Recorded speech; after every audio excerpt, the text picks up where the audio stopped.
The story begins with a boy dreaming about fantasy architecture since elementary school, and after many attempts he finally managed to create his own ideal building. Or he thought so. The chapter begins with a marriage proposal. This scene had become a daily occurrence for him. This was Yume Sekai, where the concept of dreams becoming reality was created. This world of massively multiplayer online games established VR in Japan. Exhilarating battles win the hearts of hardcore users. In addition, from furniture creation to full-scale construction, crafters worldwide were attracted to its overwhelming degree of freedom. And Miyabi was one of them. He dedicated his time outside of work to craft and finally fulfilled his childhood dream. Now it was just a lover's nest though. They pissed him off at first, but then he got used to it. In real life, he was a corporate slave, so it was kind of great that he was able to craft for himself and also make people happy. He convinced himself that this was something to be proud of. One day he got a new mail named Guide to Special World from the admin. It was a bit early for the result, but he wondered and opened the mail. The mail thanked him for his wonderful architecture. He thought he was being praised as a cupid of love, which meant he was being appreciated. The thought of that made him happy. As a token of their appreciation, they offered to take him to a special world. The mail asked if he would accept his data to be carried over. He thought that if he could immerse himself in crafting, there was nothing to worry about. So he clicked yes. The moment he clicked that option, he started disappearing. He opened his eyes in the forest. He thought this was a weird server change and was about to see what he could do, but suddenly he heard a bunch of bandits telling someone not to move. They told him to leave that carriage behind. Miyabi was confused because bandits weren't supposed to be in Yume Sekai. He thought this was a new realistic update. He saw a girl standing against them. Their eyes met and the girl gave him a weird signal. It seemed the quest started when he moved out, but still, that was a confusing signal. He has to distract 8 or 9 out of the people in a situation like that. So he decided to show himself and yelled at them asking what they were doing. The man didn't seem to be intimidated by him and told him to fight back if he wanted to and told his men to kill them all. This wasn't the reaction he expected. The girl thanked Miyabi and used her spear to attack the bandits. She used her stone bullet ability. Surprisingly, a little stone hit Miyabi and it hurt his arm. No matter how elaborate it was a game, so there was no way he could feel any pain. At this moment, Miyabi knew something was wrong because he was in the real world. After tying up every bandit, the girl said that they would hand them over later when they reached town. Her name was Liz, and she apologized for dragging him into this. Miyabi introduced himself too and stated that there was no need to worry. Miyabi commented about the battle and stated that he had never seen one before. Liz stopped him and asked if he was an adventurer. When he said that he was a civilian, she felt so sorry. Miyabi was puzzled, so she said she thought he didn't look like a fighter, but since he had good-looking armor, she thought he was an adventurer. Miyabi apologized for being confused. Liz asked if he was heading to Angelum, and if they were going in the same direction, she would take him there as an apology. He thanked her because he was just getting lost. He then asked if he could get some time before they left because there was something he wanted to do. Liz was okay with a little waiting. Miyabi went inside the forest and gathered some sticks and stones. He tried to remove his headset, but he couldn't. He was in a different world, so he needed to be careful not to do anything that might look suspicious. He first needed to see what he could do. He tried to open his inventory, but it seemed that this world was different from Yume Sekai. He thought it might be easier, so he just chanted in his mind. The moment he chanted, he found himself in a big place. In Yume Sekai, the inventory was displayed in a window, but here it was floating around in his head. The rocks and branches he picked up earlier were in here too. The next thing to try was crafting.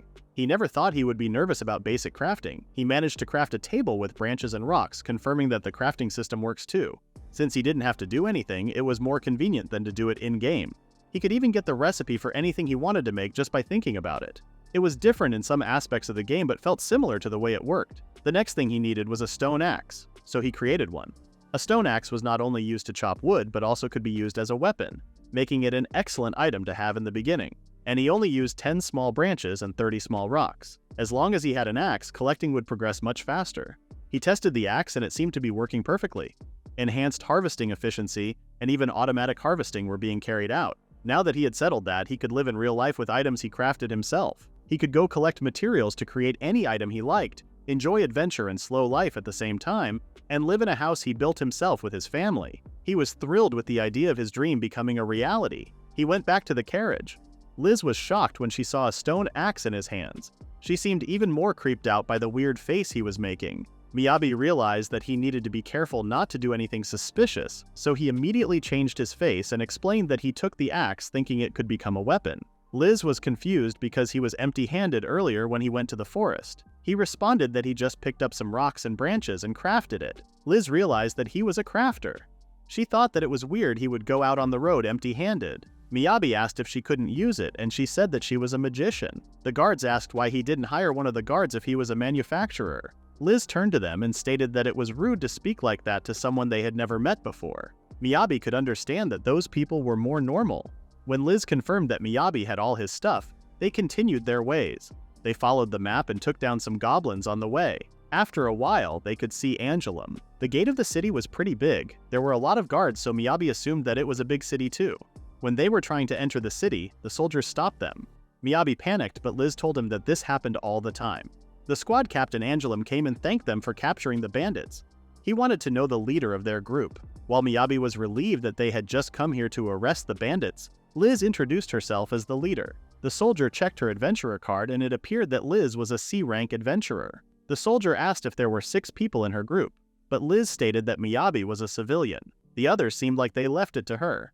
Miyabi was shocked, but Liz told him not to. She said that it was an unspoken rule that the person with the highest rank gets to be the leader, and her rank was the highest in the group. The other man said that Liz was very attentive, so she helped them a lot. Miyabi apologized and explained that he was surprised because he didn't expect the leader to be a girl. He also praised her for being trusted even by adult adventurers. He noticed that she was blushing after his words. The soldiers took the bandits, and as for the 5 adventurers, their reward was going to be sent via Adventurers Guild later. The lady in their carriage thanked them for their help.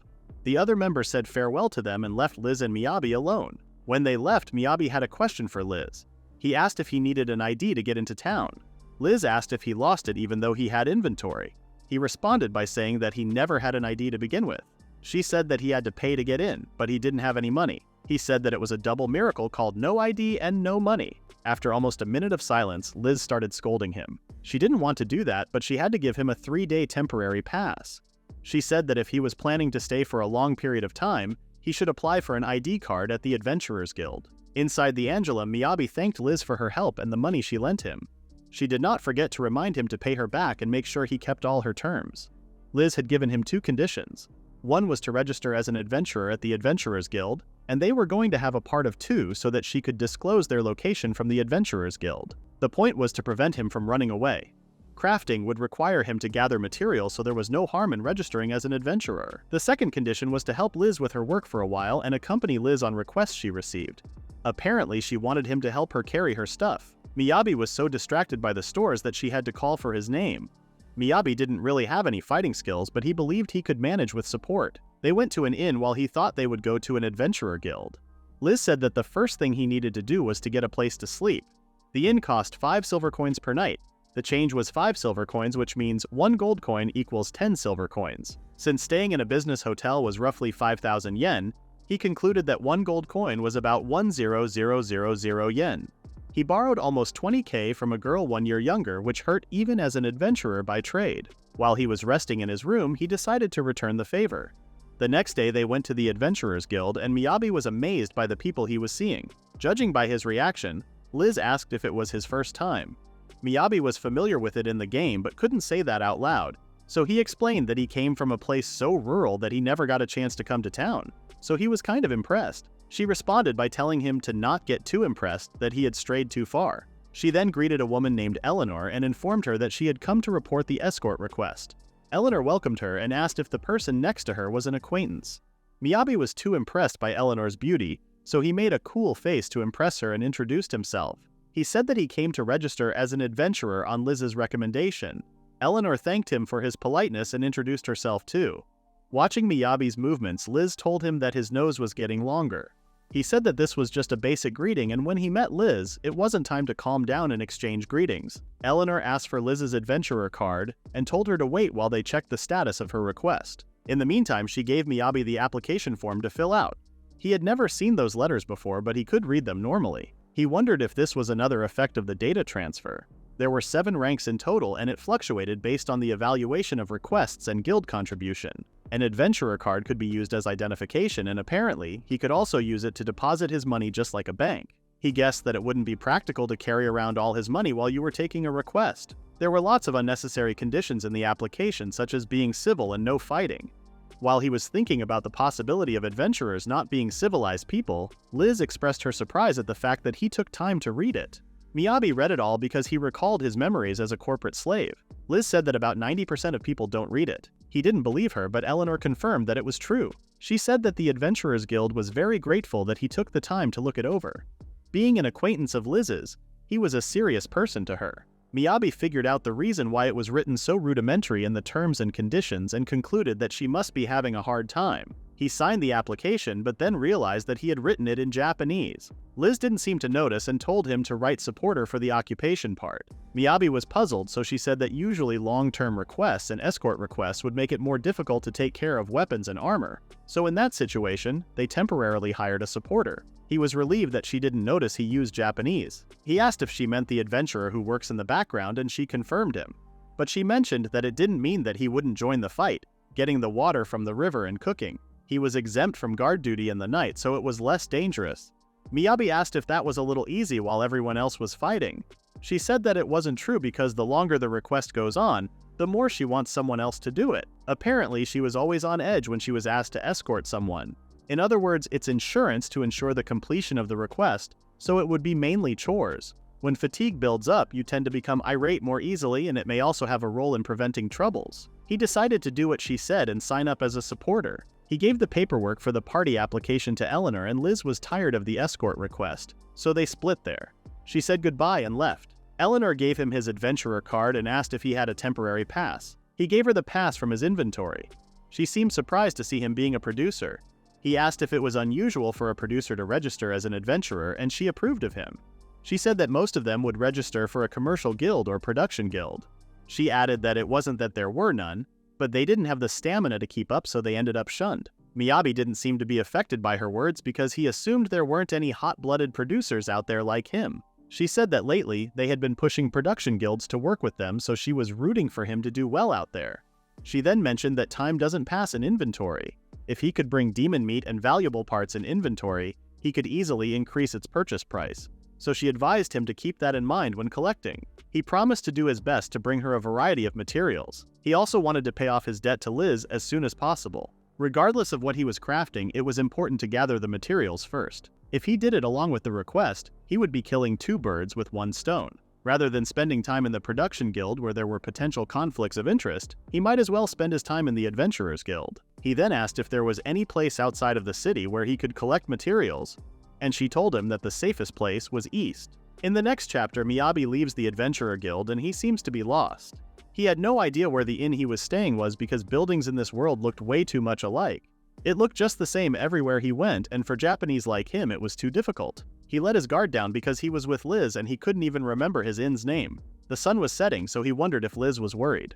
Suddenly, he saw a girl with ears. She was carrying a sword, so she was an adventurer. There was no one else he could ask, so he asked if she could show him the way to the inn. She pointed somewhere, but he was still confused because he hadn't told her where it was yet, and it could be her inn she was talking about. However, she seemed surprised.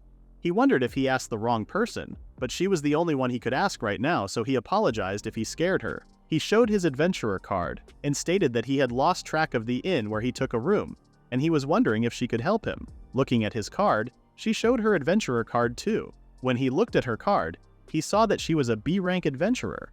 He couldn't believe this adorable young-looking girl ranked higher than Liz. She pointed at him and called him a lost adventurer. She said that she was Mel and she would help. The way she talked was a little weird, but Miyabi didn't say anything but thank her.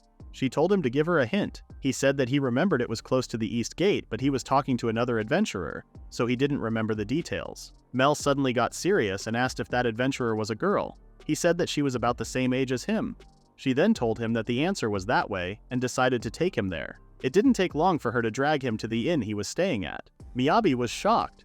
She said that it was easy if he thought about it. This was an inn where girls could stay safely and was the only one located near the East Gate. Alcohol was also forbidden, so even low ranks could stay here safely. Miyabi realized that Liz was also thinking about his safety. He thanked Mel and she told him to do his best. Miyabi decided to give something as a thanks. He wanted to repay her with money, but he couldn't just spare the money he had right now, so he was going to craft something that would make her happy. He could only gather lots of wood in the forest, so he picked one. He used his material disassembly. It was an extension of inventory. It could automatically disassemble materials in the inventory. He took out a wooden block, and then started carving the material with needed magic. He created a cute animal with the block. Mel looked at it and her cheeks got red. She accepted his gift. In Yume Sekai, no matter how much he made it, it was nothing more than data. So it was nice to see when someone accepted it. Throughout the night, the weather was so cold that he couldn't sleep. He knew that there was no stove or no heater. He decided to get breakfast to get warm and came across Liz. They entered the dining room while talking about the weather. He told her to sit and wait while he got something to eat. When he turned back with warm soup and bread, he accidentally touched Liz's hands, which were freezing cold. Liz explained that she had poor circulation, but it was much better than the morning of escort requests. She could eat warm food right away and there was no cold wind. When she was making requests, there were days when she couldn't sleep because her hands and feet were so cold. Hearing that made Miyabi understand why she would want to hire a supporter. He assumed that she would be pleased if he carried extra blankets. She would rather pay a silver coin every day for the right to have the priority to borrow it. He thought people would be pissed at him for ripping her off. She responded that he wouldn't be able to say that after experiencing a rainy morning. She asked if he would rather hear a story about the ground taking away his body heat, or a story about the ground being too hard to sleep on. Hearing this, Miyabi suggested stop taking escort requests for now. After breakfast, they went to the guild and tried to decide on their first request from the request board. The requests brought to the Adventurers Guild were posted by rank and they were looking at the requests for C and D rank. Miyabi noticed that Eleanor was putting some things on the board and the moment she left, people started fighting. Liz explained that they were competing for the highest paying request from the E and F rank requests. Miyabi realized that if he became a solo adventurer, he had to become one of them. So he decided to make sure Liz didn't leave him. Liz seemed upset that the request papers were all messed up even though the request was being made because someone needed help. She put the papers back on the board. Miyabi seemed impressed by her. He asked which request she was going to take, and while they were looking at the request she chose, a man saw them and he seemed annoyed. Miyabi asked what kind of request it was, and she explained that it was a request to eliminate ground sheep. Despite its loose name, the rewards were getting higher. Miyabi was worried if it would be okay, but Liz comforted him saying that she had defeated them before but she was sure it would take a few days. Liz suddenly stopped in a line while there was a more open one. She said that she preferred this one. He saw that Eleanor was there, so he concluded she was a fan of hers. Liz was embarrassed and scolded him. Liz asked if he wouldn't want to be sent off by a beautiful person, but for Miyabi, that was something an old man would wish for. Liz denied it and said that it was a setting for her little sister who was being sent off by her ideal sister. But that sounded a lot worse to Miyabi. When it was their turn, Eleanor seemed happy that Liz and Miyabi began their party activities. But when she saw that the request was eliminating ground sheep, she didn't seem pleased. Liz stated that this would be a time-consuming request, so she might not be able to come to the guild for a while. Eleanor told him to be careful of ground sheep's assault attack. The reason the reward of this request was raised was because there were adventurers who had just become C rank who took this request and failed. She then told Miyabi to do his best without overdoing it. She wished them the best of luck. Now Miyabi seemed to understand what Liz meant earlier. When Eleanor turned to him with kind words and a smile, it inspired him as he was, too, a simple man. Liz noticed that he was acting cool in front of Eleanor as if he wasn't the one who criticized her earlier. She was sure he had the mind of an old man. She was right because he was actually an old man in his 30s. In the Western Plains, Liz and Miyabi took a break. Liz was surprised to see him having a lot of stamina even though he was a producer. They had been walking since Angelum and he wasn't tired at all. As an adventurer, Liz was surprised. Miyabi responded that he didn't feel fatigued. But this was more of an effect of his equipment than his own stamina. His equipment was equipped with a stamina boost and fatigue reduction because producers tend to work long hours. That sounded amazing to Liz because this effect didn't exist in the magician's equipment. Compared to vanguards, magicians have a hard time building up their stamina. She couldn't say that she wanted to take a rest because it would be inconvenient to others, but there were times when she was pushing herself, so she was a little jealous of him. Miyabi mentioned that it was still important to take a break for safety reasons. But still, Liz couldn't say that when she was the only one tired and she understood why everyone wanted to go home early. City gates close at sunset, so if they don't get back by then, they would have to camp out in the wild. This sounded like a salaryman who worked overtime and missed the last train. He had that happen to him too when he missed the last train and had to walk home. Compared to this, it was a blessing to live in another world. Of course, there were some inconveniences, but there were no shitty customer complaints, no shitty boss who pushed work on him, and his co-worker was a nice girl. His mental health was also way better. This was the kind of healing that people nowadays have been looking for. While he was lost in his thoughts, Liz was calling his name, telling him to not sit there because she found the ground sheep. They looked at the bush and there it was. That ground sheep looked like a deer to him, but Liz said that this was a deer no matter how he looked at it. The real one was further back. Behind the deer, they saw a large ground sheep. They are also known as the demons that make vanguards cry. She heard that even 10 soldiers working together couldn't stand it, and there was even a story about how it destroyed a castle gate with its horn. The trouble was they were also highly intelligent. She said that they were going to work with their friends to pincer like what they had just done earlier. Some said they had prioritized the magicians in the rear as targets. As they walked behind the bushes, Liz stated that the usual approach was to beat them from afar when they were isolated. With monsters like that wandering around, no wonder the roads were blocked. Miyabi was sure no one would stand a chance if they got hit by a charge like this. Miyabi asked if anyone besides adventurers got hurt, and she said that no such damage had occurred yet. However, this roadblock was a bit weird. Liz said that there was a small village just down this road, and for the villagers, this road was a lifeline. Since the demons showed up, they must be having a hard time getting supplies. That meant they had to be successful in this request, and even as a support, Miyabi had got to stay sharp. Miyabi said that he would try not to cause her trouble. He then asked if there was anything else to keep in mind. Liz said that the only thing they should watch out for was a charge. When Liz noticed that Miyabi was underestimating them, she told him to never do that. She said that they would keep attacking unless they were severely injured, and in terms of danger, they might as well be a B rank request. Miyabi concluded that as long as you don't inflict a fatal wound, even they can't stop themselves. Liz was puzzled. Miyabi explained that those sheep were weak against surprise attacks. He created a stone shovel and said that he would dig a hole. Liz tried to explain to him that demons were not simple creatures, and if they were so dumb as to fall into pitfalls so easily, they would all be out there digging. They also had no time to dig a giant hole anyway. While she was saying those things, Miyabi created a giant hole in 1 second, leaving her in shock. He said that he understood what she was talking about, but that was when she didn't count supporters as part of her force. He said that he was confident in making a pitfall. Liz couldn't believe what she was seeing and asked if he was a mole in his previous life. Miyabi giggled and decided to finish this up quickly. He placed large sheets of plywood over the hole and made sure everything was covered with earth. He scatters meadow grass on top of it. He said that if they leave it like that, the way it grows would look unnatural, so they blended in with magic. With this, a safe, secure, and reliable reverse donut pitfall was completed. Liz was still in shock that it took him less than 10 minutes to finish this. It looked so real that she wasn't even sure there was a pitfall there. Now that the pitfall was ready, Liz wasn't really sure what she should do. Miyabi asked if the ground sheep were ferocious because if they noticed them, they would come at them on their own. He asked if she could use some magic to taunt them. Liz did not expect him to ask her to taunt them. Using yourself as bait against ground sheep was absurd, but since he thought there was a chance of winning, Liz decided to trust him even though it looked so forced. She used her stone bullet magic to catch their attention, and she did. The sheep were looking at them while they were having panic attacks over how they looked. Liz was even more panicked when one started coming right at them.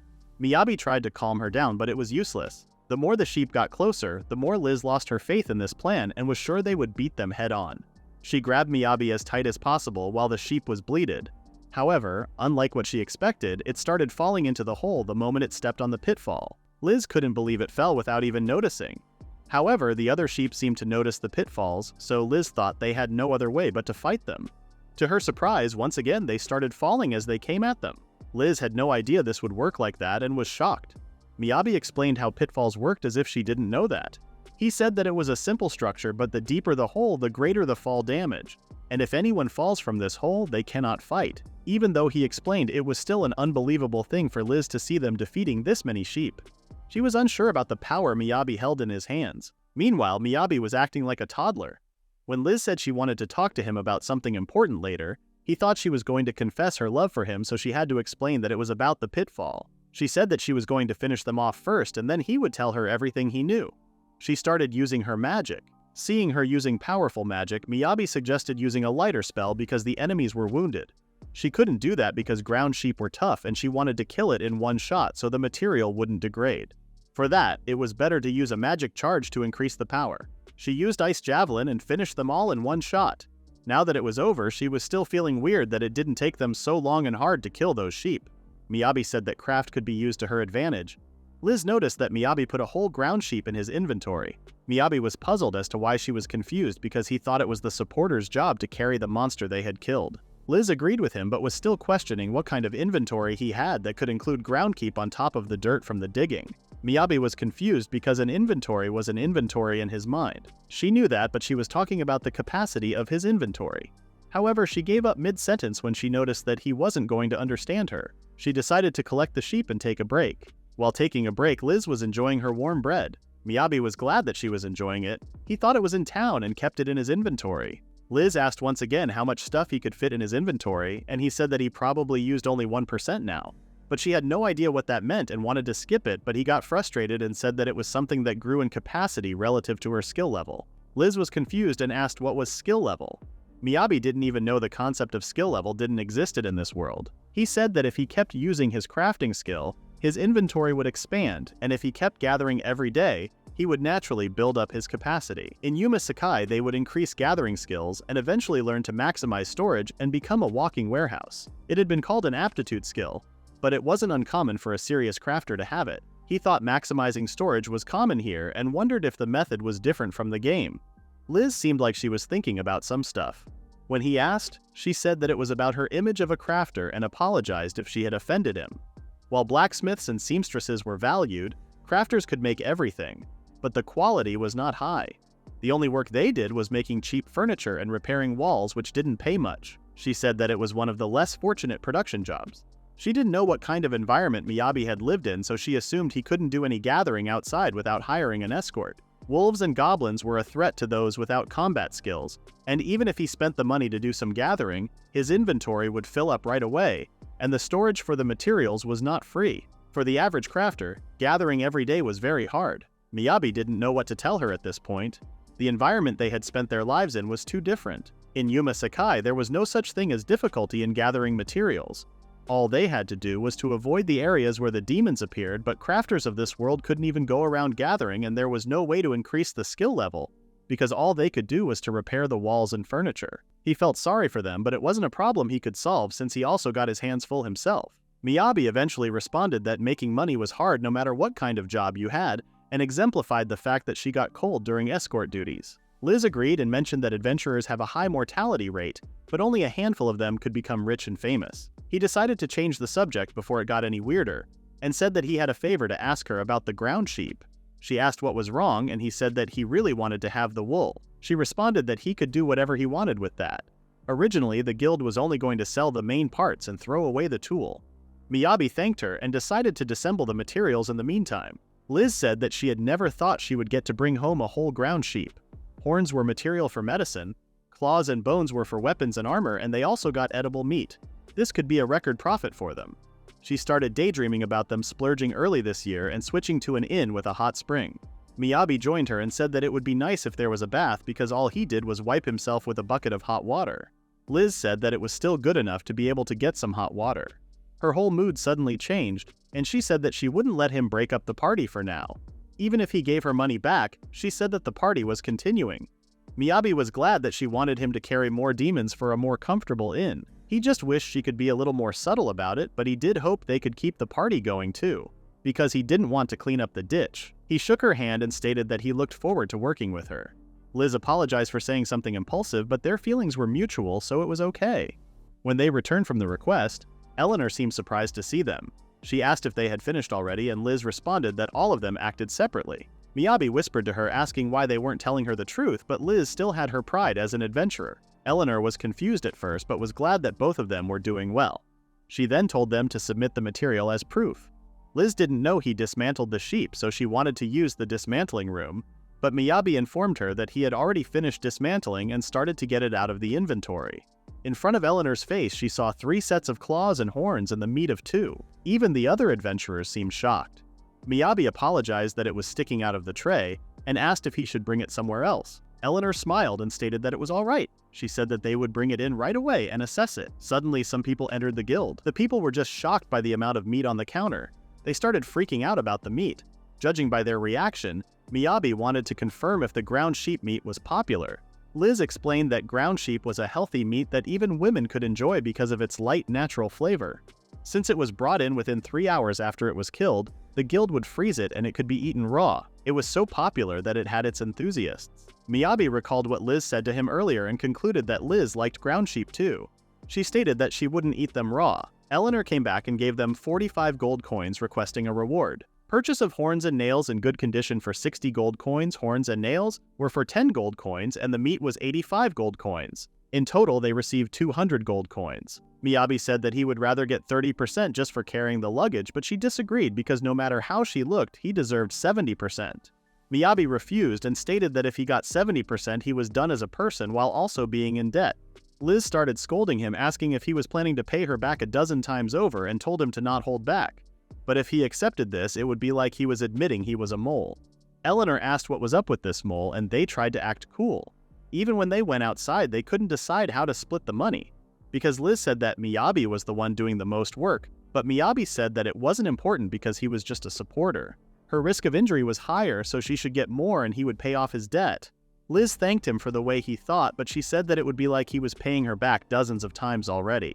She asked how they were going to divide up the reward, and he suggested 6-4, but she refused and told him to get lower. She suggested making 5-5 to be equal.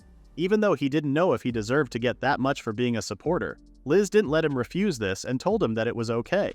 Having made extra money by defeating the ground sheep, Miyabi and Liz moved to a hot spring inn right away, but he miscalculated the lodging cost. Upgrading from a business hotel to a luxury hotel was a pain in his pocket. However, it felt nice to see people having a familiar style with him. Liz told him to go to the hot spring, but he said that he wanted to go shopping now. Liz was confused, so he told her to warm up and not worry about him. They split up and Liz went to hot springs while he left the inn. A big request like they had yesterday must be rare, so he figured that being an adventurer was tough. This is why he wanted to put his life in order as soon as possible.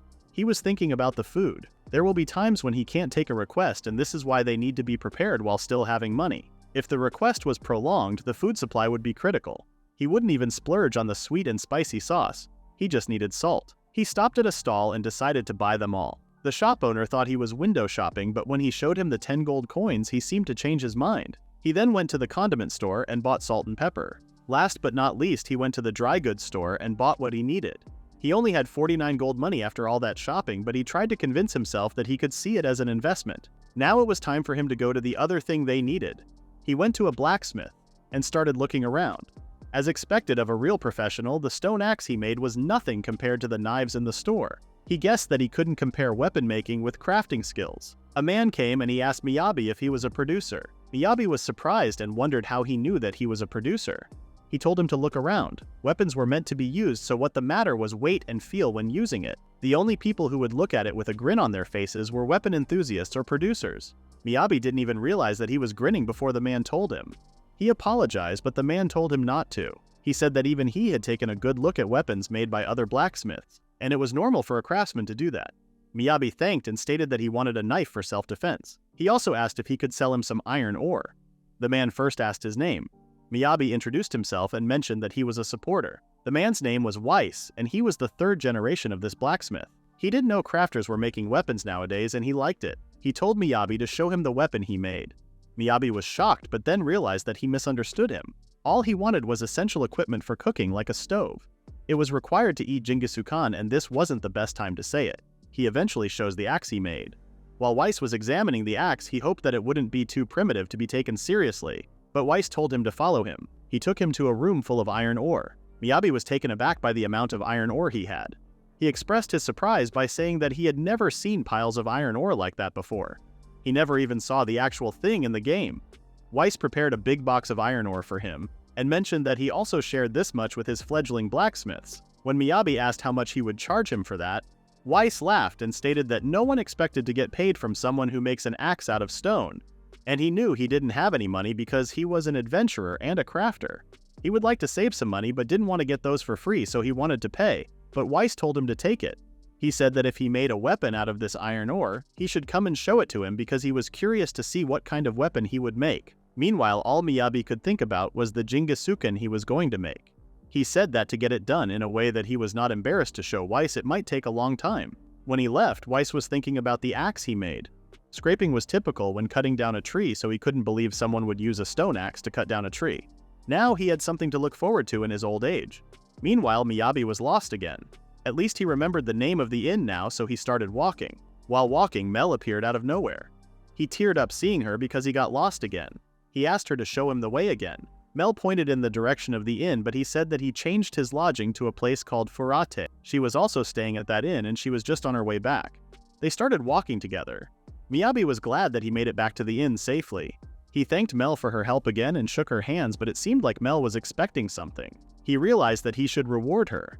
Now that he had bought a lot of crafting material, he decided to make something fancy. He poured some magic into the shape that he wanted to cut and cut it. Hand sewing was a hassle to do, but he had his crafting skill, so he poured some magic into the thread and made a magic path to the part that he wanted to stitch. The thread ran through the magic path, and after a few minutes, a cute little plushie was made. Miyabi had one more step. This was a trick that only crafters could pull off. He cloaked the surface with magic, used ground sheep's wool, and grew it all at once. After making the adjustments, it was all done. He didn't even realize the crowd that was watching him. While they were asking questions and praising him, he apologized for keeping her waiting and thanked her for taking him to the inn. Mel blushed and thanked him for using his name for the first time. Miyabi was shocked that she remembered his name. He hoped that this reward would help her remember his name and was glad that she liked that one as well. Liz finished her bath and greeted him. When she asked if she missed something, Miyabi acted like he had no idea what happened, and he tried to change the topic by asking if she had been in the hot spring since he left. She said that it was her third time because the hot springs were great. Seeing her like that made his heart pound a little faster than usual. Liz suggested he get in too, but Miyabi was just blushing thinking about how mature she looked. Liz touched his cheeks and told him that he was very cold, so he should take care of himself as an adventurer. Miyabi started slapping himself to not let his intrusive thoughts win. Liz was so confused and asked what was wrong, and he responded that he was cursing his filthiness. He felt guilty because he had wicked thoughts about a girl much younger than him. He decided to go to a hot spring while thinking about that. In the next chapter, we see Miyabi and Liz in Lumber Heaven. 1 hour ago, Liz informed Miyabi that today's requests were not good. There were a lot of them because of the rain. Considering the condition of the ground, a round trip was the best they could do because she would like to avoid camping out in the mud as much as possible. While they were putting on the papers that others ruined, Liz suggested gathering materials that Mitabi wanted. Back to the present, Liz expressed her surprise about Miyabi. Miyabi defended himself by saying that a crafter can't stay calm once they hear about a gathering. On top of that, the variety of trees in this place was amazing. It was a miracle that trees with different growing conditions were growing so deeply together, and he could tell when he was crafting that every tree had a different shade, a different sheen, and a different feel to it. The more he talked about the trees, the more Liz got scared. She told him to get whatever he wanted but to keep logging into this area because the sound of falling trees would attract demons. As she was talking, the tree Miyabi cut disappeared and she thought she fell asleep for a moment. But Miyabi explained that it was just her crafter collection skill being activated. Liz started laughing because there was no way a tree could go into his inventory without falling, and she was glad that this was all just a dream. But Miyabi did it once again, proving that it wasn't a dream. She decided to let it slide for now, and it would be dangerous if she didn't keep on the lookout right now. Miyabi continued until his stone axe broke. An item's durability is determined by the material it was made of, and when the durability reached 0, it broke. He would love to make an axe out of iron, but iron ore was a valuable material here. Liz told Miyabi that they were going to relocate once he finished with that tree. Miyabi wondered the reason, so she explained that the forest was home to many demons and that if he cut too many trees it might cause problems in the ecosystem. There was even a rule when he wanted to cut down trees in large numbers. You have to cut down from different forests a little bit at a time. Miyabi realized that he couldn't just take all he wanted without thinking like in the game. Liz added that this was a rule for a country performing a large-scale logging operation, and it was unusual for an individual to worry about it. As Miyabi was acting cute to her, Liz suddenly stopped him and tried to hear something. She kneeled and hid behind the bushes. She then used her magic to kill an animal. It looked huge to Miyabi, but she said that this wolf was one of the smaller ones. He was surprised she could tell it was getting close because he didn't even notice anything at all. Liz said that on windy days it was easy to tell because any noise would be mixed in with the sound from the leaves.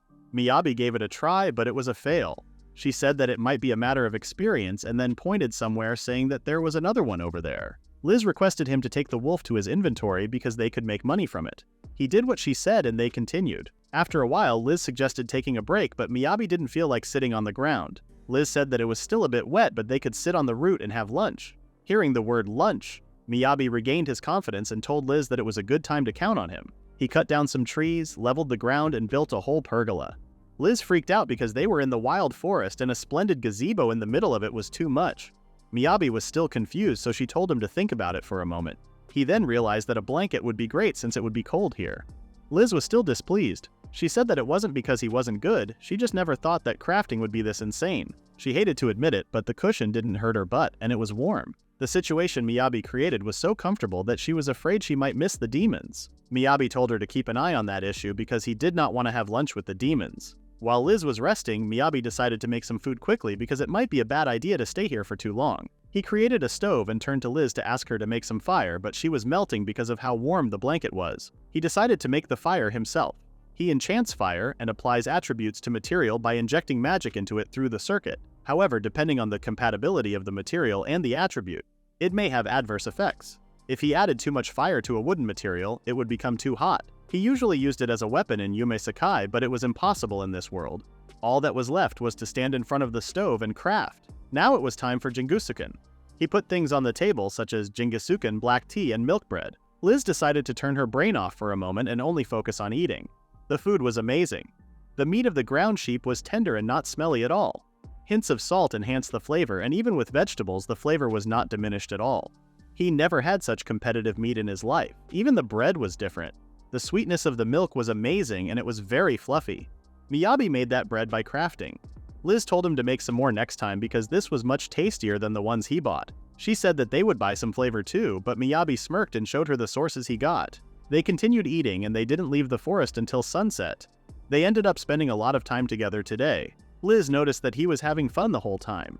He confirmed her, saying that he had a blast today, but it was all thanks to her he had fun today. He can't detect demons on his own and didn't even know that there was a rule about logging, so a pro like Liz was very helpful. Miyabi said that crafting, gathering, and eating tasty food was the life he had always dreamed of. He wondered if Liz had a dream. She was a little hesitant that he would laugh at her, but he promised to not do that, so she said that she wanted to become an A-rank adventurer and create her magic. And with that magic, she wanted to help a lot of people. That was a wonderful dream for Miyabi, and he was sure she could make it a reality because even today she had been a great help. Liz wondered about that because a rank adventurer was a very far-away dream. The best she could do was intermediate level magic. She said that she couldn't even use some intermediate magic, and for a magician like her to become an A-rank adventurer would be very difficult. She paused for a moment and said that being an adventurer requires talent, so it can't be helped. Miyabi, with full confidence on his face, stated that he believed she could become an A-rank adventurer. He said that those adventurers in front of them were covered in mud. They traveled a long distance to make the request, but they confronted the demon in a muddy forest. With feet getting caught in the mud and mud splashing all over the place, it was indeed a tough fight. Even the hair of the archer who was supposed to be at the rear was stained with mud. It was a good thing that they defeated the demon, but thinking about the curfew, they had time to wash and dry their hair. They talked about carrying their things and washing them in the river near the city, because if they were near the city, even if they didn't dry out, they could manage if they ran. Liz smiled and said that there was no way anyone would do that. It was true because he just made it all up. The request was successful, but had it gone badly, it might have ended in more than just injuries. On the other hand, considering the weather and the condition of the party, some adventurers chose not to take the request. He wondered which adventurers were more reliable. Some adventurers would lend money if they were in need like Liz. He told her that even if she could use intermediate level magic only, he didn't think that would be a good reason to give up. Liz seemed a little embarrassed and stated that she had never said she was giving up. While strength was important, it wasn't the only thing that mattered, and they both knew that. Liz told him to wait a little and started walking towards the adventurers in front of them. In the next scene, Miyabi is making dinner with fish. He made grilled trout and salt crust. Liz never thought she would get to eat freshly grilled fish in the middle of a request. They normally eat simple food when traveling because the smell could attract the demons. And now Miyabi was making a different fancy meal every single day. At this rate, Liz was sure she would never be able to return to her old life. But as Miyabi said, she didn't have to. After another request, Eleanor thanked them for their hard work and commented on how they seemed to get used to partying together. Miyabi responded that it was all thanks to Liz's decisions on the request, but Liz refused and said that Miyabi could carry many things with him. Eleanor also noticed that Liz had been smiling a lot lately. Miyabi said that she had been smiling a lot since the first time they met, and now she was just mad at him a lot. Eleanor responded that it was because she cared about him. Liz's face was all red, so Eleanor stopped. At first, Miyabi thought Liz was only admiring Eleanor, but then he realized that Eleanor was also keeping an eye on her. However, to say that Liz cared about him was not quite the right word. Eleanor then noticed that he had been taking a lot of gathering-related requests lately and suggested he try a new request soon. After she told that, Miyabi realized that Liz was not doing what she was supposed to be doing, which meant he was still being cared for by her. He understood that it was risky to take on a long-term request while also protecting your supporter, and Liz had been very careful to make sure he wouldn't get hurt. However, now that he knew Liz's dreams and goals, he wanted to support her goal. The last thing he wanted was to get in the way of Liz's dream. Liz asked what he was going to do after that because they had some free time. Miyabi thought about practicing his enchantment. Liz said she might go study some magic. He reminded her to get some rest, but she didn't want that. They started teasing each other as if they were having a fight, but they both couldn't stop laughing. Miyabi then left there to practice her enchantment, and he seemed to have a hard time. Enchantment was one of the most difficult systems in Yume Sekai. Material and attribute had compatibility, and if they were compatible, it was relatively easy to allow the magic to pass through. However, if they were incompatible, just touching the wall of the circuit would cause the magic to leak out. Any magic that leaks out would hurt the material. That's why it was important to adjust the amount of magic, but it was indeed a difficult task. He sometimes fails on purpose and uses it as a heat source like the other day, but that wasn't what he wanted to do today. He focused and progressed slowly. He needed to reach the deep end with the least amount of magic. Thankfully, his efforts weren't wasted. He managed to create a small thermal block. The thermal blocks were for Liz so that she could put them in her room and don't need a heater anymore. But it would still be cold when they were outside, so it wasn't a total satisfaction for him. He decided to make something easy to wear and wouldn't get in the way when traveling. He could just add it to the undershirt. He wanted to tell Liz about this as soon as possible. He went to Liz happily and asked if he could borrow her undershirt. Liz misunderstood him and started scolding him. Miyabi didn't realize that it was sexual harassment to ask a girl to borrow her undershirt. As he was lying on the floor, he thought about what to do. There was no way he could do that, and the fact that it wasn't underwear made it even creepier. However, using a robe or main equipment was a slot for heating. The guardian came and informed him that they were closing the gate. He went inside. Normally he would get lost here, but he had a city map, so he wasn't stupid enough to not learn. He once again ran into Mel. She immediately told him the way to the inn, but he said that he wasn't lost today. Mel seemed upset because she wanted him to make a reward for her. He eventually made a little bird for her. Miyabi asked where she was going at this hour, and she responded that she was going to repair her weapon because it was a bit chipped. But it wasn't a bit, it was almost broken. And even Miyabi's enchantment didn't work. He said that he was interested in the repair of the sword, so he wanted to join her. And she was okay with that. When they went to Weiss's shop, his reaction to Mel's sword scared the hell out of Miyabi. Apparently Mel always waits until her sword breaks. He then noticed Miyabi there. He said that he hadn't made the weapon yet, but he was here to observe the sword repair. Weiss asked if he was acquainted with her, and he confirmed him. After scolding Mel, Weiss explained that he got a lot of repair orders coming in, so this might take a while. He then asked Miyabi if he could at least synthesize materials. Miyabi realized that he wanted him to take care of the repair and was shocked. He couldn't say he didn't want to do that, but if it fails, the material used for synthesis would end up destroyed. He said that Mel's sword was made from pretty good materials, so he didn't want to trouble her. Weiss stated that the opportunity to try this level of repair was very rare, and besides, magic manipulation was one of the crafter's specialties. That was true, but Miyabi was still doubting whether he should do it. To comfort him, Weiss said that Mel got the money, even though she kept breaking things and hated waiting. Miyabi was so happy and wanted to confirm if she was really okay with that. Mel responded by asking what he wanted as a reward. The material was a dragon fang, which was a rare material that sold at market value. Weiss and Mel were cheering for him while he was preparing to repair. What he was doing was similar to enchantment, so he tried to focus. The circuit was open and was linked. Now he needed to get the magic flowing to the damaged area, but unlike enchantment, he needed to manipulate the magic of the material, which raised the level of difficulty. Miyabi was so nervous that he forgot to breathe, but that was okay because as long as he could talk, he would be fine. To hype him up, Weiss said that he would share some of the fangs with him if he managed to repair it using only one. Weiss's intention seemed to be working on Miyabi, and he got back to work right away. The repairing process continued until midnight. When he finished, Weiss took a look at the sword and asked him if he could do it again later. Miyabi couldn't believe he could ask him to do that again when it was clear that he was drained. This was 100 times harder than he expected. Weiss explained that repairing a high-quality item was not a job for crafters. Miyabi froze because he was contradicting himself. He gave him 2 dragon fangs as an apology. Miyabi didn't want to accept this because he got cocky and ended up breaking one. But Weiss told him that he normally uses 4 of them to repair a sword like the one he repaired now. In the end, he took the dragon fangs and went to his inn. He let himself off the bed once he arrived. Liz was impressed that he was practicing too hard on his enchantment. In the morning, he woke up pretty uncomfortable because he slept in the lobby. They went to the guild and Liz chose another gathering request. Miyabi wanted to pick a different request and asked if a Jade Forest investigation request would be okay. Liz seemed uneasy and said that investigation-type requests could affect the rank of other requests, and she had never taken one before. She thought it might be too early for them as they were prone to encountering unknown demons. Miyabi looked at her and it was confirmed that she was hesitating because of him. Liz explained that during their fight with the ground sheep it worked out very well.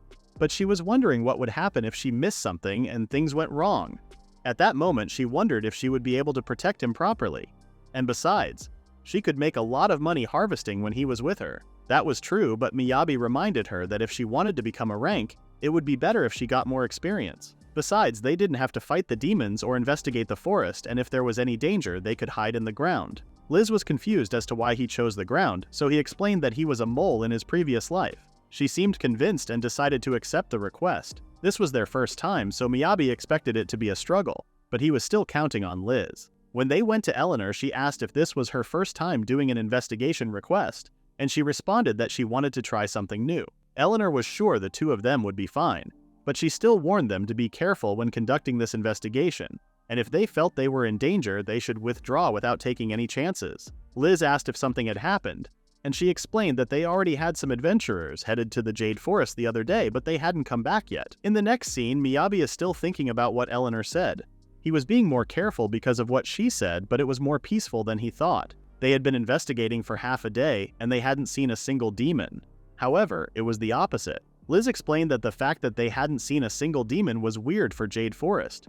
Located northeast of Angelum, it was a forest with a rich ecosystem, and it was also known to be inhabited by a lot of demons. This was a precious forest where medicinal herbs could be harvested, so there were usually a lot of adventurers coming in and out of the area, but since people started going missing, this place had been off limits. Demons were the natural enemy of humans. Similarly, humans were the natural enemy of demons. Then suddenly humans stopped coming and going. Liz asked Miyabi what he thought would happen next. Miyabi said that it was convenient for the demons, so their numbers would likely increase. That was right, demons had a fast breeding cycle, and some even migrated in from other forests. Under normal circumstances, the number of demons would increase, and yet, this request was made. A pack of gala wolves, whose main habitat was the Jade Forest, had appeared in the northern Kuliana steppe, and the need for an investigation of possible ecological anomalies in the Jade Forest was acknowledged. The request was to investigate and report it.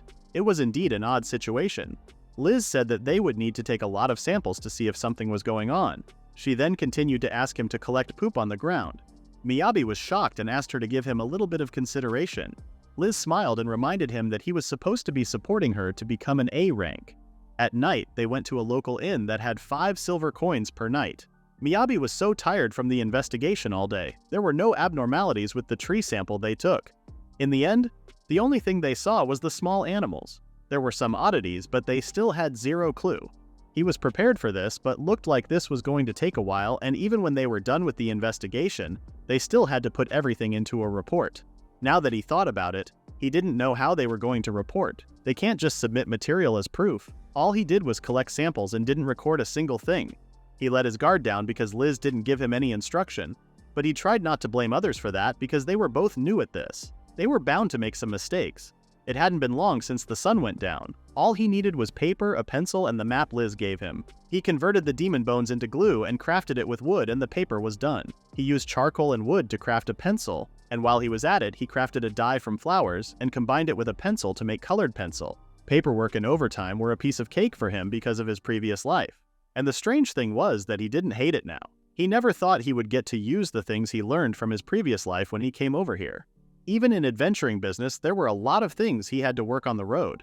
In the morning, he gave what he had made to Liz. He said that he made a summary of yesterday's investigation, and if they don't keep records, then they wouldn't be able to make an accurate report later. Liz seemed worried that he took a long time to prepare this, but Miyabi said he went to bed before the date changed, so he slept properly. Liz decided to take a look at the summary, and when she finished, she decided to help him with this starting today. But Miyabi assumed that she must be tired from scouting and the other stuff, so he wanted to take care of those. Liz responded that it would be more efficient if they split up the work.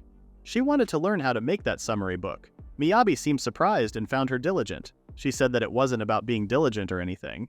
In the first place, they generally do the request report verbally. The guild would be the one making the report, and the idea of them making the report never crossed her mind. Miyabi started freaking out about the fact that he spent hours and hours making something that was useless. But Liz denied it and stated that this was exactly why she never noticed how amazing this was. There were notes and colors and it was easy to read. And now she could see some things in common that she wasn't aware of at the time. Miyabi was embarrassed that she liked it this much. Miyabi created an underlay for the paper to not let it slip off. With this, they could write down notes while walking.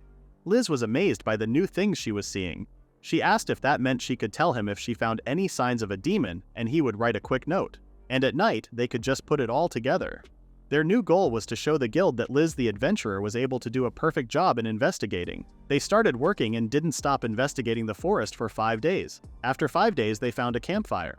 They wondered who might have made it and started looking around. Miyabi didn't seem to have any problem with assuming that the missing adventurers were the ones who made it. He wondered if that would mean they were still in this forest, but Liz didn't have any idea. It was hard to imagine them leaving while the campfire was still assembled like that, because the spark could ignite the surrounding area while it was still smoldering. It needed to be doused or buried on the ground. She said that it would be more realistic to think that something had happened and that they had no time to take care of it. She decided to stick around here today. Miyabi decided to craft something. He sewed the large amount of leaves that he got when collecting logs with magic and put it over the branches. He made a simple camouflage base. Finally, he laid down a cushion made of wool and it was done. They could see the other side of the river and it was comfortable enough to do a long stakeout. Liz said she was terrified that she was no longer surprised by that. He wanted her to be surprised a little. While they were on guard duty, Miyabi fell asleep and Liz immediately woke him up. After he apologized for it, she told him that the black orc, which was a crank demon, was getting closer. She said she knew that there was a monster trail, but she never thought it was connected to that side.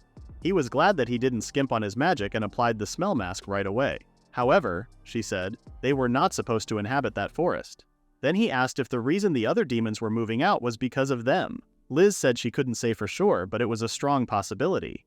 She said the black orc was a mutated species, large in stature and capable of socializing to the point of establishing a settlement. Perhaps they had a nest deep inside that forest. She told Miyabi to locate their hideout and report it to the guild. Then they set off. At the black orc settlement, Liz and Miyabi saw that there were black orcs everywhere. She said she had a feeling that it might be the case, but she could not believe they were multiplying that fast. She realized that there was more of them than she thought. Liz said there was a problem with their numbers also, but also when a herd of black orcs grew large enough, it would create a higher species with superior intelligence. The higher species would require a fighting force equivalent to an A rank to take it down. It was scary for Miyabi to fight with an A-rank demon. He said they needed to go back and report it to the guild. Liz said she wanted to, but asked if he remembered what she told him. She said demons had a fast breeding cycle. If the environment was good, the situation could change in just a few days, and that was exactly what was happening right there. Gathering members for the strike team would take at least 3 days, then it might have been too late. She apologized to Miyabi and told him that she might have ended up putting him in harm's way. Miyabi said there must be something they could do. As Miyabi asked Liz if there was something they could do, Liz found a way. Miyabi wrote the report. He was writing that he had a general idea of the structure of the cave and looked like Kiza's plan was going to work. He was sure that those black orcs would not see that coming. Then he drove the black orc settlement's underground map. Liz seemed cold and told Miyabi that he had done the map in no time to think that he created that huge space underground. However, he said, he had no idea that it would be so cold there. Liz said they would just have to bear with it until morning and wanted Miyabi to give her some blankets. Then she found a crafter there and asked Miyabi if he was thinking of spending the night in that condition.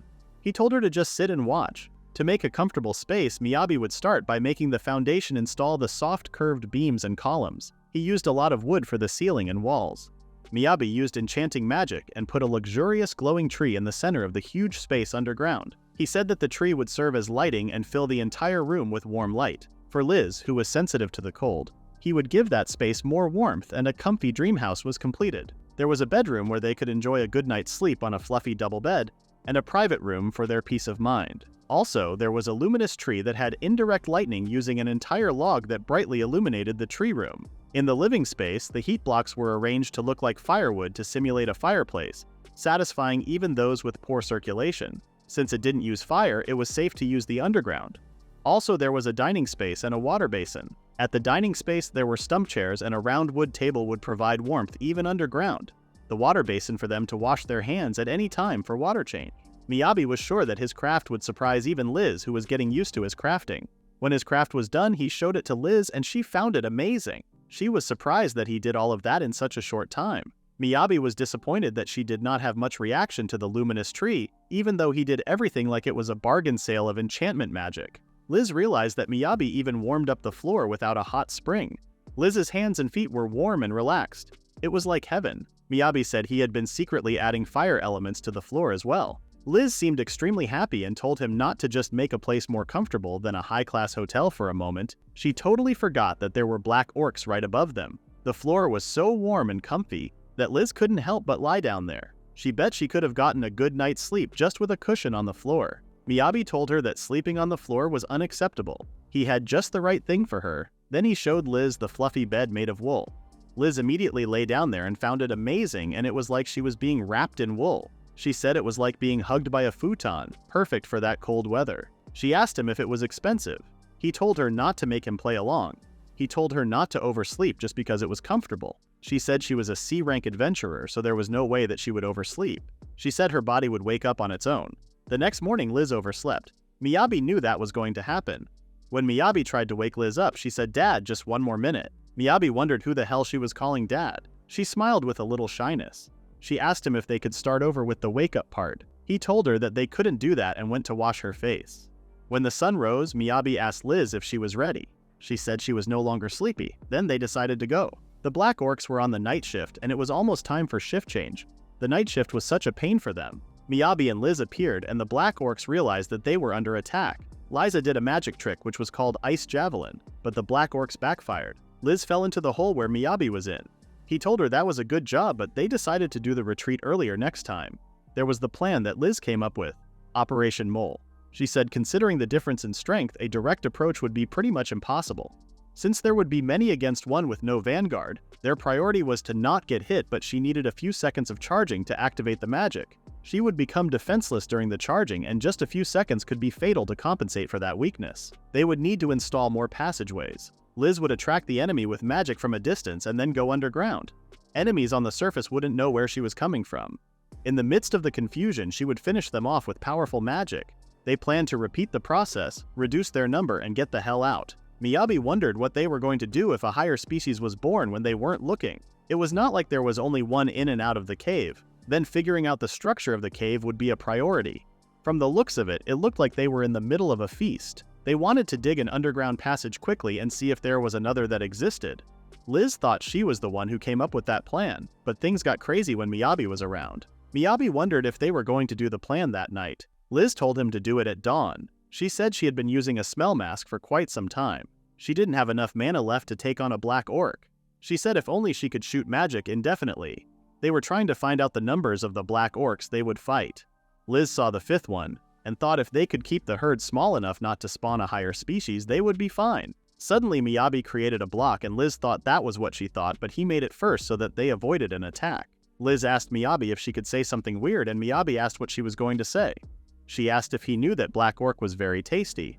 She asked if they beat a lot of them, they could get a lot of meat too. Not only did they get a lot for selling it, but they also get to keep some for themselves. That was why Liz was thinking about taking them all down. Miyabi seemed shocked that Liz wanted to beat them all. Liz told him that doing a series of high-powered ice javelin in a row was too much for her.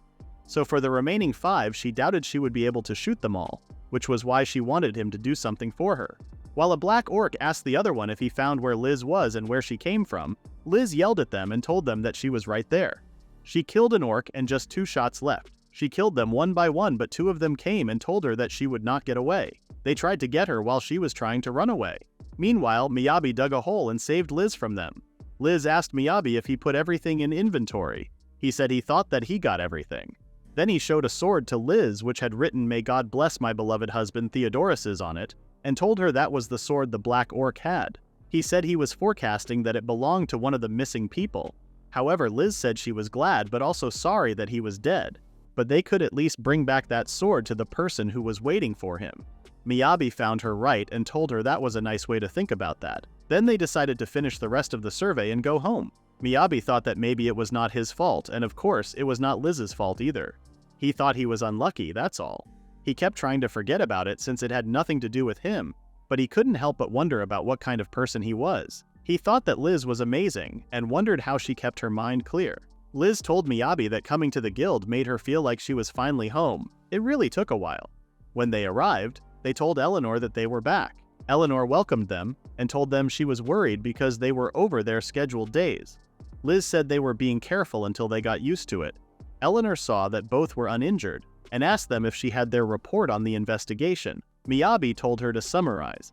Black orcs had appeared near the lake of the forest. He said they also found many Gala wolf bones in the vicinity of the place. He gave him his notes and told Eleanor that it was the report that they had compiled from their investigation. Eleanor wasn't expecting a written report, but that was very polite of them. However, she said, the guild could make a written report for them, then looked at it. When they looked at it, they were shocked that Miyabi made it alone. Miyabi told them he oversaw the vegetation and soil data, but to determine the estimate of the demon population, he asked for Liz's help since she was the one with the knowledge. Liz said she didn't know if that helped, but they told her it helped. Eleanor told them they made such detailed documentation and research in just 10 days, even guild staff would take 1 month to make it. The guild staff said he must have said that they made the details of the Black Settlement report insanely fast. Miyabi and Liz told them they did their best. When Eleanor examined the Black Orc Settlement report, she saw that there were 11 Black Orcs. She was alarmed and said they needed an A-rank adventurer, not even a B rank to gather at once. Miyabi told her to calm down as they already defeated them all. The guild staff couldn't believe that, and some said there was no way that was true, while some said they were mistaking another demon for it, and some believed they were just lying. Eleanor asked Liz if she could get basic knowledge about demons and asked what the recommended rank was for defeating a Black Orc. Liz told Eleanor it was C rank. Eleanor said it was correct and told the guild staff that Liz was enough to defeat one. However, she said, to fight 11 Black Orcs was a different story. A C-rank party was not something a party of 2 could defeat. The guild staff wondered what they got wrong, and they were sure that they exaggerated things to earn more contributions. Some said they got impatient and they blew it. Eleanor called out to Miyabi and he turned and said, "Yes, sir." She told him to let her take out the meat, then called out to all dismantling team members to gather immediately. Meat Prince has come back. The dismantling team members wondered what kind of meat wall it was this time. Eleanor told them that according to Miyabi, it was a Black Orc. Also, she wanted them to appraise the subjugation proof. They decided to get some extra bonus for sure, and it was all thanks to the Meat Prince. Meanwhile, Miyabi was overhearing gossip and people talking among themselves. Some of them were saying that Miyabi was the rumored Meat Prince of the Meat Kingdom, while others said that he was a special inventory that held unlimited amounts of meat as expected of a Meat Prince, and some wondered if he would sell some for them. Eleanor said since the thing with the ground sheep happened, the dismantling team had been calling Miyabi that name. Therefore, she said she guessed that his nickname was that. Meat Prince and Cupid of Love Tower had a confrontation. Eleanor said it was even rumored by some of the adventurers lately. Miyabi seemed extremely disappointed and wanted them to give him another and cooler name. Meanwhile, Liz was trying to cheer Miyabi up. She told him not to be so down and told him that it was rare to find a supporter with another name. Then she started to call him the Meat Prince. He screamed at her in tears that even Mole was 100 times better than the Meat Prince. The chief of the dismantling team said as chief, he was sure that every single one of those piles of meat belonged to the Black Orc. The chief asked how Miyabi managed to cut it so beautifully as there was not even a scratch from a knife on the joints that was difficult to dismantle. Eleanor was aware that it was truly divine work. A godlike dismantling technique in another dimension of inventory. On top of that, Miyabi's reports were as detailed as the work of the king's office. Just what in the world was he? Eleanor said other staff kept talking about it too, and she was able to keep the ground sheep case unnoticed. She was afraid she couldn't cover for them this time. The guildmaster said it looked like they had another naughty one. He wanted to talk with both of them. Eleanor told them the higher-up wished to speak with them in detail about the report. They got anxious about if they had done something wrong. Liz was so excited for the Black Orc barbecue, and she wondered and asked Miyabi what could be better than top-quality premium meat after a hard day's work. He said he was good with just getting paid. Meat sounded good for Miyabi, but with the way his wallet's looking almost empty. Liz didn't expect him to be a penny pincher. She wondered what he was even buying. She told him to live a little and not just shove everything in sayings. Zion, the guildmaster, wanted to see Miyabi and Liz, so they went to see him. He introduced himself. Then he told C-rank adventurer Liz he would like to get straight to the point. Regarding the request to investigate the Jade Forest and prepare a report, Zion asked if they had outside assistance in completing that request. Miyabi was angry that he was accusing them of fraud. Liz told Zion that it was just them. Miyabi and she were the only 2 people at the party, she said. Miyabi told Eleanor if she knew that Liz would have never done something like that. However, Eleanor said nothing. Miyabi understood that the guild was taken aback at the quality of their work. Even Eleanor was shocked. The guildmaster only knew them on paper. It was only natural to be suspicious of a C rank and F rank doing so well. Zion told Miyabi and Liz that the guild placed high importance on survey requests, so they needed to have the experience to note security, levels of cooperation among monsters, and so forth. That was why they limited those missions to C rank and above. Miyabi thought Zion was asking them to prove their innocence. Zion told them how he could never ask for another adventurer's help. He asked them if they swear under oath there were no falsehoods in their report. Liz had a cloth wrapped around the sword and took it off. She said it was the one thing left out of the official report. She said they found that in the Black Orc settlement. However, she said it was all and she swore. Zion, the guildmaster, looked at the sword and told them it was enough for him. He said the inscription matched the name of their missing adventurer. He asked Eleanor if she could get in contact with his next of kin and returned the sword to them. Eleanor asked if he was sure it was fine. He told her that they had gotten their report, their guild history, additionally, Eleanor's testimony on their behalf. Zion said he never really suspected them that much in the first place, as Liz was plenty competent. Eleanor seemed concerned and asked if he was normally a more cautious man than that. They looked at her mission success rate and it was 98.2%. Miyabi wondered why they were bringing Liz's mission statistics. Zion said Liz worked her way up from the bottom and maintained excellent rates all the while. He showed a book and said both the monster parts and meat her party provides were top quality. He would hate to see Liz take her business elsewhere. The information in that report would have been impossible to generate without having been there. He said he could see no evidence of fraud, and last he heard it was innocent until proven guilty.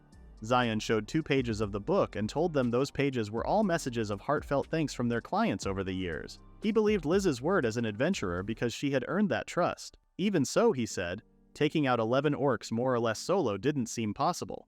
Liz said she was not sure even she could have done it and told him that Miyabi's help factored in somehow. He asked if he took Vanguard or not. Liz told him that the fighting was basically over by the time she got a shot in. Miyabi said he just left all the fighting to Liz. Zion said he would give them a minute to get their stories straight.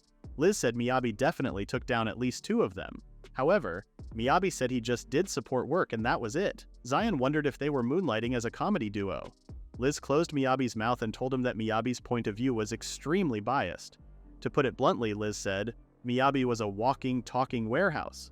Liz told Zion he had seen how much black orc meat he was carting around, but she watched him dig a massive hole and store all the dirt in about 6 seconds flat and called it support. She said he probably got a whole forest's worth of timber in there.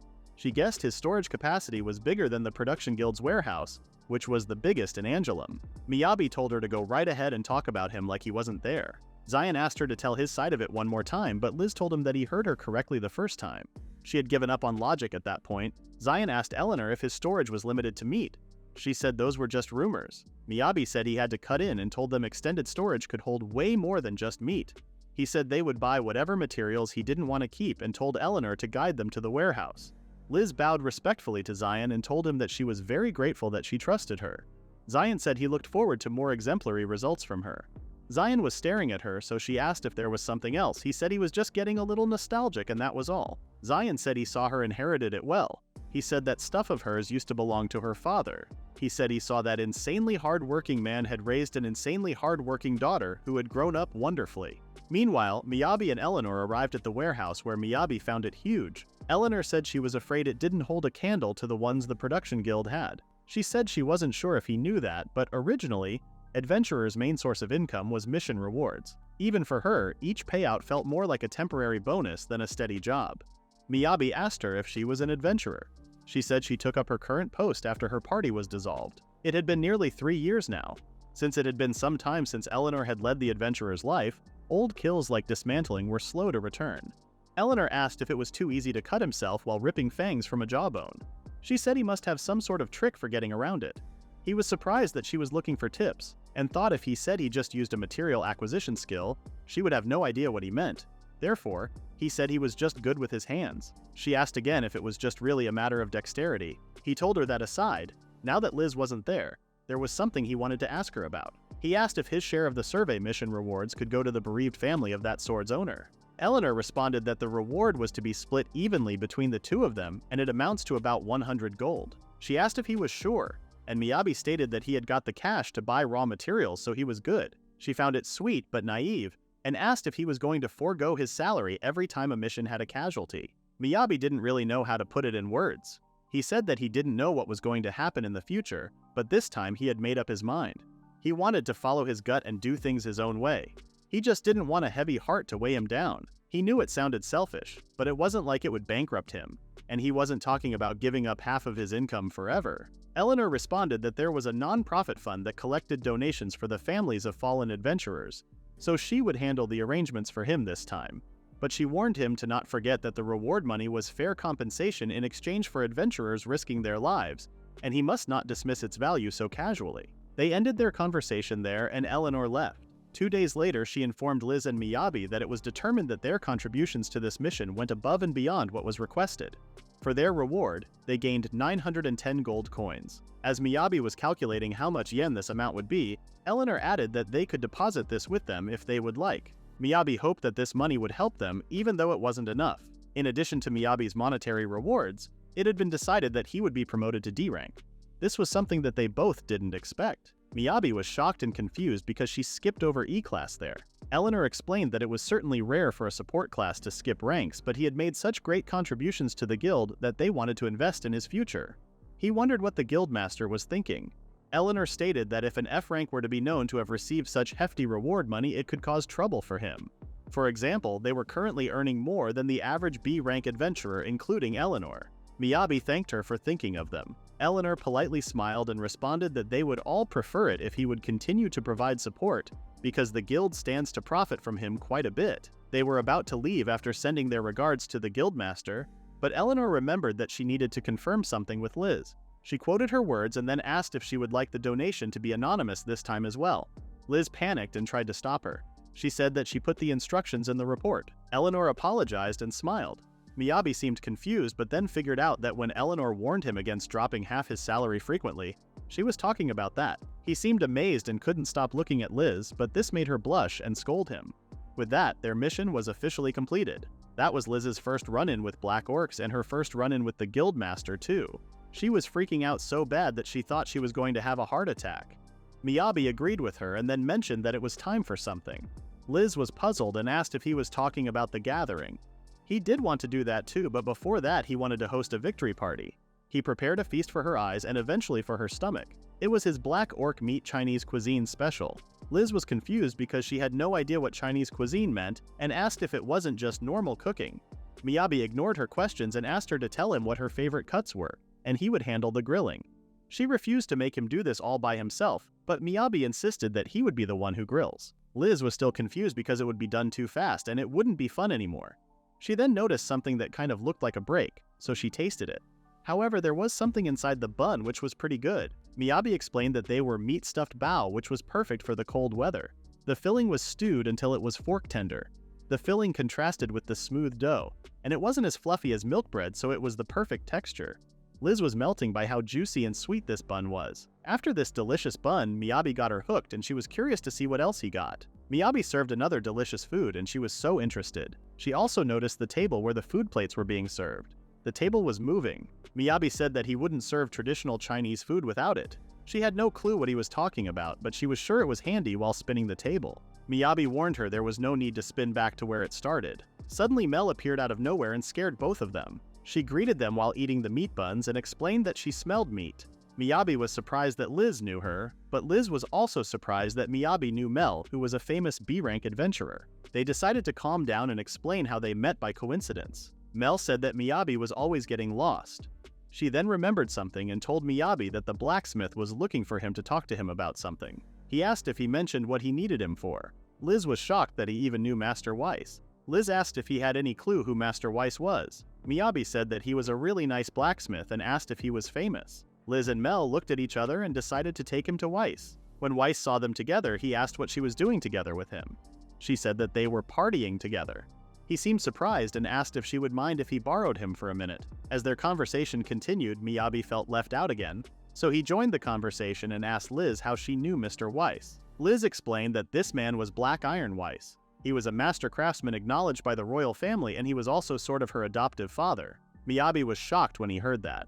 Weiss thanked him for keeping an eye on Liz for him. The loading wheel inside Miyabi's head was about to stop spinning now because he was so confused. But he didn't even get to question her real dad because Weiss would reveal why he was looking for him. He said the regional lord of Angelum, Duke Beldeni, was looking to renovate his mansion, and asked him if he was interested in sinking his teeth in.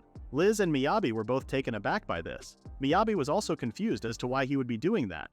So Weiss explained that he put Weiss in charge of selecting personnel and he could pick whoever he wanted. Miyabi thought this was like jumping in front of a gun a little. Liz stopped him and started scolding him. She said that he could make all sorts of connections doing custom work for the Duke. She said that he would be working under a project manager, and if he wanted to make an impression, he would have to go apeshit. After that, Miyabi didn't have any choice but to accept it. At the Angelum Western Quarter, the residences of the aristocracy sprawl out over a gently sloping hillside. In the center of it all is the estate of Duke Beldini. Miyabi, Weiss, and Liz arrived there, and Weiss left them after informing them that they would start the day after tomorrow, and sleeping arrangements were already taken care of. Miyabi was glad he remembered to bring a change of clothes. He just barely managed to weasel his way in here, and he may not have planned for this to happen, but he would have to be crazy to not make the most of a great opportunity, because it was not so common for anybody to see the inside of a nobleman's swanky estate. As he was walking around with the others, he noticed one of the flowers was withering. A man came and explained to him that that variant was known as the Cephia rose, and it was a cultivar characterized by its hardiness and versatility, but it was native to a country with a much warmer climate than here. As he was talking about what happened to the rose, Miyabi was trying to figure out who he was and why he was so close. Weiss came and told him that if he insisted on meeting everyone in person, it would be a problem. This man was Duke Trent Beldini. The night before departure, Liz was making Miyabi study about the Duke to not make a fool of himself. She said that she would quiz him and asked what he could tell her about the Lord of Angelum who governs this territory. Miyabi responded that the Belfini house was one of the 5 great ducal houses. The Duke was granted full authority over the northern territories by the central government of Fordia. Nowadays, the head of the house was Duke Trent Beldini, renowned for being equal parts enthusiastic and eccentric. She told him to keep in mind that if he wanted to be head of a major noble house, he had to graduate at the top of his class in the Royal Academy of Magic. In the Angelum territory, he encouraged the growth of the 3 major guilds and even had the authority to impose restrictions on the territories of other nobles if it came down to it. In Angelum, he put weight behind supporting free trade and the expansion of the export market. As long as you meet the rank requirements, you could take whatever job you liked, and as long as you had the money, you could buy whatever goods and services you liked. It was pretty great. Liz actually came to this town and fell in love with adventuring. Miyabi noticed that his subjects were pretty loyal to him. That wasn't wrong, but when she said eccentric, she wasn't kidding. Back to the present, Miyabi was with the people Weiss picked, and he couldn't help but feel nervous. In all fairness, he was warned the feudal lord was a weirdo, but he could handle something at the level of chatting up strangers like they were old friends. More to the point, all those workmen seemed a little too serious to him. The Duke Trent Beldini apologized for keeping them all waiting and introduced himself. He then stated to Weiss that he was honored he accepted his request. He then suddenly made eye contact with Miyabi. While Miyabi was thinking how weird that was, he explained that the mansion seemed splendid on the exterior, but it had been over 30 years since the inside was updated. These days, it was starting to show its age and it would only get worse from here. The original intention was a simple refresh of the manor, but they were living in the modern era. That's why he asked them to employ interior design reflective of that fact. He wanted them to show him meaningful innovations, have faith in the path of their choosing, and let nothing hold them back from achieving their goals with their own 2 hands. Miyabi seemed so impressed by his speech that his cheeks got red. He was looking forward to working with his fellow craftsmen. When they were in the storage room, someone threw a hammer at his head. An aggressive-looking guy started yelling at him. He loudly warned him to be careful if he had both his eye on sucking up to the boss because he was his chosen successor. Apparently, they call him Iron Skin Sid. Miyabi was so puzzled, so he just said okay. When he said it was impressive to get a nickname already, someone joined them and mentioned that he picked it himself. He introduced himself as the brother of self-proclaimed Iron Skin Sid. Miyabi apologized for butting in and explained that he wasn't trying to disrupt anybody's workflow by being there. The older brother stated that it was okay, and he was sure Weiss roped him in for a good reason. Speaking of which, Weiss came and told everyone that they didn't have the free time to chit-chat and reminded them that this job was for an old friend of his, so he staked the reputation of his business on the results of this renovation job. As the project manager, he was given rough outlines of what the client wanted for each area of the mansion, so they should have had the time to review the documents later. After that, he told them to start working. Miyabi's main goal was to make himself useful too, so he asked what he should be doing. Weiss gave him a paper and a pen. Miyabi was confused. He told Miyabi that he had something else in mind for him. He said that he was the project lead. Miyabi started freaking out because he didn't give him a blueprint. He just can't make up whatever he wants. Weiss wasn't bothered by his tantrum and stated that he tried coming up with something the fake would like and came up blank, and he also must start the construction today. Miyabi couldn't believe him because there was no way he wouldn't plan this already. Weiss brought a kid and stated that he was giving him and the kid in charge of the primary bath. The kid was so nervous and shy that he screamed at him while greeting him. When Weiss left, Miyabi sat there and thought about why this was happening to him. But at least the kid he gave him didn't look like a bad kid. It was incredible how 75% of his bodily volume could scrunch up like that. The biggest problem was the bathroom. He couldn't just bullshit his way through the complicated design a bathroom required, but he then noticed that this was a golden opportunity. The pre-existing structure just needed a light refresh so he could leave most of it in place. It was just the interior design that needed some sprucing up. In other words, he could focus on aesthetics, which was his favorite. He didn't even need to worry about the budget. As he started drawing, the kid wanted to say something. Miyabi asked what he needed and then realized that he hadn't introduced himself. The kid's name was Karen, but he was so nervous that he couldn't hear him straight and kept calling him Karen. He said that he had to come up with a design before they could get started and asked if he could start on the demo work in the meantime. As he kept calling her Karen, he seemed pretty mad, but Miyabi didn't understand this at all. When they finished, they showed them to the Duke. He said that they resembled the traditional designs of the Elven tribe, and the other was like the Save Dwarves' architectural styles, which he called fairly mundane. Miyabi was shocked. He went back to the bathroom while thinking about what to do because he drew everything as outlandish as possible.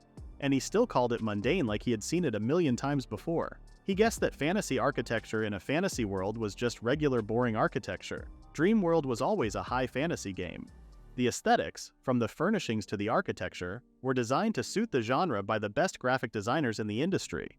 So he started to brainstorm about what he could do in this world, which so closely resembled a dream world. Meanwhile, Karen was doing the demo, but the progress didn't seem to be moving. He noticed that he was carrying all that stuff by himself, which was pretty hard, and told him to put it in his inventory. Judging by his reaction, Miyabi wasn't sure if he had an inventory, so he asked. Luckily, he did have an inventory, but right now it was full of his lunchboxes. He said that he had got enough fresh food to last him 2 weeks. Miyabi recalled the time Liz told him that crafters weren't regarded very highly among the production jobs. Miyabi wanted to borrow the hammer in his hand, and with one blow, he was able to shatter the whole floor. Karen kept calling him master, but he didn't want to be called like that. But he had already made up his mind that he would be his disciple in his heart. He wanted him to teach him what he did earlier. Miyabi said that he gets it automatically when you level up the skill, and he just practiced crafting a lot. He was so sleepy, but Karen didn't let him and expressed his interest in his talent. However, Miyabi wasn't sure if he would see that as a talent because he could remember being in his shoes. He said that if he hadn't tried, he might have the talent, too. The next morning, the demolition was done. Karen was once again amazed that it got done in the blink of an eye. Miyabi remembered that he had something to ask him. He asked if he knew what that pit-looking thing was for. Karen seemed puzzled, but before he answered, the Duke once again came out of nowhere and explained that it was a reservoir for boiling water. Miyabi's soul left his body once again, but Duke Baldini was unbothered and continued to explain that once the water was boiled, it was carried to the bath by the bucket. Miyabi seemed surprised. He said that he knew there was no running water, but this sounded like a tough job. Duke said that he had a servant with fire magic who could heat the water beautifully, but alas, old age forced him to retire. It was not the most glorious of jobs, so that could be the reason why it was hard to replace him. He then asked him if he had come up with a good idea yet. Miyabi stated that he had another design he would like to show him. Or more accurately, he had added some things to the base design. The Duke decided to just sit there and wait like a normal person. The new design pays homage to another game, one produced by a different company than the Dreamworld developers, so he was almost sure it would work. However, the Duke stated that based on the architecture, this seemed to be from the Elvish Macarinian dynasty. At the end of the day, Weiss was reporting the progress they had made. Everything except the bath worked smoothly. Weiss said that if it were that easy to please the Duke, there wouldn't be any fun in it. Duke stated that he actually approved the bath design he showed him in the final drafts, but Weiss knew he was curious deep down. Duke admitted that it was a bad habit of his that if there was real potential in something, he just couldn't bring himself to give up on it partway. Duke said that Weiss did double down on his whole show me the original thing, and he was turning into an unreasonable old man just like the rest of them. Weiss said that he felt like he had a long way to go even though they called him Master Craftsman. It all came down to how well he could give the client what he envisioned, but he expected great things from the new batch of greenhorns he hired. When Liz arrived at the park, Eleanor was reading her book, apologizing for being late. Eleanor didn't mind her and complimented her outfit. Liz said that it had been so long since they had been on a date, and she was worried she would embarrass her if she showed up looking like an adventurer. It took her a while to get her clothes ready.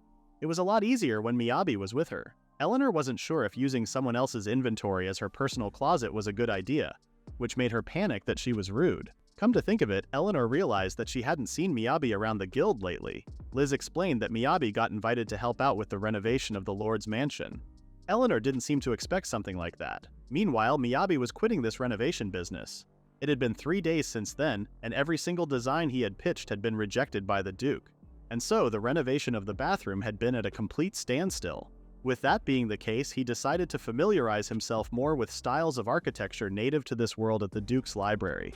And he couldn't ask Karen to help out since he got drafted to use his magic to help with another project. The image of the Duke telling him to show him something he had never seen before made him freak out again because that was too vague for him. His only condition was that he made something that looked nothing like a bathroom, but it didn't work that way. Somehow, this feeling was not an unfamiliar one to him. In his previous life, he had the same incident with his boss, who wanted the deliverables on spec but refused to adjust timelines.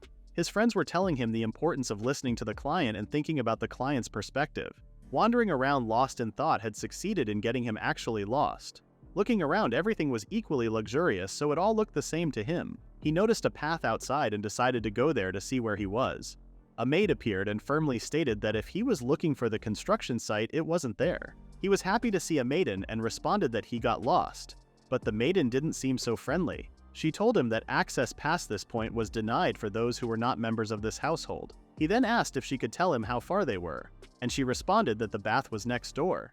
She wanted to guide him there. To be polite, Miyabi said he could find his way if she could just give her the directions because he thought she was busy, but she insisted that she would guide him. As they walked together, Miyabi introduced himself and said he was working on a construction project. But the more he tried to have a conversation, the more she became unresponsive. Realizing that the conversation sucks, he felt like he was being left alone with an awkward stranger, flailing for small talk topics. He couldn't stand the awkward silence and just wanted to arrive at the bathroom. To his luck, he saw Mel playing with her puppies. A beautiful woman that was right next to Mel asked who he was. She was the one who was playing with Mel just now. Mel introduced Miyabi as the guy who was good at getting lost. To brag, Miyabi mentioned that he was promoted to D rank the other day. The woman's garments were of superior quality and her voice was very refined. Her name was Chiffon Beldini. Miyabi realized that she was the daughter of the Duke. To change the subject, Miyabi asked what they were doing in here apart from taking out a hit on Mr. Bear. Chiffon responded that she and Mel had always played pretend like this. It got a little heated and her hand slipped, and Mr. Bear accidentally took a tumble into the dirt. The sullen maid Alicia wished they had called for her instead of rinsing him. Chiffon told her that she should handle washing her own things now and then. Mel then asked why he was there and if he was lost again. Miyabi said if someone randomly gets lost and wanders into the Lord's mansion, that was its can of worms. He admitted that he did get lost, but that was neitery here or there. The favor Mr. Weiss asked him to help out with the renovation job. Here. He then decided not to lie and said he got saddled with the entire design of the primary bath and it wasn't going well. Hearing that, Chiffon seemed like she heard about him before. She said that she must be incredibly skilled to be trusted with the entire design phase at such a young age. She imagined it must be difficult to suit her father's tastes. She stated that her father was terribly busy all the time, so she knew he treasured the rare opportunities to relax in the bath. She greatly looked forward to seeing what he would come up with. That said, she also mentioned that she couldn't give him any direct assistance. So at the end of the day, it was none of their business. Mel and Chiffon continued washing the bear. While watching them wash the bear, Miyabi was thinking about what Chiffon said. Thoughts he had in mind flew through his head and he had an idea. He immediately stood up and asked Alicia to guide him to wherever Duke Beldini was right now. When he explained his idea to the Duke for the first time, he saw his pleased face. After that, Karen came to the bathroom in shock because he heard that the design got approved. He happily confirmed him and apologized for keeping him waiting so long. But at last, they could finally begin the real work. Karen was once again amazed by Miyabi. The fact that he designed something the Duke himself acknowledged was truly unbelievable. He wanted to help and said if he could figure out how to use that special move he showed him before, maybe one day he might become a master craftsman just like him. He started to nag Miyabi to teach him because he was sick and tired of being useless. Master Weiss was kind enough to hire him to his workshop. Lots of them could use magic, but when he used his, it was garbage. He hated the fact that everyone was doing their best while he just sat back and watched them. Miyabi realized that his eyes on Karen were dead serious this time. In this world, this was the first fellow craftsman he had met, and if he had arrived with nothing, he wondered if he could have found himself in his shoes. He wanted to do something to help him. He had no clue if this would work out, but he was willing to try. This made Karen so happy. First things first, Miyabi asked Karen what he could do at his current skill level. He was confident with making hammers as he does it all the time. He harvested the wood, shaped components, and assembled them. Miyabi asked him why he didn't use any crafting-related skills. He explained that when he tried to do it like that, it came out looking pretty bad. So the finished product had poor form fidelity, and with how long it took to fix the shape, using the crafting skill didn't end up saving him more time. It was possible his skills were just unique to Miyabi, but Karen got a functional inventory and other class-specific magical skills. Knowing that the foundational skills were all there makes it much more likely that there was a viable solution, and this solution was to level up. They had got a whole bathroom to renovate that requires those very skills. Sure enough, there seemed to be a path forward. Miyabi then asked Karen to use his crafting skills to make him 5,000 of those little blocks.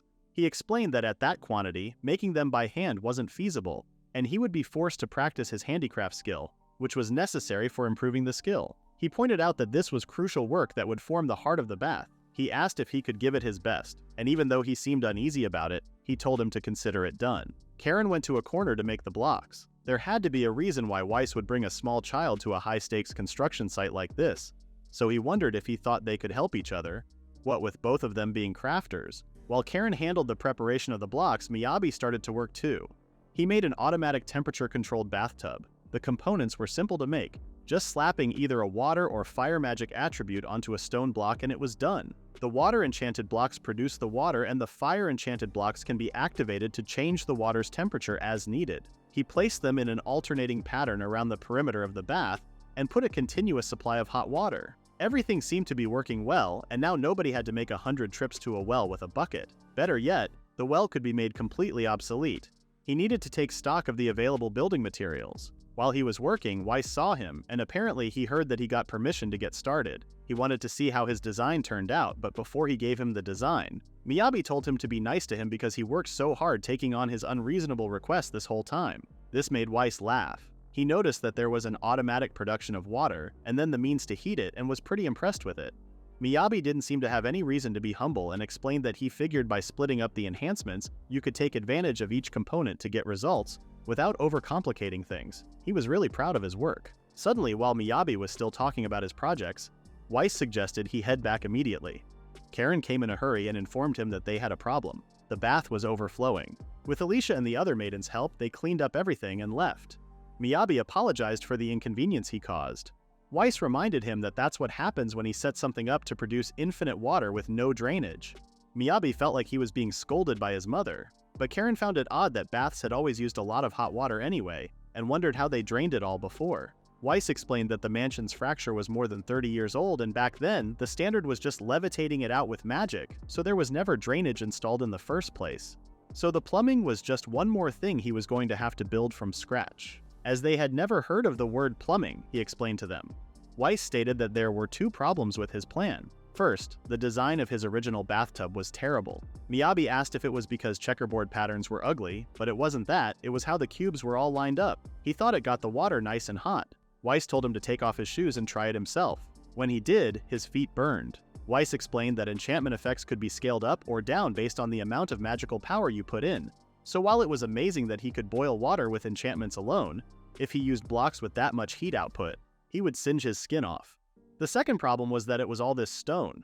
The foundation of the Duke's mansion was built more studly than most. Each stone block was enormous, and they were layered 3 deep. To install proper drainage, he would need some way of removing some of the foundation.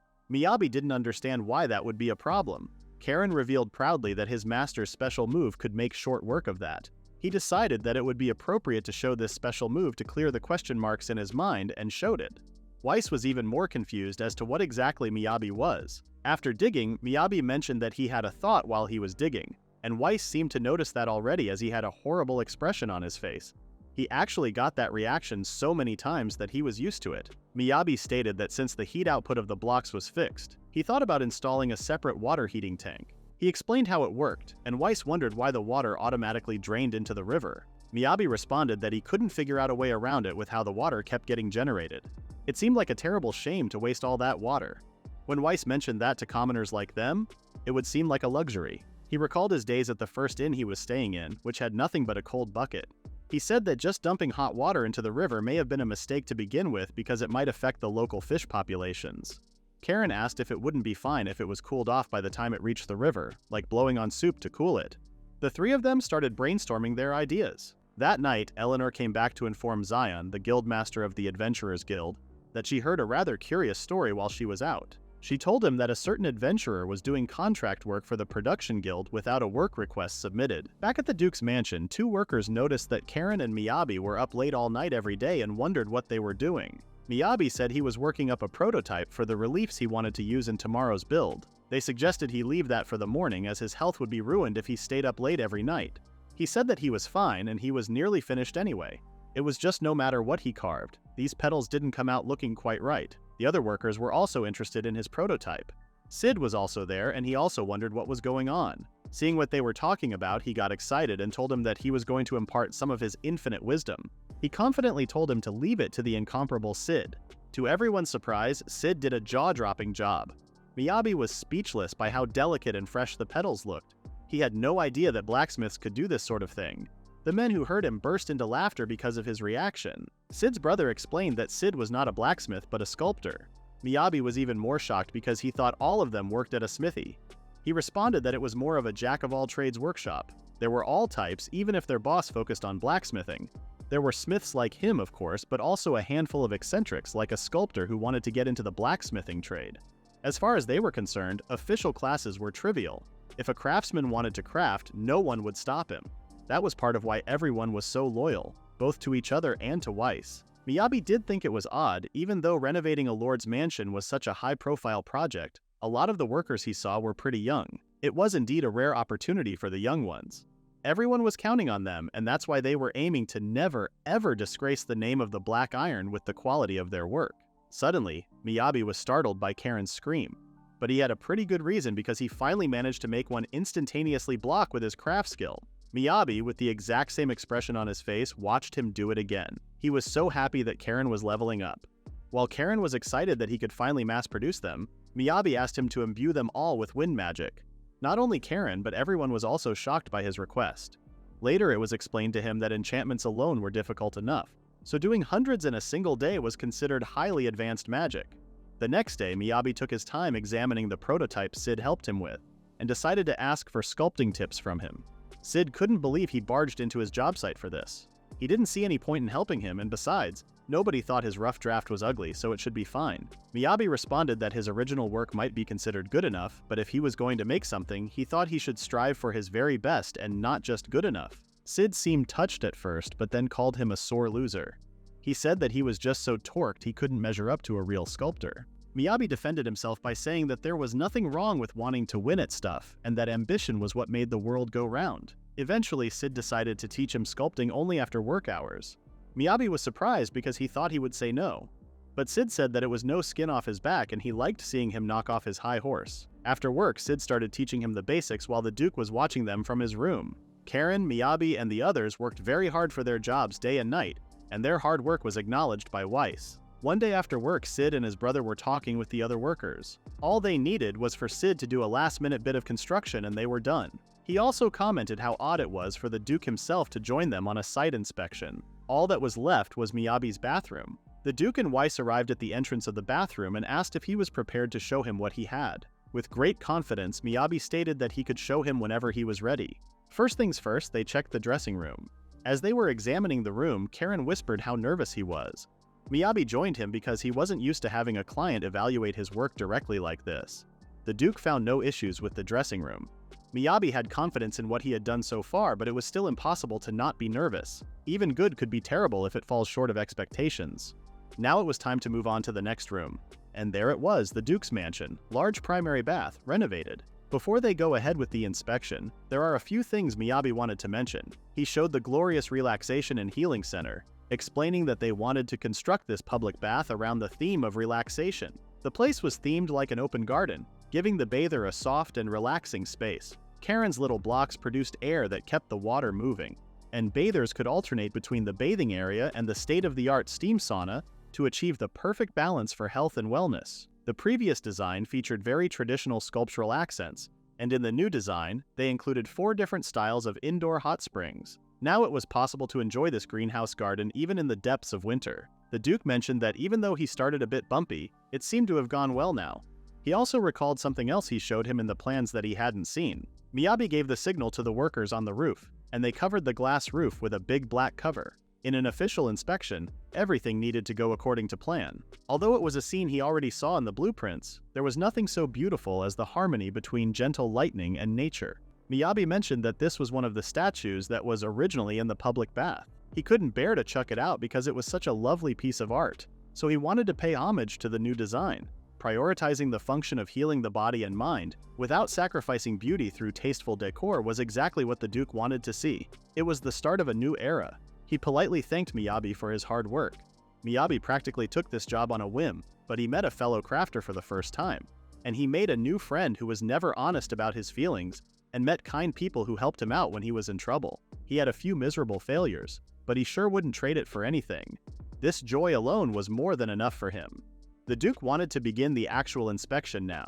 Miyabi mentioned that the plumbing was finished according to the specifications, and he could test it now. The Duke took off his clothes and enjoyed the warm water for a while, and Miyabi questioned in his mind if he needed to be here for this part. At the dinner, Miyabi was surprised at how different the Duke could be when he was with them, and when he was doing the Lord's business. He wondered if they were supposed to be here because this was a reception party for aristocrats, and he felt like commoners being here might get them in trouble. Weiss told him that they were invited and there was no need to hold back for propriety's sake. He then commented how unexpected it was for him to build not 1, but 4 bathtubs. Miyabi explained that he got the idea from the spa in his hometown.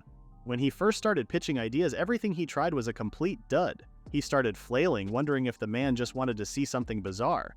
But that was completely missing the point. The Duke's knowledge base was damn near encyclopedic. His mansion was packed to the gills with prolific art.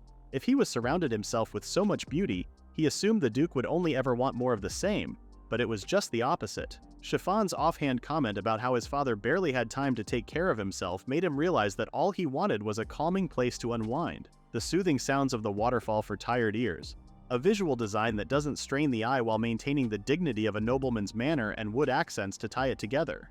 It would have been easy if he had just gone with traditional Japanese architecture, but if he had done that, it wouldn't have been true to his style. He was sure Sid was just going to accuse him of being a sore loser again. Weiss was really glad he took him up on the job. Sid and his brothers called for Miyabi and mentioned how good the food was. Meanwhile, the Duke was in the bathroom when Chiffon greeted him. She informed him that she had finished seeing the last of the guests home.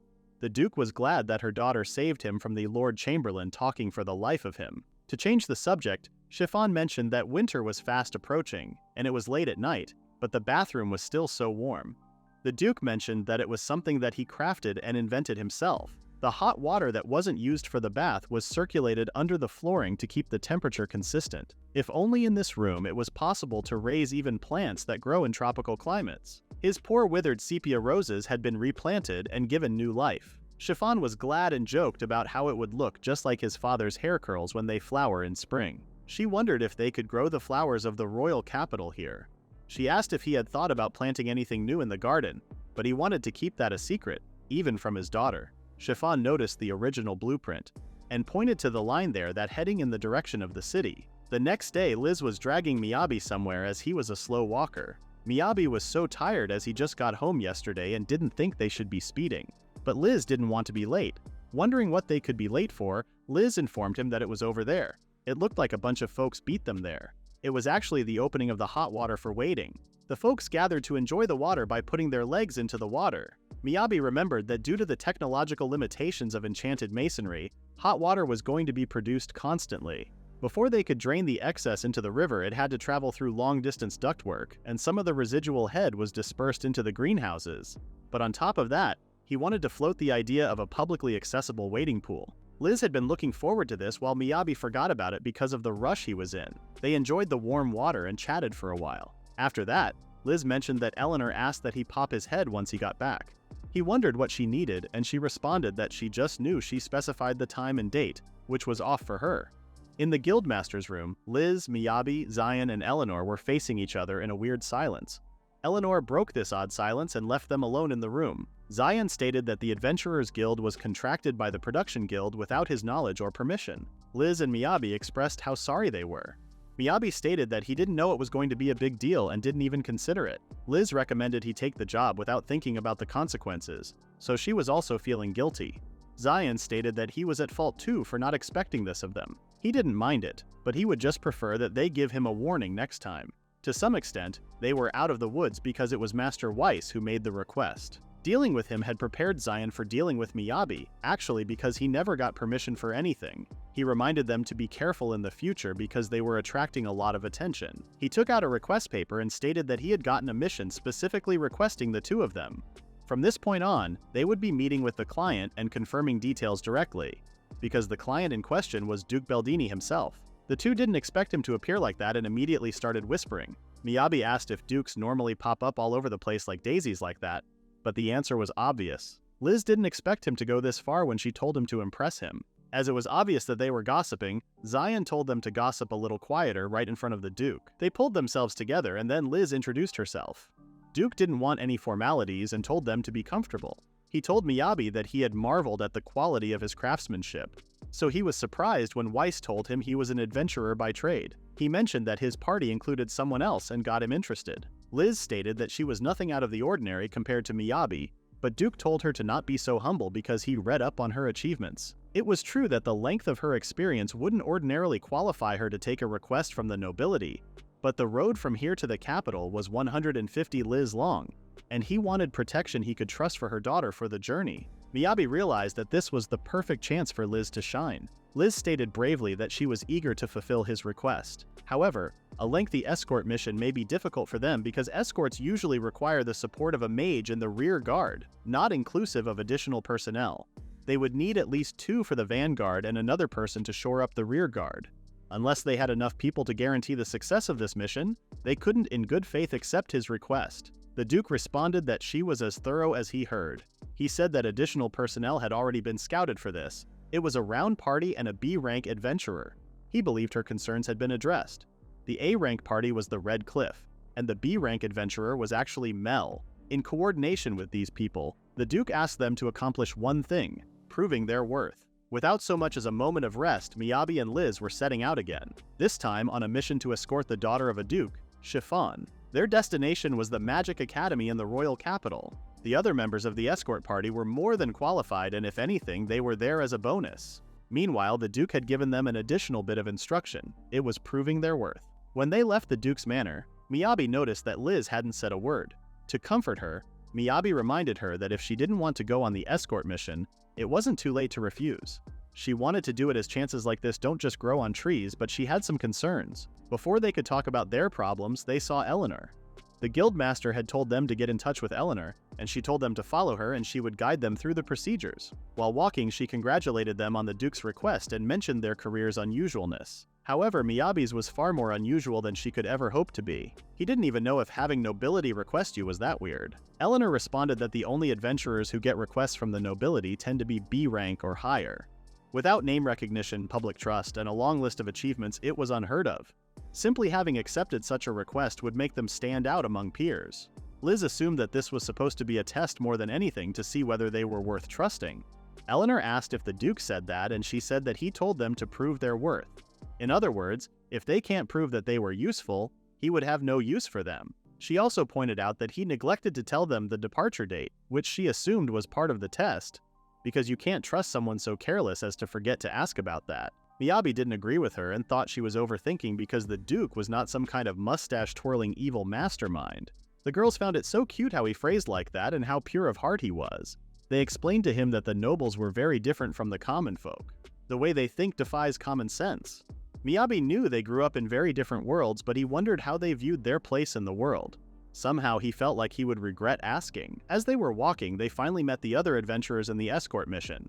When Liz saw them, she told Miyabi to stay very quiet and very still. As she hid behind Miyabi, the adventurer group walked past them. Miyabi couldn't help but ask if she was okay, as she was sweating a lot. Hearing Liz's name, the girl from the adventure group stopped and turned to them. Her whole mood changed when she confirmed that Liz was there. She immediately cuddled her and tried to tease her as if she were a baby. The other members of the group also seemed happy to see her. Miyabi's jaw dropped seeing them baby her like that. Liz explained that the Red Cliff guys were old friends of hers. She then introduced the members. The woman was the healer, Laura, the big guy was Tyson the tank, and Darte was the swashbuckler. With those long, distinctive ears, Miyabi figured that Laura was an elf, which only made it weirder that she speaks in the Kansai dialect. Eleanor explained that Laura speaks with the conventional elven accent. Dart asked who Miyabi was. He introduced himself to them and explained that he partied with Liz and would be working with them as support. He definitely didn't expect them to act like it was the end of the world. Laura didn't believe that their party was just a boy and a girl alone together, but Eleanor confirmed them. While Laura was trying to process that the sweet girl she raised was partying with a boy, Tyson said if she was serious about her relationship, he would swallow his tears and cheer them on. Dart, the scary one, asked if he was prepared to protect Liz even if it should cost him his life. Miyabi asked if they knew what the word support meant, but they had no reaction to that question. Dart repeated his question with the same expression and tone, so he realized that his options were answering with yes or yes, but he didn't think he could just say that. He responded that he wasn't sure what they meant when they talked about being prepared to protect Liz when she was objectively better at this than he was. She was a strong and capable adventurer. He just wanted Liz to spend her adventures in comfort because that was what he could do to help. Even though he thought he had given a good answer, Dart concluded that he wanted to make Liz the happiest girl in the world. He leaned on him, saying that his declaration of war had been received, and if he was willing to go that far, he must think about what it means to spend an adventure in comfort and show them his resolve. They were going to make sure he was a suitable man for their darling, Liz, on this journey, and if he valued their relationship, he should be capable of at least this much. Miyabi had no idea how he came to that conclusion but had no choice but to accept. After getting over Liz's old friends, they went to Weiss to start the preparations and told him what happened. Liz was pretty upset that they showed up while she was trying to avoid them. Miyabi asked Liz if she had always been like this with them. She explained that all three of them were veterans, with the popularity and talent to prove it. So of course she was always the odd one out. Her biological father was a former member of Red Cliff. When she was little, all members would play with her between missions. Back then, they were just humoring a cute little girl. But 8 years ago, her father was killed during a mission. Miyabi recalled the time she introduced Weiss as her adoptive father and understood why she introduced him like that. Liz continued to explain that after her father died, everyone got super overprotective of her and it was tough for her, which he could imagine was only exacerbated by her trying to keep her distance after that. Liz apologized for confusing Miyabi and explained that her staff was only made for her dad. Weiss teasingly hit her to stop her from saying depressing things like that. She ran off to be an adventurer, and now the only time she came home was to get her weapons fixed up. Weiss didn't seem to be pleased by this habit of hers, but they still seemed to be on good terms. He was guessing Weiss and Liz's father were close friends in the past, but he still wondered what this careful distance between them was. While he was wondering things, Weiss asked what their plan with the escort mission was, and wondered if they were planning on turning it down just because Red Cliff was coming along. Liz responded that she was still doing it because it would be foolish to miss this chance, but she was just a little concerned.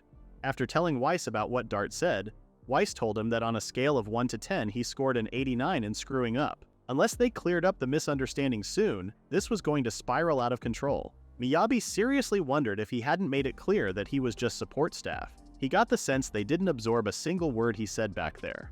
Liz calmly stated that they were in this mess because they had absorbed what he said. Miyabi then created a relationship diagnosis chart in his head and asked if they thought they were dating, and Liz confirmed him. She also told him to fix it.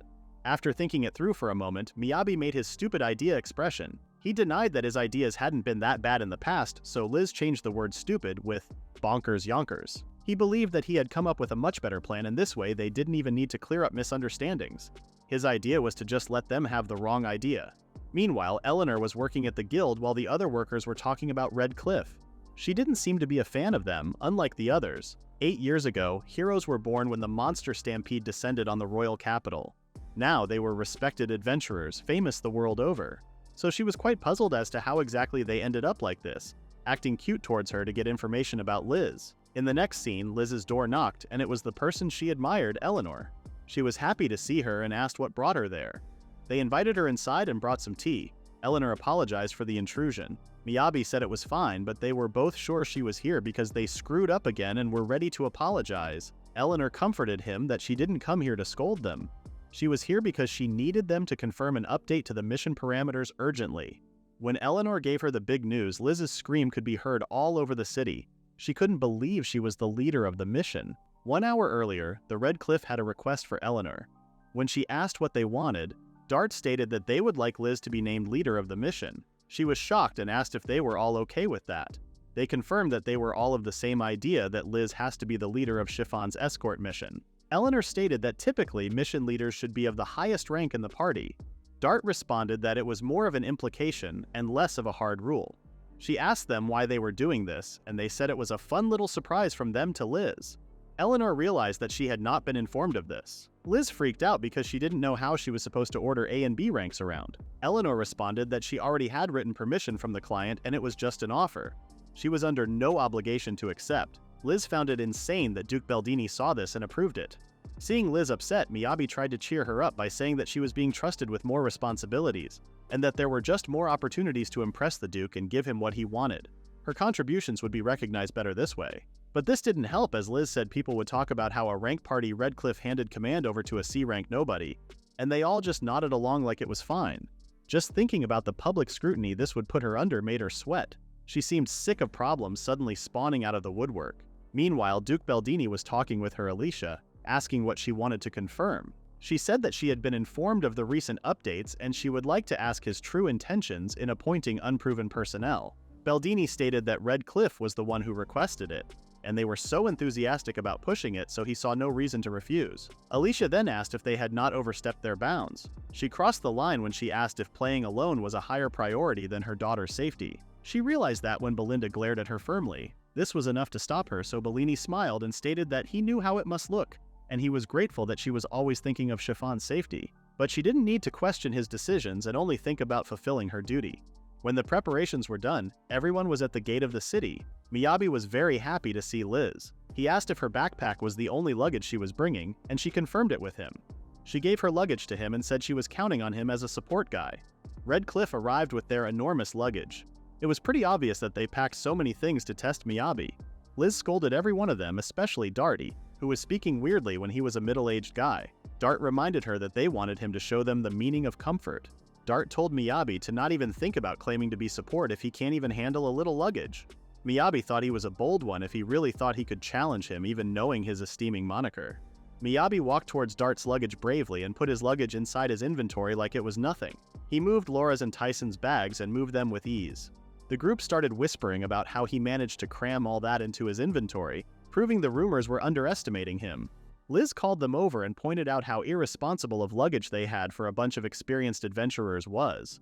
Sure, Miyabi's inventory capacity could handle it just fine, but in any other circumstance, it would have had to be loaded onto the carriage. She told them to reflect on their sins, and they listened to her. She stated that they were the ones who nominated her as leader, and they should at least pretend to respect her authority. Miyabi informed Liz that the client was there.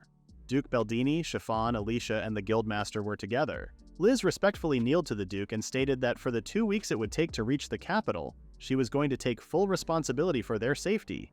The Duke found her quite reliable, and then introduced his daughter Chiffon and her attending maid Alicia. Guildmaster mentioned that even he was a little nervous. An escort mission with an A-rank party was a precious opportunity for Liz to gain experience as a squad leader, and he was looking forward to her mission success report. After that, they all got ready to head out. Miyabi asked where Mel was, and Liz responded that she was taking a nap in the carriage as she offered to cover the night shifts. Duke reminded Chiffon to not forget to write home often, and with that, the escort mission started.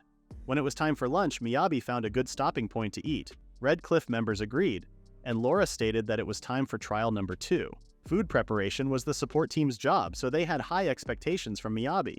When Miyabi showed the setup he prepared, everyone was shocked. Liz noticed that it was different than usual, and Miyabi explained that the normal setup seemed a bit too small for this number of people. The Redcliffe team wanted an explanation, but he told them to hold that thought for a bit, while he went to whip up some lunch for everyone. Miyabi was grinning as his fiendish plan was off to a great start. Miyabi felt sorry for dragging Chiffon and Alicia into their petty squabbles, but promised himself to make it up to them. He kindly offered them a seat. Alicia realized that she was sitting down with Chiffon and immediately stood up. But Chiffon told her to let Miyabi handle this one. After a while, Dart smelled something amazing. When he went to take a look, he saw stewed vegetables and oxtail for lunch. He questioned how he had time to do that, and Miyabi responded that it was already packed in his inventory. To make a negative comment, Dart said he couldn't serve strong-smelling food in the woods as it would attract monsters. But when they tasted, everyone stopped talking and focused on eating. Mel came and asked if she could have a little more. After lunch, Liz looked at her map and noticed that somehow this was going pretty smoothly. They were having a better time walking than he thought they would. Dart once again started teasing him and told him that even though he was exhausted, there was no time to relax. Miyabi responded that he had plenty of stamina to spare. He mentioned that once the daylight was gone, setting up a comfortable camp was an absolute necessity. After the luggage and the food, this was the obvious next trial. He could see this coming from a mile away, so he told Liz to let him have this moment. Dart then ordered him to show the tent he had prepared. Knowing their expectations, Miyabi showed them the whole house he bought. Opening the door, he invited them inside for a tour. They were flabbergasted by him bringing a whole house as a camp. He wanted an explanation of this, but Miyabi thought he was asking about the horses. Dart corrected him, saying that they wanted an explanation about everything they were seeing. As if it was nothing, Miyabi noticed that he forgot to pave a road between the house and the stables, so he just started doing that. Dart couldn't believe he was looking at the ground when something unheard of in the course of human history had gone down. He found it weird that a whole house had sprung up from nowhere. He was also annoyed by the face Miyabi was making. He asked Liz to say something to him, but Liz was already listening to him talking about the dibs in the bedroom under the tower. Miyabi was so happy that his plan was working. That was how he had chosen to respond to Redcliffe's antics. If he could lure them into accepting this at face value, eventually they would shut down and stop thinking about anything at all. He even called it the "if it makes no sense, just give up" strategy. After all, Liz got used to it pretty fast, especially when compared to how she was at first. But apparently they were dedicated to not conceding defeat just yet. Dart said a bare-bones building could hardly be called comfortable, but Liz responded that if it kept them out of the rain and the wind, it was good enough. The worst part of adventuring was the cold and the hunger. In other words, Dart said he wouldn't hand Liz over to him if this house was cold and drafty. They head inside and face a warm interior. The house was pretty good. Miyabi looked at the red cliff and realized that he killed them. But he decided that they would be fine and started on the dinner. Meanwhile, Alicia was looking at them confused. Chiffon took a warm bath and was still in disbelief that she would be able to take a bath while traveling. She asked what was in their room, and Alicia explained that it was their cottage. She assumed she would be spending the night in the main house, but Miyabi suggested that a slumber party with just the two of them would be more relaxing. Alicia felt guilty and apologized for not being able to attend to her. She told Alicia to not starve herself because she had been driving the carriage all day and must be exhausted now. As Alicia was her only maid, she didn't want to sit around feeling useless. Chiffon acknowledged her feelings and stated that she had never once thought that there was anything she couldn't do in all the long years she had been serving her. She sat in front of her and embraced her while comforting her by saying she was doing a wonderful job. Long journey could put a terrible strain on the body, and noble blood does not negate that fact. Or at least that was typical. While lying down, Alicia noticed that compared to the beds in the mansion, this mattress was softer. She started to think about today and felt bad for not being able to help even once. Her lady said it wasn't an issue, but she just could not accept that. She tried to be calm because when the morning came, she would do better. On the second day of escort duty, it was raining. Miyabi woke up and found Mel drenching. He brought her a blanket and asked if anything interesting happened overnight. She said that nothing happened except Redcliffe snores almost louder than the rain. Liz came and informed Miyabi that they might have to delay their departure. They had to wait for a lull in the rain. Miyabi asked if the downpour didn't stop soon and how bad it would be for their schedule. She responded that it was only this bad at the moment. The weather around this region was notoriously mercurial. She decided to check around midday to see if it had let up at all. If not, they could afford to spend one more night here. While Miyabi was preparing breakfast, Mel was watching him. She said that she took the night watch all by herself and deserved a special treat. Just for her, Miyabi prepared delicious ramen. Seeing Mel's ramen, Liz wanted to have some too. Miyabi asked if she was sure it wouldn't be too heavy to eat in the morning. She didn't even know what he meant by heavy. Miyabi realized that he was underestimating the stomach of a teenager. It was about time, so he decided to wake up the old-timers. They knocked on their door, but no one answered. At first, Miyabi assumed they just overslept, but it was too late in the day for that. Alicia went outside because of their noises, and Miyabi greeted her. She asked what time it was, and Liz told her not to worry as they were delaying leaving until the rain let up a bit. Miyabi mentioned that the Red Cliff guys overslept too. Alicia asked if breakfast was served, and he said it was. Before that, Miyabi asked if she would like to change clothes or brush her hair first. Alicia realized that she was in her sheer pajamas and had apocalyptic bed hair. She immediately slammed the door on them and went inside. Liz called Miyabi a stone-cold bastard because of his rudeness. After getting ready, Alicia apologized because she wished to make amends for her mistakes. She told him to tell him if there was anything he would like to eat, and she would prepare it. Miyabi responded that cooking wasn't something she needed to be worrying about, but she responded firmly that she didn't make the distinction. Chiffon joined them and giggled. She mentioned how Alicia had an unparalleled sense of personal responsibility. She suggested letting her have her way if it wouldn't bother anyone. She said that she was looking forward to working with him. After that, the rain didn't stop and they decided to stay another day, waiting to see what would happen. As for Red Cliff, they apologized to him. They didn't wake up until late in the afternoon and were appropriately shamefaced. Miyabi prepared the ramen he made for Liz and they got back to their old selves after knocking back some of it. Miyabi was patiently waiting for them to get used to it as he was going to have them as desensitized as Liz was one day. The next day, the weather looked safe to set out today. Once again, Liz came to Miyabi's window and asked for food. Alicia welcomed Miyabi into the kitchen. She said that she couldn't oversleep 2 days in a row. Chiffon giggled and revealed that she left out the fact that she slept on the floor to avoid getting sucked into the pillows again. Miyabi always knew she was tough and serious, so he didn't say anything to embarrass her more. Alicia asked if the preparations for breakfast were underway. Miyabi couldn't help but admit to himself that she was awfully cute. Meanwhile, Guildmaster Zion encountered Production Guildmaster Georgi. He asked Georgi if he had been waiting long. Zion was trying to avoid him a little longer, but it was helpless now. He respectfully bowed and apologized for the inconvenience with the renovation contract. Georgi was a grumpy man and said it was a waste of time and effort. He started scolding him for not being able to keep a leash on his own guild members and hired a worthless idiot. He told him to consider himself lucky he didn't blacklist him or cut off all business with the guild. Zion was furious but didn't say anything to make the situation worse. He said that he should have taken more care and promised to be more attentive in the future.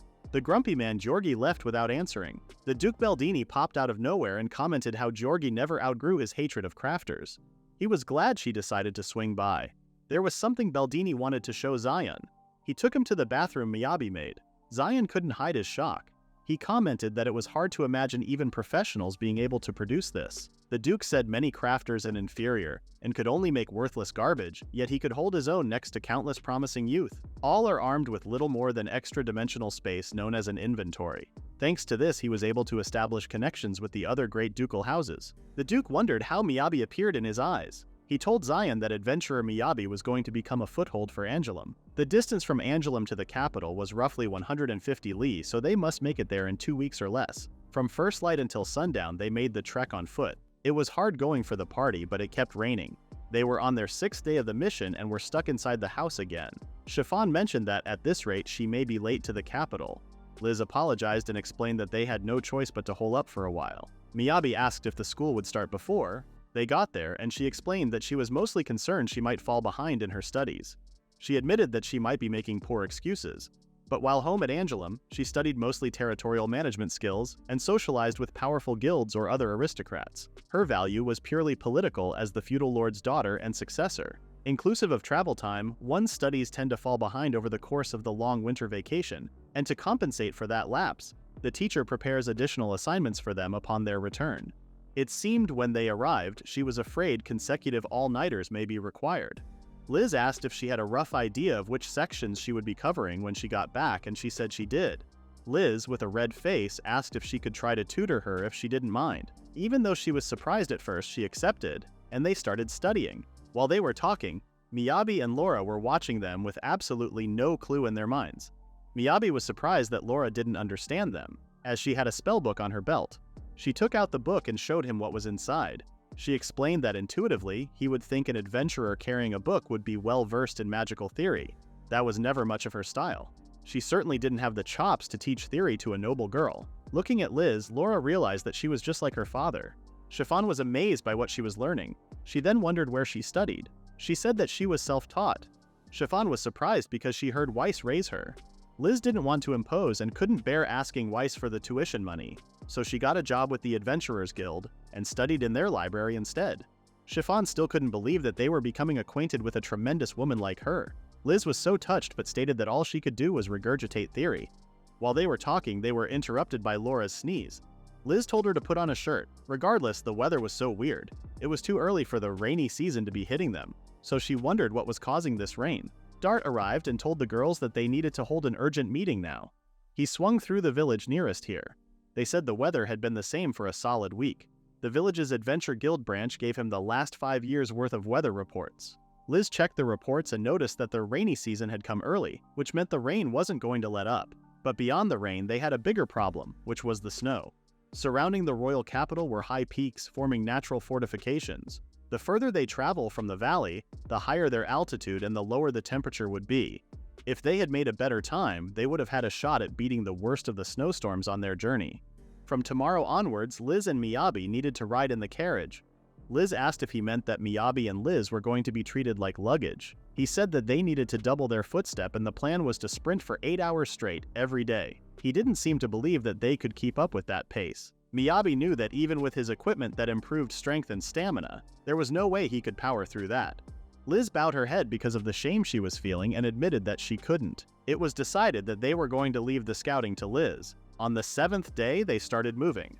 Their road was blocked by a big tree, so Darda asked for Miyabi's help. Miyabi quickly removed the tree and they continued. When it was time for lunch, Luara called Miyabi and stated that she was thinking of changing their meal plans. They were going to be burning a lot more energy in colder climates. At night, Liz told Miyabi that he was amazing. She said that everyone in Red Cliff was already relying on him. He said that she was doing a great job with this scouting too. Laura was singing her praises earlier. The only reason she could detect the number and distance of enemies so accurately was because her magical control was so precise. As he was talking like that, he didn't even realize Liz wasn't answering anymore. Liz already knew Miyabi was competent. His abilities shock and amaze everyone he meets. There were things only Miyabi could do and things that made him special and unique. She couldn't think of something that only she could do to make her feel special. The next chapter begins with Sid noticing Karen mumbling some words. He had to interrupt him as he looked like a creep. Karen explained to him that he was trying to train his inventory. On the final day of the renovation job, Miyabi wrote down a special training regimen for him, so he was trying to catch up to him step by step. Sid recalled that Miyabi's inventory space was pretty big, and Karen confirmed him. He wanted to go with him, but Weiss told them that Miyabi left for the capital ages ago. Karen hoped that wherever he was doing well. Meanwhile, Miyabi was worried about Liz. She tried to act fine, but Miyabi said she seemed tired since yesterday. She said riding in the carriage was much easier on her body and she didn't have to walk all day now. Miyabi also tried to act like it was fine, but he already noticed that she was really bothered by Dart's plan. Even though they understood why it was necessary for everyone's safety, it still felt wrong. Before they left, Liz spent all day in the library memorizing routes and monster data. Obviously, she took her responsibilities as mission leader seriously, but the instant something happened, it was as if Darta took over as leader, and now Liz was depressed because of him. Suddenly, Dart called Liz and Miyabi. He showed them a beautiful statue and explained that it was a border marker. They denoted the boundaries between sovereign territories. That also meant that beyond this point were the Regparta Mountains, and right behind those mountains was the royal capital. Suddenly, Liz sensed something and alarmed everyone that a monster was above them at 4 o'clock. 3 of them were about 50 meters off. Dart left them to Liz. She used Ice Needle, but Miyabi thought they dodged it. However, the needles turned back to the monster and killed it. Liz only killed their leader, but if they were only trying to drive them off, that should be enough. When she returned to the carriage, Chiffon asked if that was the elemental magic Ice Needle she used, and Liz confirmed her. She found it strange because Ice Needle was ordinary ice magic, and all it could do was form ambient moisture into hardened needles of ice that fly in a straight line. But she could swear she saw a needle pivoting trajectories in midair. She asked what that was, and Liz explained that it was one application of fine-tuned magic manipulation. It was possible to change its target from a distance. She mentioned that it took her a lot of practice to get it right. Chiffon looked at Liz so eagerly that Liz had to offer to practice it later if she was interested, which she was. Dart liked that weather, and what they needed was it to stay that way for 5 days. At night, while they were resting, Chiffon and Liz practiced the ice needles. Chiffon was having a hard time pivoting the needles because no matter what she tried, they kept running into the obstacles. Liz comforted her by saying that it's always like that to start with. She offered some cookies that Miyabi prepared. Chiffon heard so much from her father and she thought she prepared herself, but it was easy for the absurdity of it all to slip her mind while they were traveling. When it was raining, Miyabi covered walkways, and when they were studying, he added blackboards and desks. He always finds new ways to surprise Chiffon. She then wondered how Liz and Miyabi came to make Miyabi's acquaintance. Liz responded that they bumped into each other when he got lost in some woods near Angelum and she showed him the way to the town, but he was flat broke. They ended up forming a party pretty naturally. Chiffon then asked if she didn't have a party prior to that. Liz knew that it was odd for a rearguard mage to fly solo. Liz changed the subject and asked how much magic manipulation training she had done before, and she said that it wasn't very much. Whatever her preferences, higher levels of magical learning have been prioritized in her studies. Liz commented that she was certainly blessed with a lot of magical power. In the field of magic, natural talent was everything, and Liz wasn't born with much at all. 3 elements were necessary for the mastery of magic. The methodology behind magical construction is called a theory, the actual manipulation of magic to perform a task, which they call skill, and the raw energy they use to power skills, which they call magical power. What was disproportionately crucial for success was magical power. Unlike skills and written theory, which could be learned, magical power was fixed at birth. It's not so much that it didn't grow, just as with muscle mass, the more you use it, the more you strengthen it. Liz had tried every kind of training conceivable, but she had been stagnating for the last year. To use that little power she had efficiently, she trained more in fine-tuned control. In looking for a way to use stronger skills with less magic, she immersed herself in dense magical theory. But while she was doing that, everyone born with talent was steadily pulling away. The gap cannot be closed with effort alone. Thinking about these moments, Liz started to doubt herself once again and felt like she was nothing. She knew complaining left and right wouldn't change a thing, so she tried to focus on the training for now. She asked Chiffon to show her hand for a moment. She explained that magic was released from the palm of the hand. She could use her magic to induce hers into the same state of being, and she told her to remember the sensation for later. While Liz was doing that, Chiffon remembered that her father used to teach her just like that. Meanwhile, Miyabi prepared himself and knocked on Dart's room. Tyson opened the door and informed him that Dart was sleeping. He figured that this was about Liz, so Tyson invited him over and brought some of his Hago herbal tea. While sipping their teas, Tyson asked how Liz was. Miyabi responded that it was pretty clear she was depressed all the time ever since she started riding in the carriage. Tyler responded that he knew, and it was hard to miss. He said that Liz wears her heart on her sleeve and asked if the carriage issue was what he wanted to talk to Dart about because there wasn't really anything else to do about this. Miyabi stated that it was more the peripheral issues that had him concerned. Redcliffe elected Liz as mission leader, but she can't help but feel like that position has been rescinded. He didn't disagree with Redcliffe's overall plan, but he wondered if it would be too bad to let her be the leader they asked her to be. When he asked Tyson if Liz wasn't an experienced adventurer just like them, Tyson couldn't help but tear up. He said that he thought he prepared himself, but that little girl had gotten so big and he realized that she was all grown up now.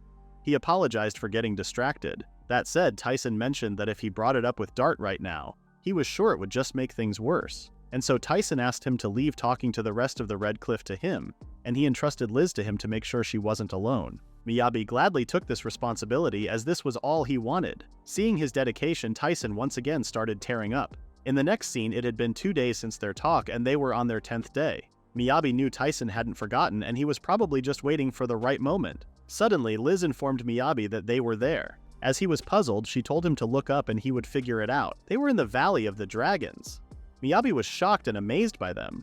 Liz explained that the dragons around here were the gentle kind and they coexist with humans in peace. They also noticed that it was the nesting season. They tend to get territorial and aggressive around nesting season, but that was just for the stretch of road through their breeding grounds. The roads blocked off for the next few months. Alicia asked what they were going to do now, and Dart said they were going to find a detour as their best bet. The closest detour wraps around the mountain the other way and joins up with the highway on the other side. It would add 4 or 5 days, but it would get them where they were going. While Alicia and Dart argued about his plan, Liz had a different idea.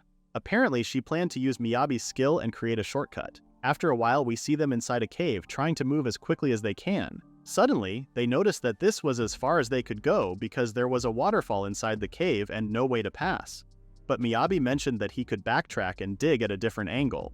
While walking around, Miyabi sensed something and looked up, which was a big slime coming with him. A second before it hit him, Mel slashed the slime and saved Miyabi. They immediately put on their guards and tried to locate the enemy. Liz was in shock. She couldn't believe they already scouted the area. Between the cracks in the rock, something was emerging, and after a few minutes they were in a slime nest. After getting rid of the shock he had, Miyabi started to think rationally and realized that it was worse than when they fought underground because they were penned in by water this time. And even if they didn't have the water to worry about, they had no idea what could be lying beneath its surface. Mel was slicing off the slimes one by one. She told them to secure an exit route. Liz looked around, but there was no exit. Mel then told her to make one then. She was so talented that the others didn't even need to attack the slimes. Slime was a monster with a distinctive method of attack that dissolved flesh and bone. Their movement speed was relatively slow, and their weak point was the core at the center of their body. If there were only 1 or 2, they posed no real threat. But when there were this many in an enclosed space, they were a real problem. The carriage was no guarantee of safety when slimes could slip through the gaps in the wood. It was going to be difficult to defend it with so little room to maneuver. Liz was indecisive about what to do. She felt so guilty because she was the one who suggested they go through the mountains in the first place. She was so distracted by her own guilt that she didn't notice the slime's attack and Dart had to sacrifice his arm to save her. Dart was calm because he was counting on Laura. Laura told him to shut up because she was trying to concentrate. She created a healing circle and Dart's wound in his arm immediately started to heal. The acid-born was gone in a few seconds. Wide area of effect magic takes a lot of magical power, so does the Geeling magic as a rule, but for her to combine both so calmly, Liz realized that magic of the elven kind once again. But she didn't want to sit idly by. Sure, Lauda could heal it if anything went wrong, but that didn't change the fact that the injury still happened because of her.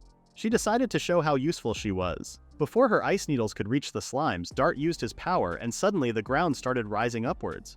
Liz once again realized what it meant to be an A rank, and felt useless for not being able to help with a single thing.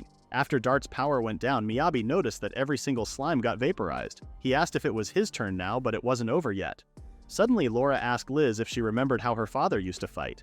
She held her hand and Liz started to feel Laura's magical power. Laura recalled the memories with Liz's father, when he said he had been thinking about which magical attribute would suit her best and he comes up with magical guidance. It was something intuitive and easy to remember for her. She told Liz that what makes magic strong is fine-tuned magical control paired with a strong knowledge base. She reminded her that slimes could squeeze in through any gap, no matter how small. She asked how they escape if brute force doesn't clear the way. Even if Laura can't think of a better way, she believed Liz could. She asked what was left when she eliminated what was impossible. Liz had given it thought before. If gaps were a problem, the gaps must be sealed. There was plenty of water and she believed she could make it work. She even wondered why she didn't take the option seriously until now. She then reminded herself that the principles were no different from when she taught Lady Chiffon. When they practiced that night, they manipulated the magical particles already present in the spell to alter the trajectory. But in theory, from the instant you begin the spell until the time of activation, nothing is stopping you from controlling everything. In other words, she could manipulate Laura's magic mid-cast. The difficulty level was on a completely different scale, but it's what must be done. With all her efforts, Laura and Liz created Flash Freeze, which was revealed by Dart that this was her father's technique, but Liz didn't hear that. Miyabi couldn't believe what just happened. Every last slime, floor to ceiling, got frozen solid. He then noticed something and asked Dart what it was. Dart confirmed that it was light, and his guess was that the river here flows through the outside, so that opening was their ticket out of here. Dart told him that their speed was going to tank hard if they had to traverse ice and snow. Considering his dig speed, it might honestly be faster just to dig a tunnel out. Miyabi told everyone to take a look at what he was about to do. He aligned the stencil with sheet metal and cut out the base shape, adding a slight bevel to the edge, smoothing out the bottom blade, lathering, rinsing, repeating for mass production, and then affixing to the bottom of their shoes. Miyabi made everyone ice skate shoes.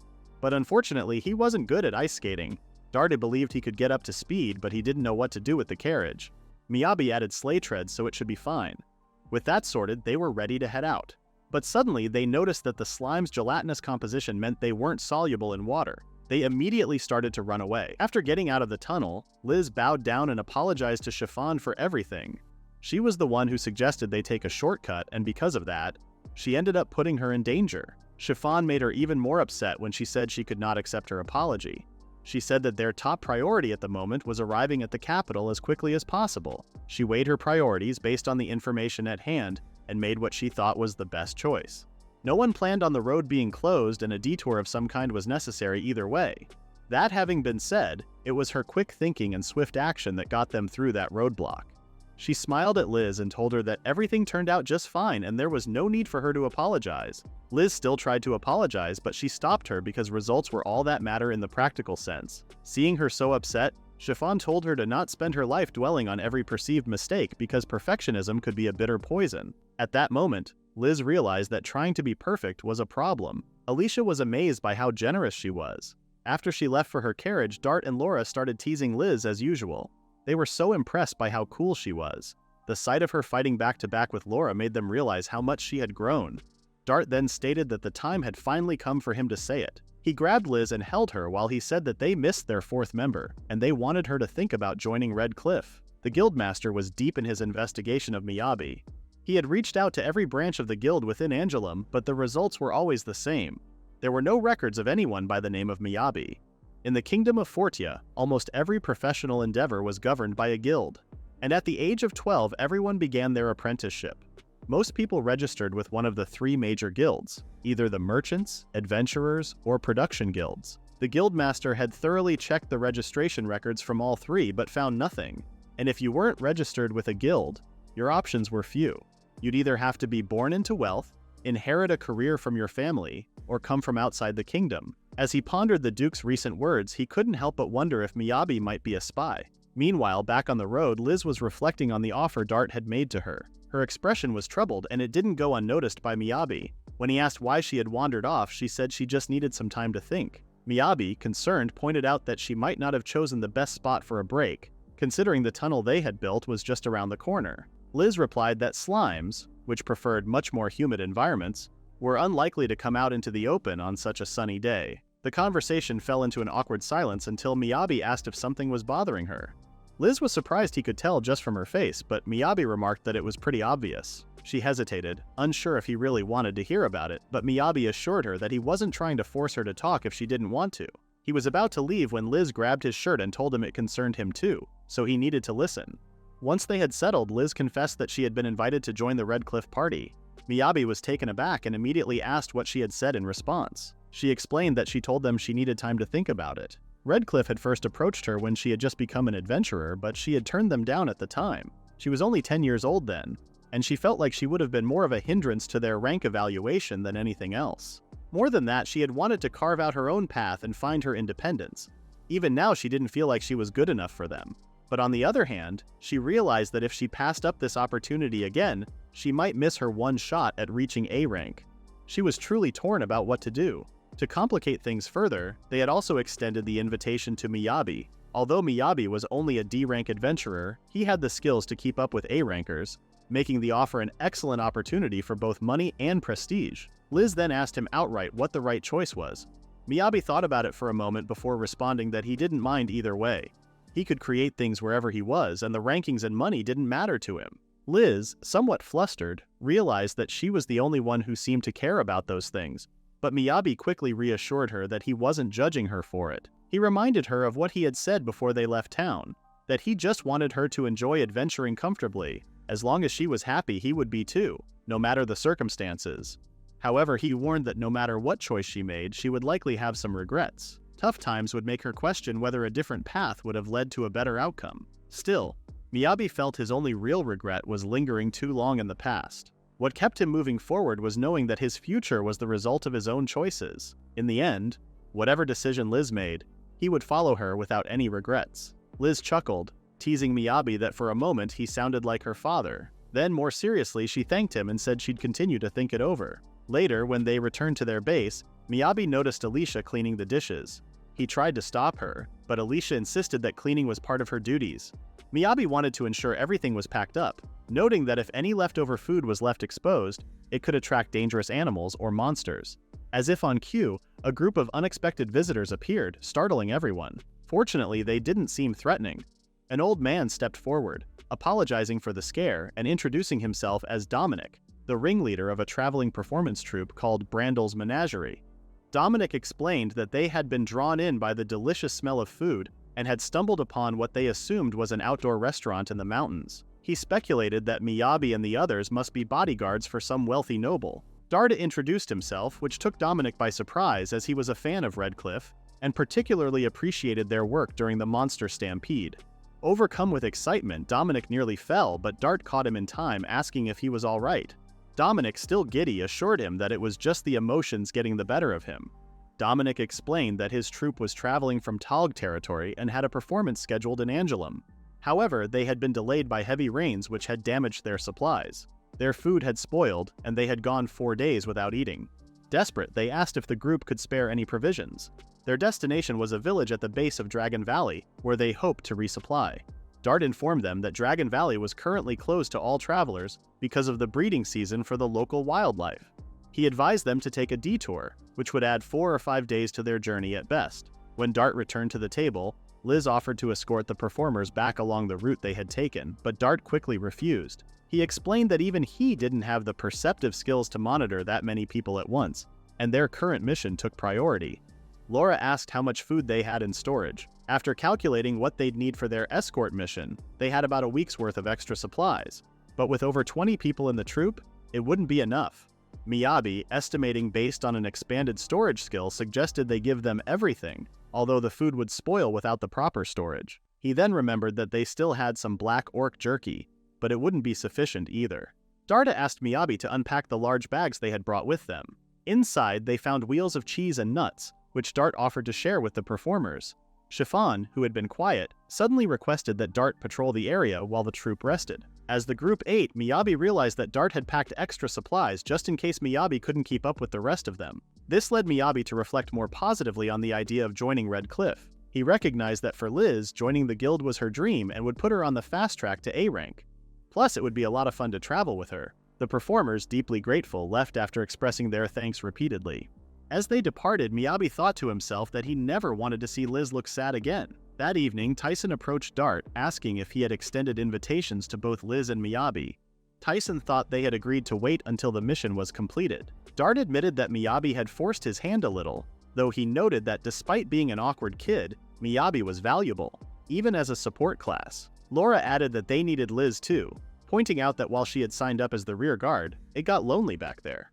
Miyabi had proven himself to be impressive, and from Dart's perspective as a party leader with experience serving noble houses, there was no doubt that both Miyabi and Liz were perfect fits for Red Cliff. However, after spending time with them, Tyson had a change of heart. He wasn't so sure anymore that joining Red Cliff was what was best for Liz. Dart asked what was going on. Tyson responded that 8 years ago they took Rise away from Liz, so at the very least, what they wanted for her was a life full of joy from there on out. They would do anything to give her that. They swore about this in the past. He asked if they had been watching Liz closely, which they did. He said that all this time he thought joining Red Cliff was something Liz wanted, but when it was just the three of them and Liz, she didn't smile.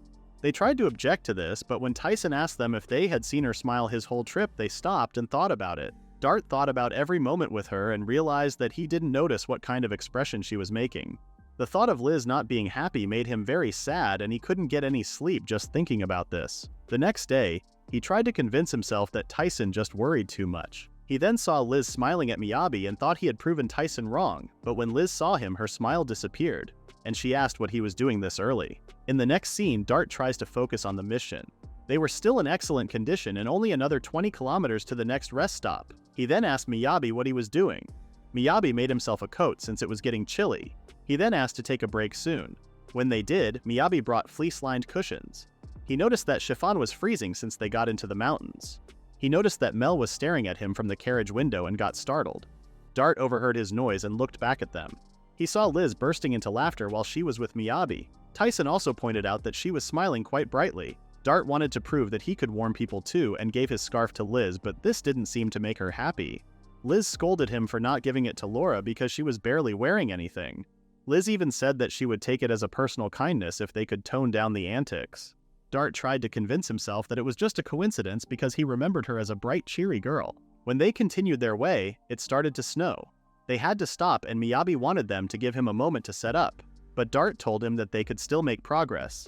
It looked like it would keep snowing through the night, and it was better to move now while they didn't have to dig their way out.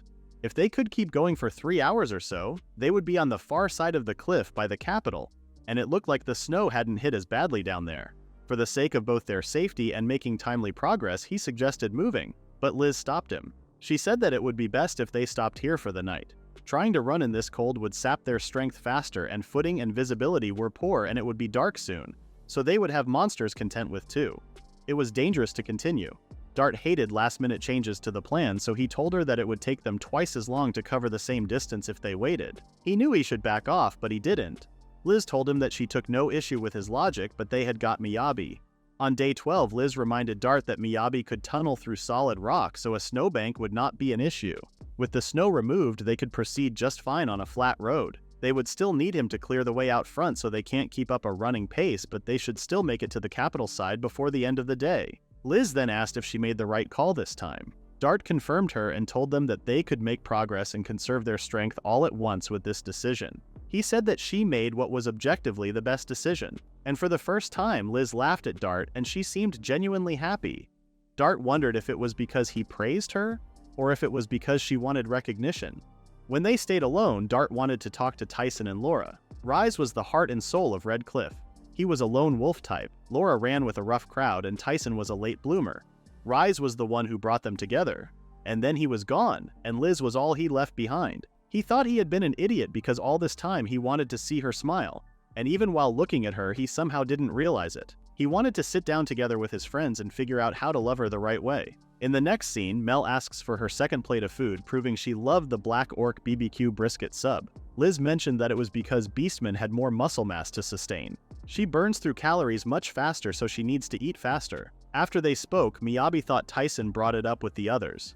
He didn't know what he said, but whatever it was, Dart seemed to have mellowed out a bit after that day with the snow. The road had been long and strenuous, but at last the end was in sight and they saw the royal capital on the 14th day of their mission.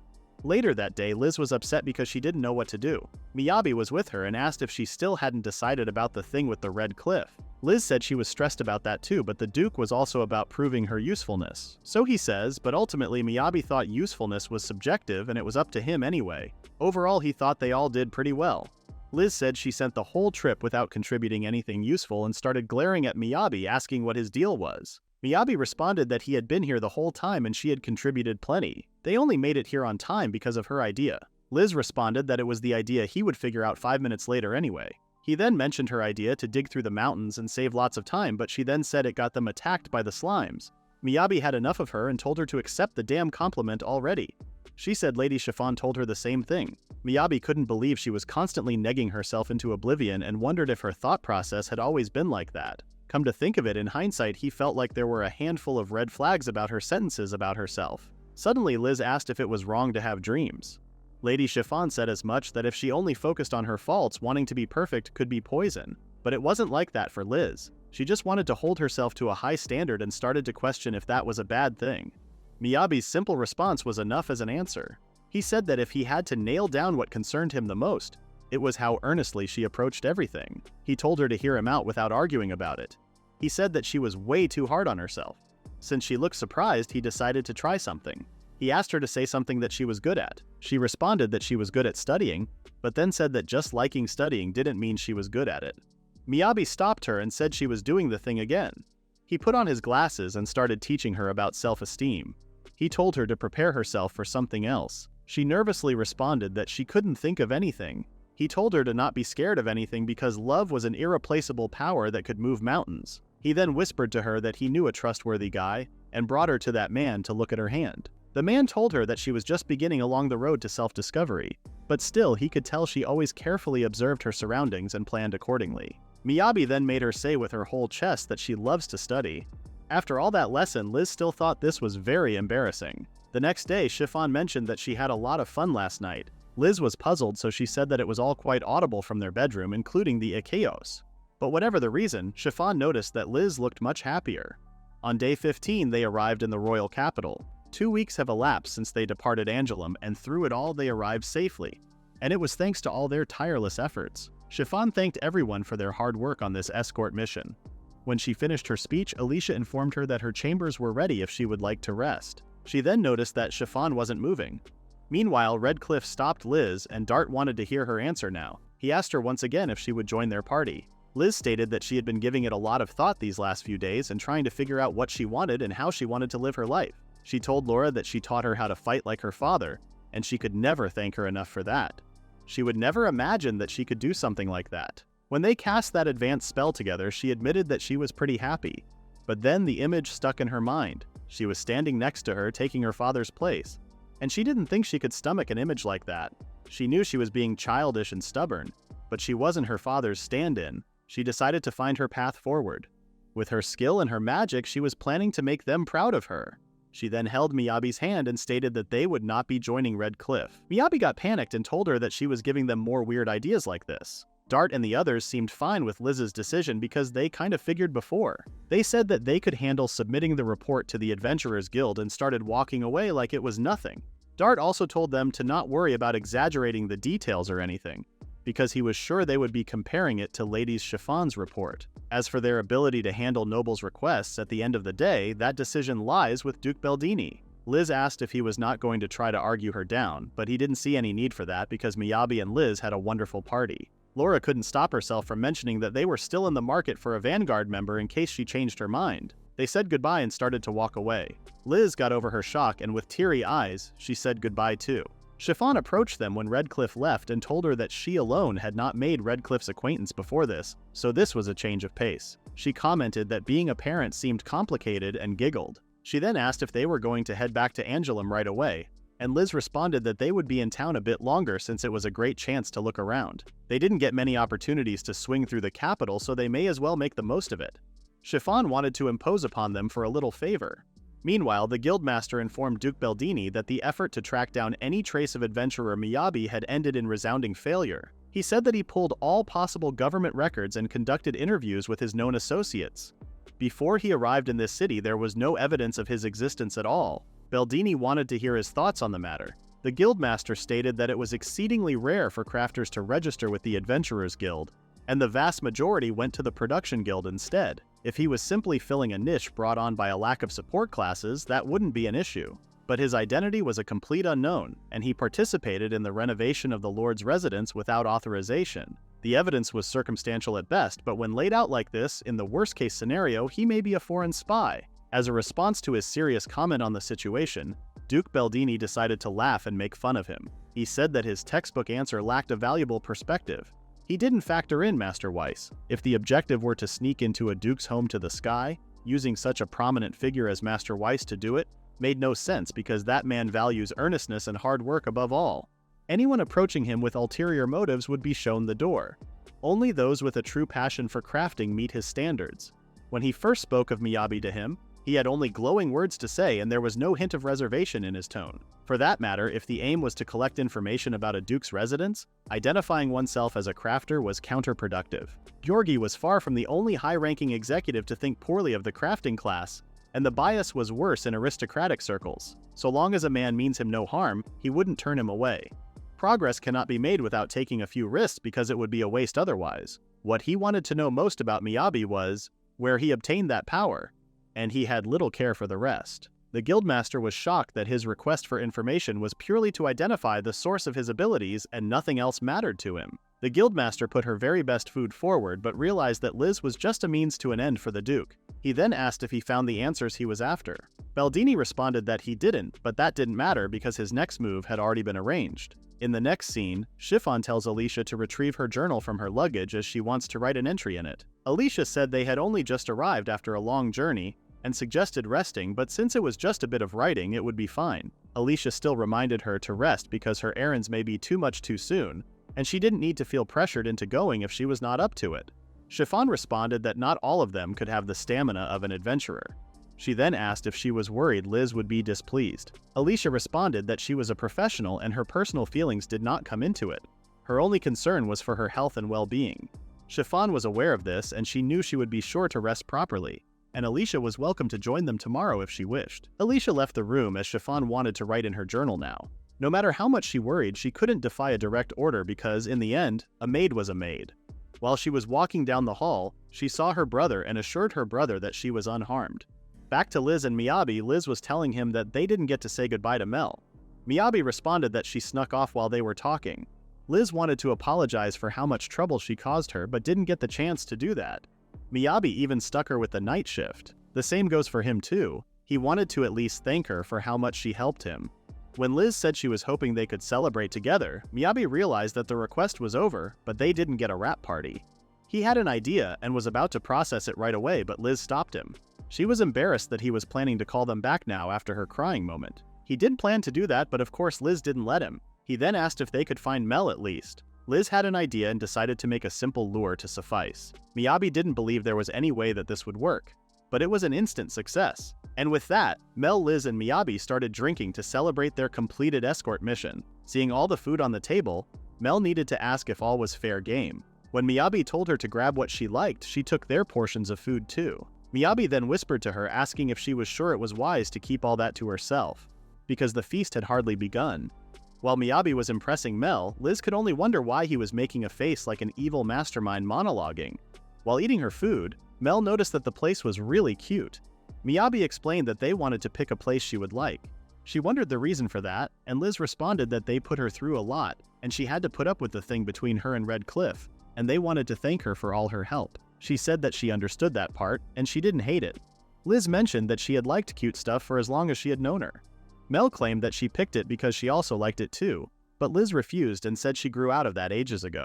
Miyabi laughed at their cute discussion and said the two of them seemed to go back a ways. Liz and Mel met outside Weiss's smithy. It took her by surprise to see a kid even smaller than her requesting a knife in the house. Liz was told no freebies, so she ended up selling that knife. Miyabi figured that she must have been through a lot, but Mel told him that he got the wrong idea. Being kicked out of her family was a usual thing for them. He then asked if they could say they were childhood friends, but Liz explained that even after they both became adventurers, they never really hung out and she ranked above her pretty quickly too. Mel gets invited by nobles and aristocrats these days. Meanwhile, they get assigned jobs procedurally. Miyabi excitedly asked if swordsmen on Mel's level could do that kind of thing, but Mel was a unique case. Red Cliff got hired through the guild too, even though they were famous. Suddenly he recalled what Laura told them about finding themselves a vanguard, and it hit them that Mel was a vanguard. They both reacted the same when they realized this and asked if she was committed to any party now. When she said no, Miyabi held her hand and asked her if she would like to stick with them. Mel looked at their eager faces and asked if they would feed her if she joined. When she confirmed that they would feed him and they would take requests together in the same cottage as before, she told them that she didn't hate them. But where she slept, where she played, and where she fought, she was going to decide that. She wanted to live freely and would die freely. Those were the terms she chose for her own existence, and she was sure it wouldn't work for them. Miyabi was surprised at first, but he told her that he totally understood, and he just got ahead of herself thinking how great it would be if she wanted to come with them. This made her remember the memories of her old party members and smile at them. After their lunch was over, Liz and Miyabi left there to meet up with Chiffon, but then realized that Mel was following them. When he said he thought she was going back home, Mel responded that she would go home when she felt like it. Chiffon was very surprised that Mel came along with them as well. Miyabi didn't seem to be so sure about how comfortable Chiffon would be, but she didn't see any problem with it. Sightseeing was so much more fun with a lovely tour group. After settling that too, Chiffon revealed that for today's sightseeing outing, she said the more, the merrier. Liz and Miyabi seemed shocked because they couldn't really figure out how a sightseeing trip qualified as errands. Chiffon mentioned that this was all thanks to Liz, so she wanted to show her gratitude. Liz seemed puzzled, so she reminded her how much she did for her sake during their travels. Besides, she had always wanted to tour the city but never had the free time, so it was like a win-win situation. When she said it like that, they couldn't argue. The first place they visited was Liz and Miyabi. The place was the Holy Parastella Church. While walking inside, Chiffon explained to them that this was the place of worship of the mother of all gods in the Fortia Kingdom. She assumed that this was the one place they simply must visit if they come to the capital. Miyabi was so shocked and amazed by the church that he acted very weird around them, so Liz had to warn him. Miyabi then noticed people doing something, so he asked Liz. She responded that it was a class appraisal. He didn't know what an appraisal meant, so Chiffon asked if he knew that classes could be subdivided beyond combat and production groups. Which type he belongs to could be distinguished by skills such as inventory where applicable. From that point forward, the branches further split into more detailed descriptions. These were more difficult to identify. This necessitates the use of a special magical ore, and the natural magic in the stone reacts with each person to appraise their respective class. So it was a litmus paper situation. Liz mentioned that she didn't really need all that. Class-based magic was passed down from parent to child. The child of a swordsman would become a swordsman, and the child of a wizard would become a wizard. Any deviation from that was incredibly rare. Once you're old enough to retain memories, you gain skills naturally, and once you get a skill, you automatically understand how to use it. To be prepared, parents try to get appraisals done at an early age. It ends up being a question of whose lineage would dominate. In addition to that, it was also popular with tourists who just wanted a piece of paper with the church seal of authenticity on it as a souvenir. Liz didn't know this information and wondered if she was some kind of uncultured country hick.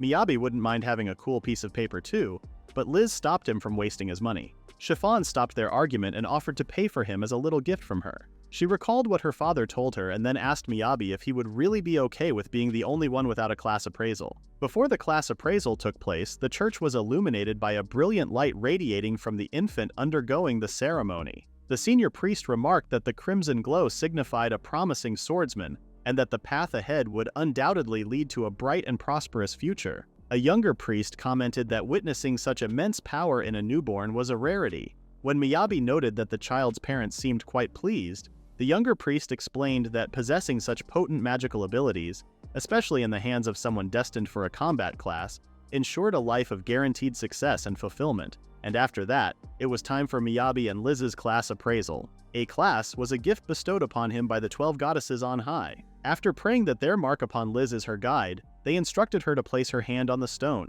While Liz was thinking about how she couldn't manage half the width of a literal infant, the priest told her that the mysterious purple shade was the mark of a magician.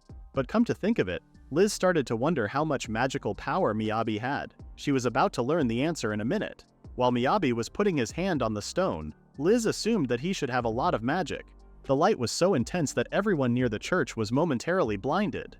As Miyabi and the others tried to make sense of what had just occurred, the priest began to panic, exclaiming that there had never been a magical reading of this magnitude before. They asked him about the class designation, but the light was too overwhelming for anyone to see clearly. Determined to find out, they decided to have Miyabi place his hand on the reading stone once more.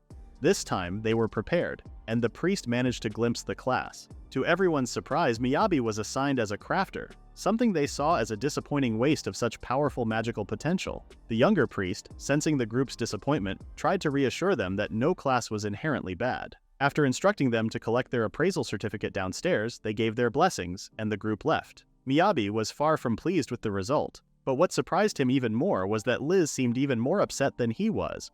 When he tried to say something, Liz responded by punching him. Chiffon, attempting to lighten the mood, asked Mel if she wanted an appraisal as well, but Mel declined.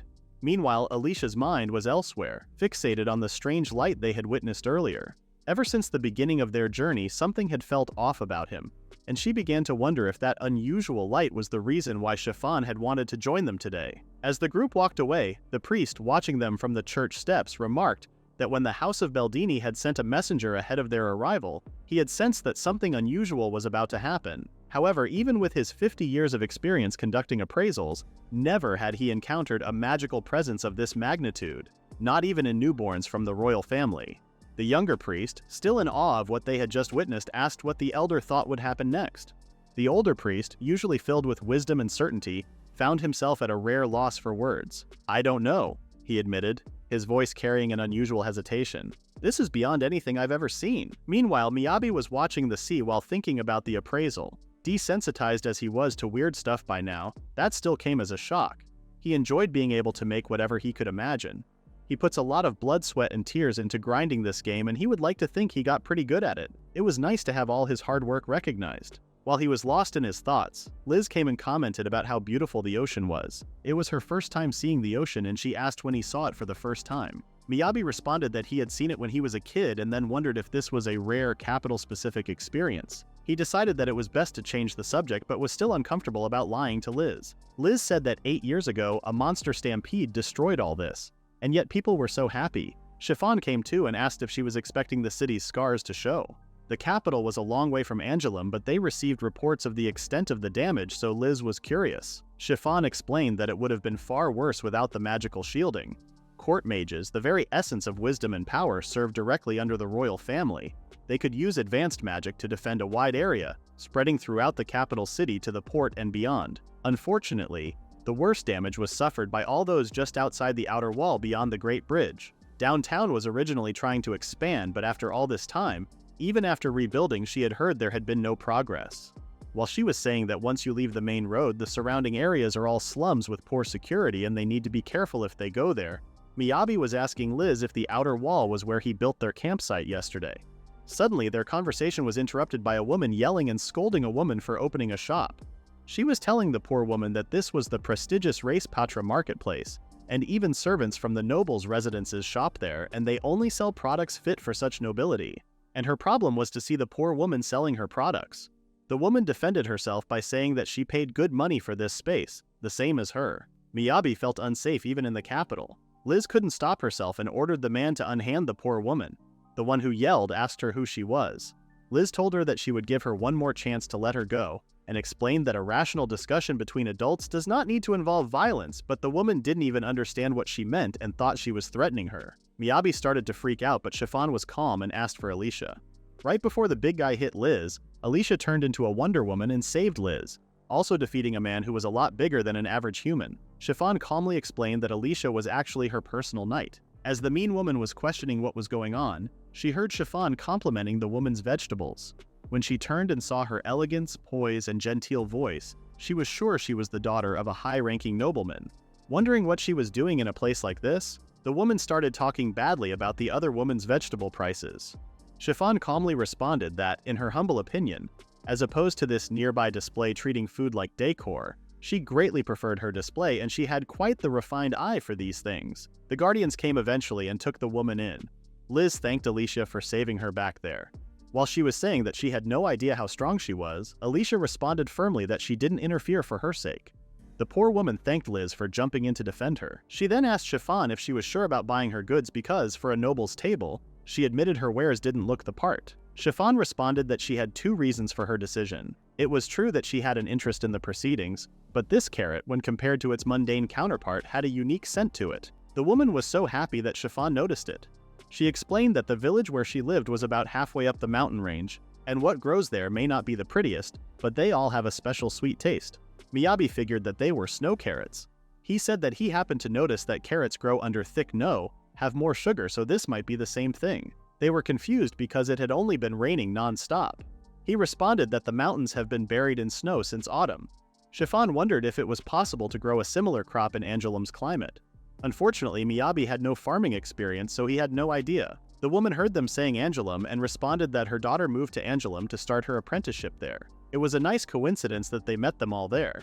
Miyabi was sure that she was doing fine in Angelum. After buying the carrots, Miyabi asked Chiffon if she was sure it wasn't a problem. Chiffon responded that she did appear to have overindulged and this may be a bit much even for their chefs. She suddenly had an idea and said she knew where to send these. It was a place with lots of people who needed lots of vegetables, and it was even on the way home. Miyabi and Liz were afraid that she was talking about the royal palace. When they entered the royal palace, a boy noticed them coming inside. In the next scene, Chiffon is thinking about Alicia. For all that she played the part of the pricky maid well, that warm, charming heart of hers had always been easy to read for Chiffon. When she was writing in her diary, she recalled what her father said to her.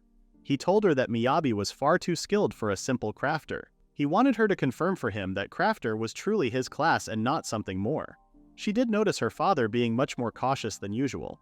She thought about writing something else too, but decided to leave it at that for now. Most of what she knew, she learned from her father, but some things couldn't be taught. Ultimately, she was herself and no one else. And her father and she were different people. When she made a move on his behalf, it was also because she wanted it. When they entered the royal palace, a soldier stopped them and explained that even though they were grateful to accept her offering to produce, one of his ladies standing to carry it to the kitchen herself posed a problem for them. Liz said that he was right, but it would be difficult to foist it off on a regular servant because the quantity might be a bit much. While they were talking, the boy who was watching them came and he seemed so happy to see Chiffon. When he was about to jump on Chiffon to hug, she took a step aside and made him fall. Miyabi and Liz were so confused because they were in the royal castle and this dude was acting really chummy with a duke's daughter. Chiffon eventually introduced the boy and his name was Cress Fortia, and he was Chiffon's fiancé and the third prince of the country, Fortia. They were shocked, and when they got over this shock, they went inside.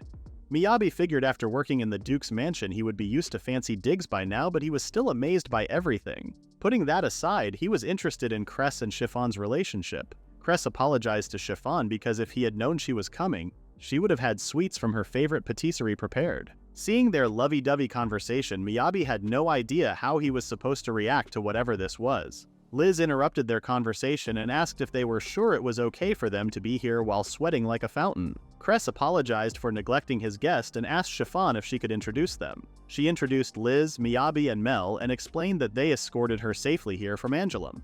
Cress found them incredible and they looked to be about Chiffon's age. He then wondered what they discussed with the guard earlier. Miyabi responded nervously that they brought some carrots as gifts. But when they all tried to head to the kitchens, folks got mad at them. Chiffon found it a waste of manpower when it weighed nothing inside Miyabi's inventory. Cress asked if Miyabi was some form of production worker, but then remembered that he was an adventurer, so he assumed he must be a combat class. Miyabi responded that he was a craftsman, so he was relegated to support roles. Cress was surprised and revealed that he was a crafter too. Miyabi was very surprised that the prince was a crafter. Chiffon giggled and asked why it should come as a surprise that there were crafters even among royalty. They asked what she meant and she responded that she just figured it was too delicate a subject to get brought up like this. But Chiffon and Cress were okay with that. Liz asked if it came up when they were talking at the cathedral. She responded that magical affinity was passed down in families, so there shouldn't be any surprises between the classes of parents and their children. Miyabi did remember her saying something like that too. Chiffon stated that what it means to be a noble is that in times of national crisis one must stand at the helm to prevent the spilling of blood. Those were the words left behind by their first king and founder. Combat classes were overwhelmingly favored by those noble houses that sought to uphold that philosophy. Be it a swordsman or a magician, a class cannot be changed or altered, so she can't fault them for being surprised. Miyabi realized that if all that was true, then how did the prince end up in a crafting class? He wasn't sure he even wanted to think about it. He even started to think about the possibility of them being killed because they knew too much, but Cress was not someone like that. He said that he had made no special effort to hide it, though he wasn't trumpeting it from the rooftops either. While his hand was trembling, he mentioned that Miyabi and Liz would know how it goes in the noble society. Chiffon asked Miyabi if he still had that cushion he made for her back in the mountains. Miyabi quickly took out the cushion and Chiffon showed it to Cress. Cress was amazed by the fabric quality and how it was so warm. Miyabi bragged that he slapped some fire enchantments on that bad boy. He was amazed by a crafter's abilities. Chiffon immediately asked if he would like to make things like this just like Miyabi. Cress responded that while it was certainly true his skills were amazing, he had never used his own skills even once and he didn't think someone like him could hope to be like Miyabi. But Chiffon stopped him and told him that she wanted him to promise her right now that he would stop being cruel to himself. Seeing her serious face, Cress apologized and promised. Miyabi once again realized that the world wasn't kind towards those in the crafting class. But that was actually getting it backward because crafting wasn't about value. It was about having fun and anyone could do it if they tried. Miyabi kindly suggested starting small and trying to make a gift for Chiffon. He only recently found this out himself, but crafting was the most fun when making something for someone you knew well, and that's why he suggested he try making something for his fiancée. He reminded him that he said before that he wanted to make her happy. Cress took a look at Chiffon and decided to make a small lap blanket. The last time they went on a picnic, he noticed that her legs got cold. Now that they decided what to make too, Miyabi wanted to get started right away. 1 hour later, Miyabi witnessed Cress's crafting skill level. No matter how hard he tried, the blanket kept falling apart. Cress was shocked by how high the quality of Miyabi's blanket was. The blanket had the shine and feel of the finest of royal linens, and he didn't even want to get started on the intricacies of the embroidery. Miyabi felt like he should apologize for something because of his reaction. He thought it may be just a matter of leveling up the base skill, but even at level 1 it was weird to end up with a shapeless lump. Miyabi didn't have enough data to pinpoint a root cause, so he asked what handicrafts he was good with. Unfortunately, Cress didn't even know what handicraft meant. Miyabi started over and explained that there were 3 skills unique to the crafting class: crafting skills, handicrafts, and cooking skills. He told him to keep in mind that raising his skill levels required a lot of practice. He started to try raising his handicraft skills today. 1 hour later, Cress unpleasantly asked Miyabi if handicrafts were supposed to be this difficult. His blanket had lots of missed stitches. He could pour magic into the threads with no issue, but he had no idea how he was supposed to visualize each stitch and then add magic into the equation. He felt like his brain was going to explode. Miyabi tried to calm him down by saying that they could add in the missing stitches by hand and it would be fine, but he stopped when he saw Cress crying. Cress said that he could never give trash like this to Chiffon.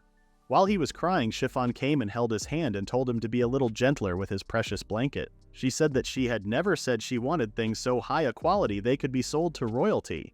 She didn't care how many holes it had, and what she wanted was the thought and care he put into it.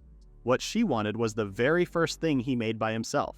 Cress couldn't stop himself from sobbing because of her beautiful and comforting words. At the end of the day, Cress made a proper lap blanket for Chiffon and gave it to Chiffon. When Miyabi was about to return to his room, Cress apologized for letting him see him at his worst.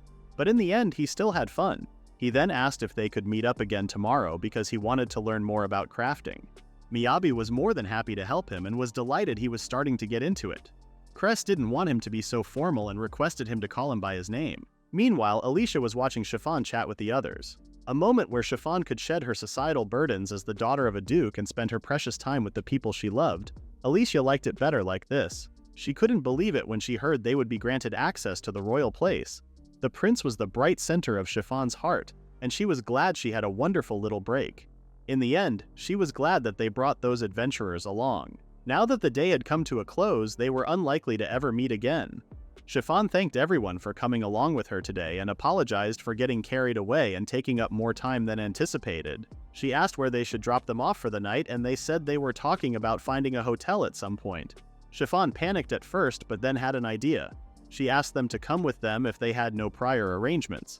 But even Alicia was shocked hearing this offer. While Chiffon was telling how it made sense to do that, Liz questioned why she would go this far for a couple of adventurers.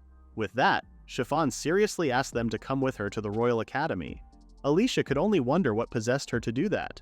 In the next scene, their report was delivered to the Adventurers Guild. When Eleanor went outside, she saw the guildmaster smoking. He said that he just needed a change of pace. She wondered if that was just the stress of a high-profile job for the nobility. He had been acting strangely ever since he asked her to look into Miyabi. The guildmaster noticed Eleanor's look on her face and asked what it was. She said that she had the full mission report. She told him that there was no mistake and said she would send it out to the Duke's estate, but he stopped her and grabbed the report, saying that he would handle it in person. Eleanor responded that it was the first time she saw the chief delivering a simple report himself, but he didn't say anything back. Eleanor told him that if he was that bored, he could spare time for them to share a meal. Back at the Royal Academy, Chiffon showed Miyabi and Liz where they would sleep. Since they were going to launder their traveling garments, they gave them humble offerings for dinner. Everyone was nervous to be in the Royal Academy while Chiffon was just happy. She then asked Liz if they could go over magical fine control after dinner.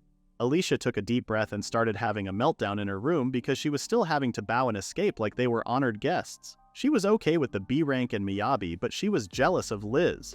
The fact that she got the leadership role with no qualifications based solely on nepotism made her furious. Her anger level increased the more she thought about what Liz had been doing and concluded that she was unqualified to be an adventurer.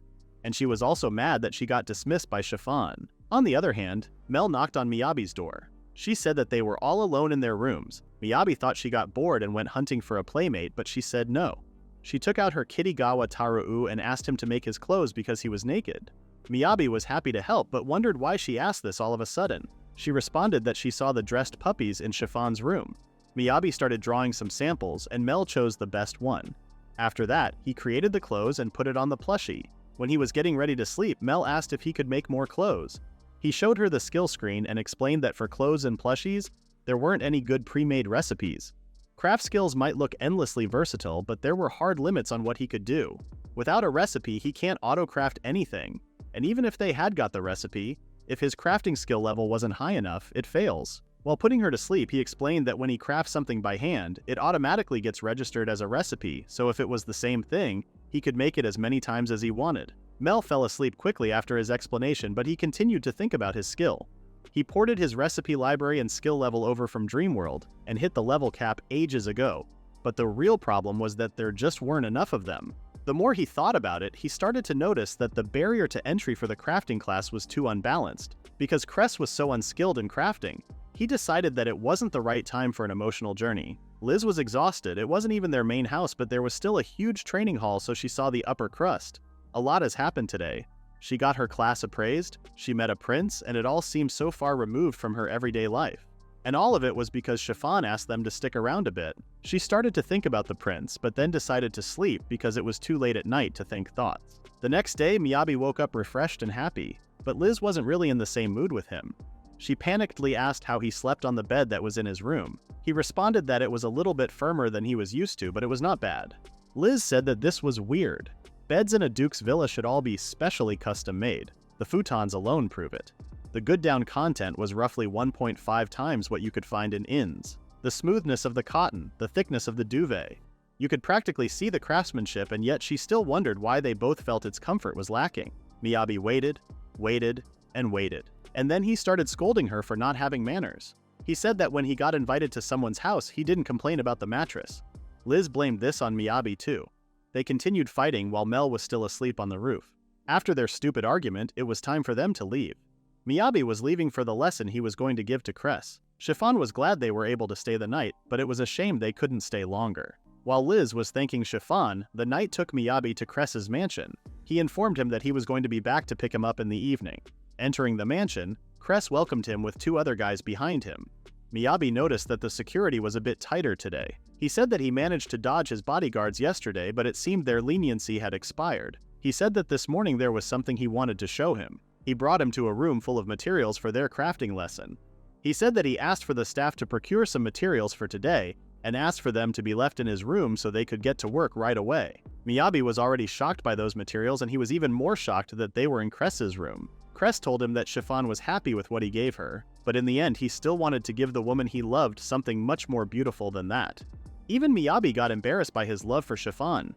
Cress once again asked for his help to avenge himself. After his begging ceremony ended, they sat next to each other. Cress mentioned that knitting with yarn was giving him so much trouble, so he thought it might be best to start with pre-made fabrics. If it was just sewing together two pieces of cloth, surely even he could do that. Miyabi got emotional that he was studying up on his own. But with all that said, for now, Miyabi wanted to try making the same thing as yesterday.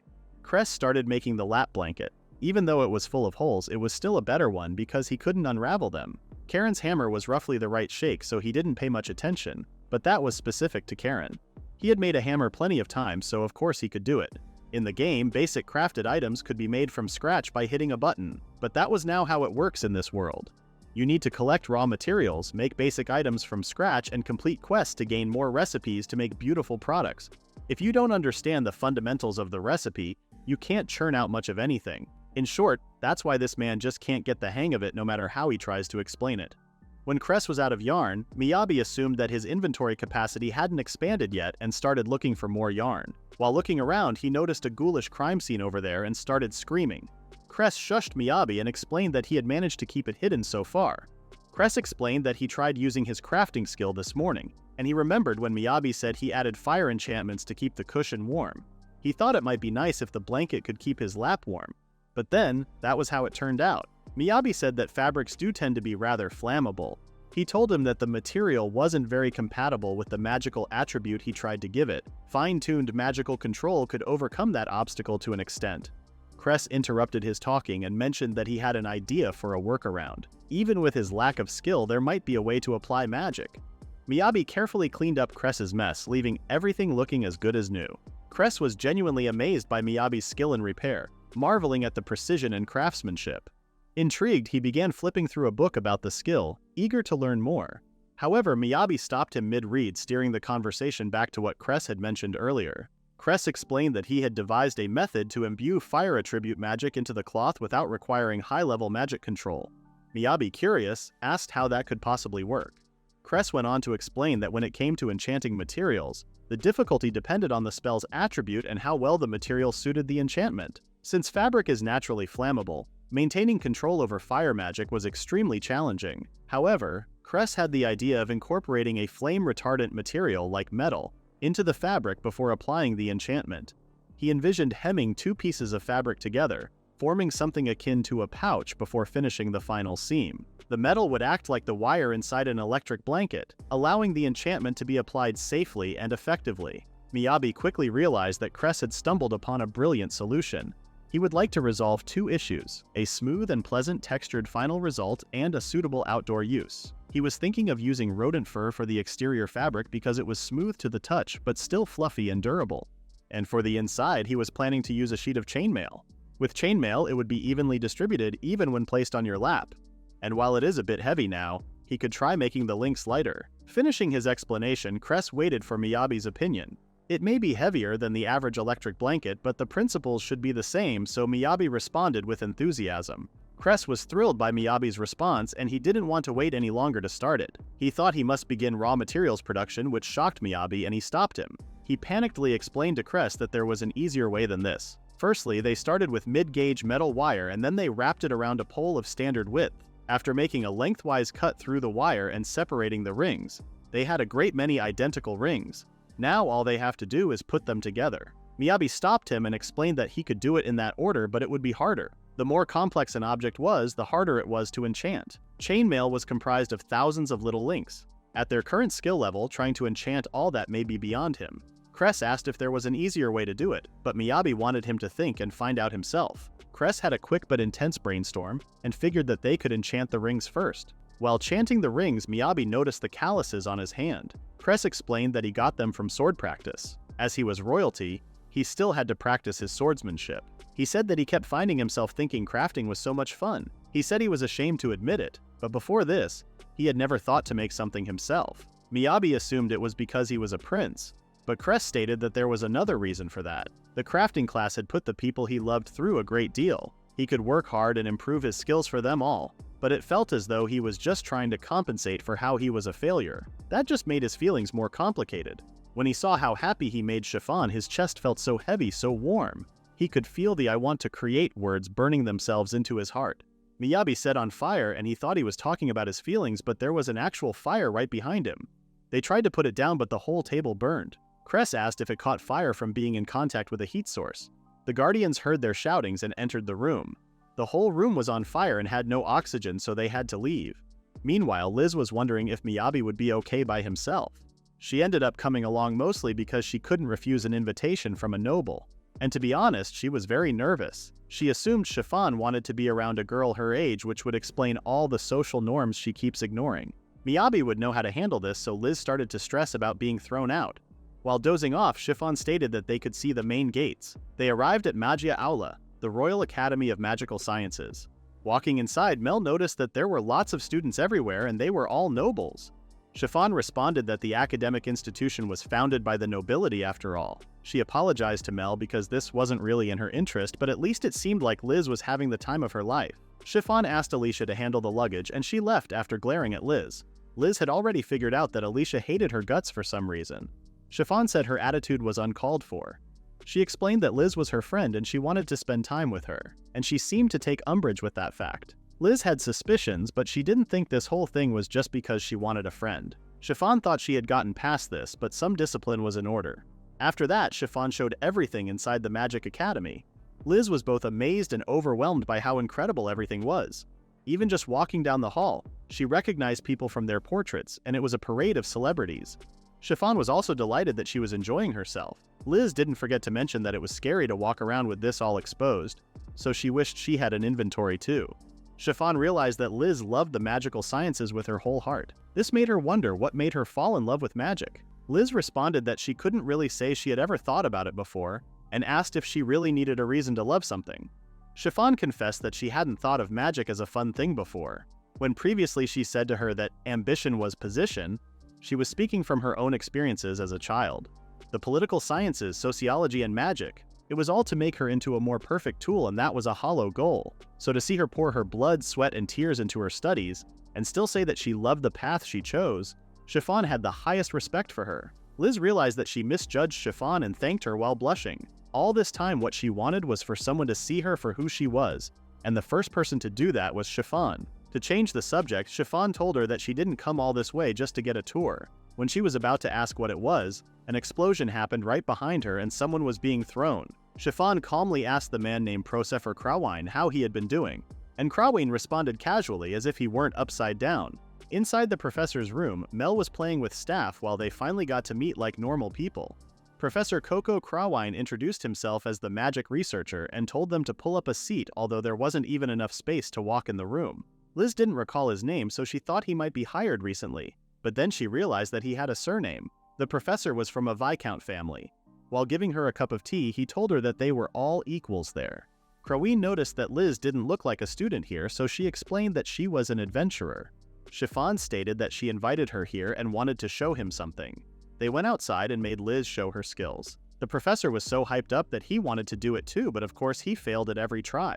Liz explained the logic of it and how she guided another person's magic particles. He knew she was doing something special, but this had only ever been theoretical before, so she changed everything. Liz mentioned that her father invented it to help people practice. It came in handy for training adventurers who couldn't read magic books. Liz noticed that Krawine was a bit of an oddball, but she could tell from watching him that he was smart. Krawine said getting the feel for it when she was starting was certainly the biggest hurdle, and there may be a huge demand for this in the education sector. She had been thinking about this for a while and thought it was a good chance to run it by an expert, so she asked if he thought this had practical value in combat. Combat was a pretty broad term, but Krawine responded that if he had to say one way or another, it didn't seem realistic. He told her to imagine they were on a battlefield. To use another person's magic, she must maintain physical contact, and therein lies the problem. The situation could change at a moment's notice, and she would need maximum mobility to adapt, so her life would depend on it. He said that he would prefer to learn to do it himself. He just wanted to churn out magic, but that could just be him. He added that she never knew what kind of weirdos were out there. Liz knew that any combat class with a lot of magic would think as much, so she wasn't surprised. And that was the reason why she asked about the production class magic. But Krawine immediately responded that it was not possible. He was sure that wasn't what she wanted to hear. He explained that magical properties between classes were intrinsically incompatible, like trying to mix oil and water. As mages, they turn raw magic into physical matter like fire or ice. Production classes use magic as a power source to transform pre-existing matters. Combat class magical resonance, for example, could link living creatures with bonds of magic, but in a practical sense, that was just taming animals. Meanwhile, production classes resonate with materials and tools. Both repairs and enchantments were good examples. It wasn't physically possible for them to resonate with a living thing. To make her understand the implications, he told her that it was dead in the water. Resonance was impossible. Krawine thought that information was common sense, but her father was something else for sure. Liz didn't give up and told him that magic charging was based on enchantment techniques. She started screaming that she knew it was hard, but according to conventional wisdom, if you make a thing with magic, it can't be strengthened beyond that. And yet they figured out how to alter the properties of my trip with the advent of the magical penetrations theory. Of course, there were differences in the way they applied magic, but plenty of casual mechanisms have yet to be identified, so she couldn't accept the fact that he could say for certain one way or another. The discussion blazed out pretty quickly, and Liz told him that he couldn't explain people like Miyabi with common sense. Some tamers were skilled at taming golems, so there was precedent. So she asked where he drew the line between animate and inanimate. Krawine responded with the same volume and told her that he didn't know who that was, but initially he had the same thought. Recent credible studies have found microscopic organisms in the soil used to make them. He said he would fully concede that golems could be tamed by traditional taming magic, but she had overlooked something. For him, Liz was letting confirmation bias skew her interpretation of the data. On the other hand, Liz was dedicated not to giving up on advanced magic just because the going may be tough. Unfortunately, the discussion ended when Liz realized that she had lost the argument. While she was trying to recover from it, Krawine laughed at her and told he that her sources were outdated. But still, he thought she was very well read, so he asked what school she was from. When she responded that she was self-taught, he was shocked and yelled at her for not getting into a career counseling session instead of being an adventurer. Liz yelled at him that private schools weren't free and that she was busy with work. Krawine said it would be an obvious choice to him because she didn't have enough magical power to be an adventurer. When he asked why she was so hung up on a career she wasn't suited for, Liz was shocked. He explained that he noticed it when they held hands a minute ago. He had been researching magic for a long time now, and he was just sensitive to it at this point. He said he knew private schools were stingy, but he reminded her that their doors were always open for talented young minds like hers, and she was more than qualified to attend. When they left Professor Krawine's room, Chiffon told Liz that the Royal Academy was a publicly funded research organization. For admission as a general student, she would need a letter of recommendation from any of the 3 major guilds or a noble family, as well as the recommendation of a tenured professor. She said if she wanted to conduct magical research, there was no better place in the country. Liz asked if that was the reason why she invited her here, and she didn't deny it. Liz wanted to believe what she was saying. She wanted to believe that she meant well and that she expected great things from her. She told Chiffon that she didn't understand why she would go this far to help her, and there was nothing she could do to repay her. She then realized something and asked if this was for Cress's sake. Chiffon seemed confused, so she said that the thing with Miyabi felt like she wanted them to meet from the beginning. Chiffon didn't deny that too. Liz started to wonder what would happen next if she entered the academy. Guild licenses had expiration dates, student coursework on top of a career as an adventurer in Angelum. Realistically, she didn't think it was possible to have both at once, and this would also mean breaking up the party, and Miyabi would have to go back to freelancing. She couldn't see what choice she had. She admitted that she was a bit of a snob. Even if it was luxury bedding and gourmet meals, she just couldn't do it if it wasn't for Miyabi's. She wanted to try her hand at research. If she dangled such a huge carrot in front of her, it would be stupid to turn her down because she wanted it more than anything. But she said that she wasn't going to quit being an adventurer. When she looked up at his back, she thought it was the coolest thing in the whole world how they risked their lives to save everyone. To her, that was what it meant to grow up. She then told her to say the word if she ever needed her for anything. Chiffon was surprised at first, but then started giggling because she jumped between topics so fast that her head was spinning. Chiffon couldn't blame her and said there were many things she neglected to tell her. It made sense that she wouldn't be able to trust her, but she said that her feelings had not changed in the slightest. So she wanted her to use that however she would like. Liz's gut was telling her that she wasn't a bad person and she could trust her. Meanwhile, Miyabi and Cress could put out the fire, but it did burn a lot. Captain Cavalry came to retrieve Miyabi. Miyabi asked if Cress knew him, and he said that he was Alicia's elder brother. Miyabi was surprised at first, but then kind of saw how similar they looked, especially their deadly stare. Cavalry thanked Miyabi for assisting her foolish sister. Cress asked if they put the captain of the Royal Guard on escort duty, and he confirmed him. Cavalry also added that his master had a massage for Cress. Cress read the message and asked Miyabi if he was planning on heading back to Angelum.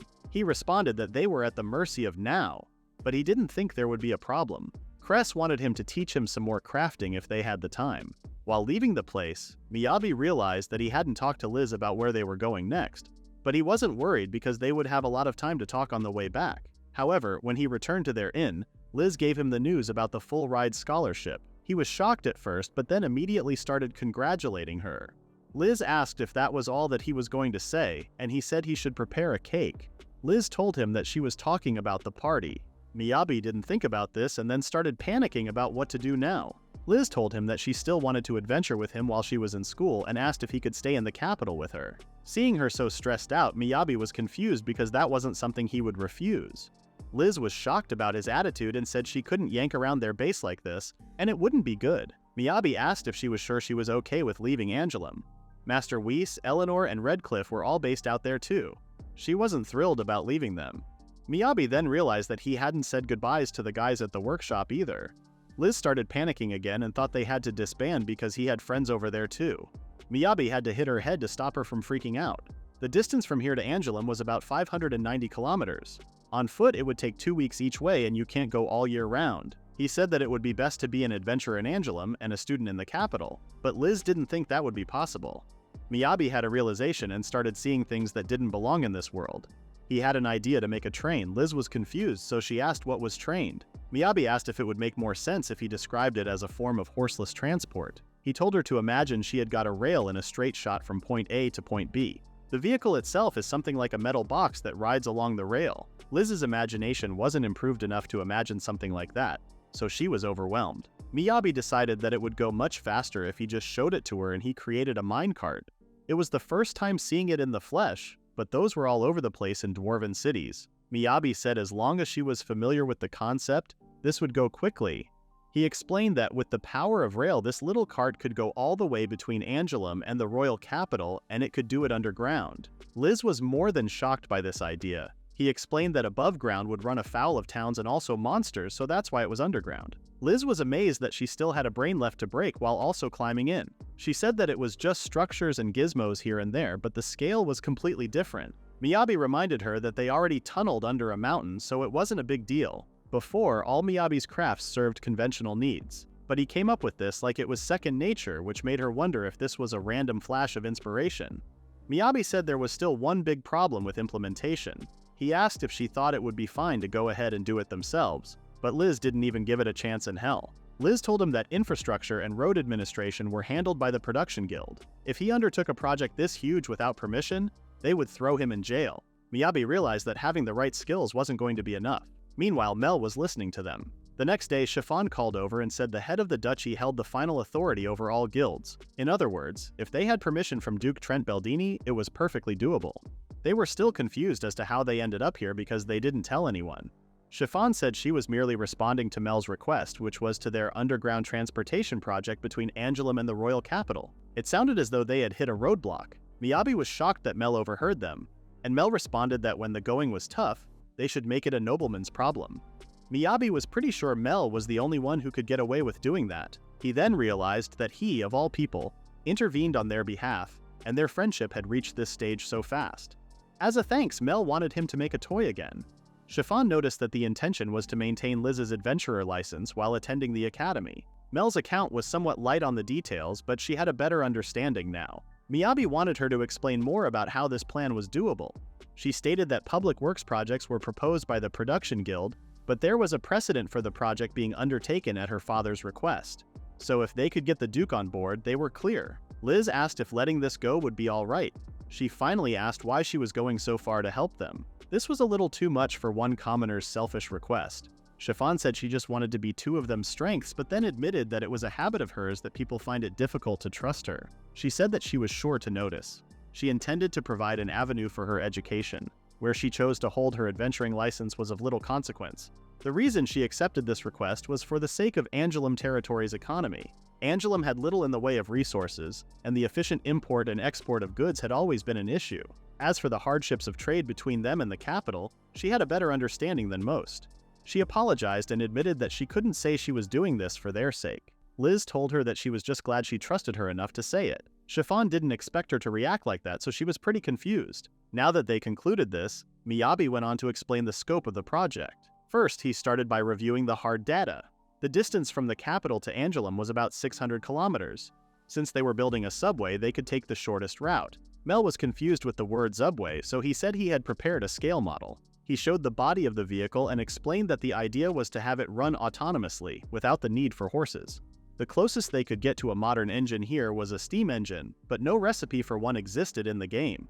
He didn't know enough about their inner workings to improvise one either, so if he was to source an approximation from this world's technology, a little block enchanted with wind magic would work. They would snap it into place like so, and then the subway started running along the track by itself. Tack on an enchantment for effect prolongation, and you had propulsion that could last up to 24 hours without stopping. Producing enough wind, you could easily outpace human speed. Chiffon asked how long a trip would end up being with this, and he responded that it would take only 12 hours. It took them 2 weeks of travel to come there, so Chiffon was impressed while Liz's eyes were almost going to pop up from its place. Miyabi was shocked that she was so calm about this, and he said he adored Liz's over-the-top reactions to everything. Chiffon said the reason for her lack of shock might be her father's style of upbringing. Conventionally, lordship was passed from father to son, and yet her father had chosen her for this role. It caused quite a stir in social circles. There was a constant deluge of complaints from their subordinate families over it, and so on. After all, she had come to accept oddities more readily. Chiffon had a good understanding of the situation.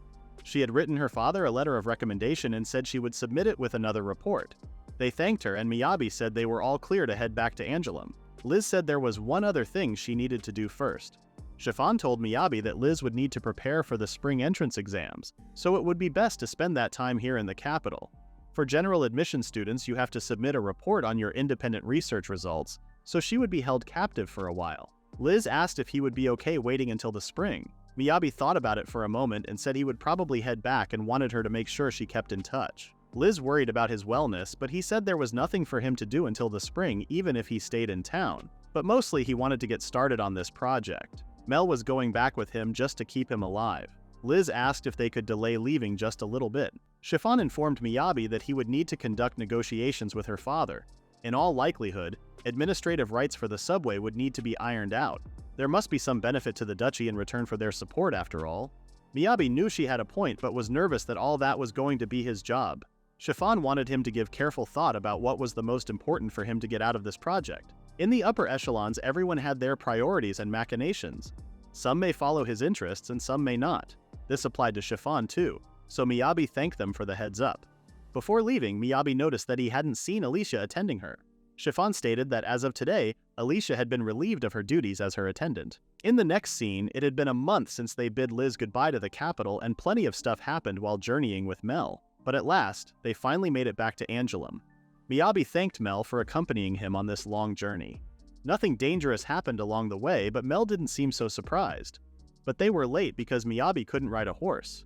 That aside, Miyabi wasn't expecting to come back to this much snow because it was his first winter in Angoulême. Mel said it was like this every year, but this year Mel was warm and cozy thanks to her cute clothes. Miyabi asked where she was planning to go after this, and she said she was going to the Duke's place and decided to leave him to take a nap. Miyabi grabbed her and asked if she wasn't going to come along for his safety, but Mel told him that that was just for the trip there. Seeing Miyabi freak out and get upset like that, Mel had to accept babysitting him. They went to the Nobles District and started checking what they had done so far. He already memorized the presentation. Mel told him that the guards were coming, so he tried to keep himself calm. When he went inside the gate, he was flabbergasted. This used to be a beautiful garden, but now it was just rows of vinyl green houses. He wondered how this even happened, and suddenly something grabbed his leg. Miyabi thought it was some kind of evil spirit, but it was just Karen. Karen was flat because his system was right back to where it started. Mel started to rearrange his face because it looked annoying to her. Karen was shocked that Mel was hanging around with his master. Karen and Mel met at the workshop many times, but Mel didn't remember him. Miyabi asked what he was doing at the Duke's residence. He said that the last time he saw him there, they were working on the Duke's bathing facilities together. His Grace was impressed with the greenhouses they built for that, so he booked a contract to add more of them, and he got assigned the whole project. Miyabi was shocked that he did that all by himself. While crying his eyes out, Karen said folks sometimes helped out of free time. But it had been impossible to meet the inventory expansion quotas Miyabi gave him. Plus, they were running behind on their deliverables schedule. Miyabi couldn't stop him from crying, so Mel put her hand on his shoulder and told him not to cry. She told him that he was a professional and he had better things to do with his time. Karen seemed pretty motivated by her simple and basic words, so he said he would show them what those hands of his could create. Miyabi was surprised at how much he had grown in a mere 2 months, but he decided that he judged too soon as Karen started begging him to help him. Miyabi helped him for 1 hour, and all that was left was to hook up the water heater. Miyabi wondered if it wouldn't be much more efficient to have one centralized heater and then distribute it out instead of connecting a water heater to each building. He did consider that, but he specifically requested it be done this way. Suddenly, Duke Beldini showed up. Miyabi wondered what he was doing here, and the Duke said he was about to ask the same of him. He was announced but did not arrive even though he waited. Karen asked if Miyabi was his client. The Duke explained that he received word of the success of his escort mission, and he had fulfilled his supplementary request very well. He was looking forward to his future all the more. Miyabi thanked him while wondering if they proved their usefulness. The Duke said he was surprised he would take a detour in circumstances such as these. Thanks to that, the others had been waiting for some time. Inside the room they entered, the director of the Adventurers Guild, Zion, the director of the Production Guild, Georgi, and the director of the Merchant Guild, Elda, were waiting for them. Duke Beldini asked why he looked so surprised because the scale of his proposal was at least this much. The atmosphere in the room made him even more nervous and he started sweating and trembling in stress. The Duke said his idea was interesting. Elda said easy passage to and from neighboring cities was a dream come true for the Merchant Guild, but she wondered if that was feasible. The Production Guild Master Georgi said this would be a waste of money and resources and he was against his idea. Elsa said he never changed, and while they were arguing, Miyabi wondered why they all assumed this would be expensive. He was about to explain to them, but the Duke said he agreed with both of their assessments. As Elda rightly stated, there were high expectations of any innovative technology, and any failure would be both publicly and privately damaging. Research and development, construction materials, and labor costs add up quickly. He asked if he even had the blueprints for the train car body. He didn't know what specifications would be needed, so he didn't have one. The Duke asked how much time he would need, and he said it would take about 6 months. Beldini responded that he wanted to see a complete prototype in 3 months. Before he could process his request, the Duke said he wanted it along with a 1-kilometer track. He expected the tunnel, tracks, and train car to be fully functional in 3 months. The connection along the Angelum-Cleopatra corridor must be considered a public work to gain his approval. When Miyabi pitched a time frame, he tried to give himself plenty of wiggle room, but 3 months was just plain unrealistic even for him. Zion wanted to help Miyabi out, but the Duke said he already knew this was far beyond the capabilities of any one individual. They could always request Master Whis' cooperation, though. Georgi asked why they should bother having the test run within the confines of the Angelum territory. According to a resolution passed by the House of Lords, before any territory's coalition with the capital, all projects were subject to rigorous testing before they could be approved. The Duke cannot give his blessing without proven data, but still, Georgi stated that handing such a contract to the dwarf was like the home renovations all over again.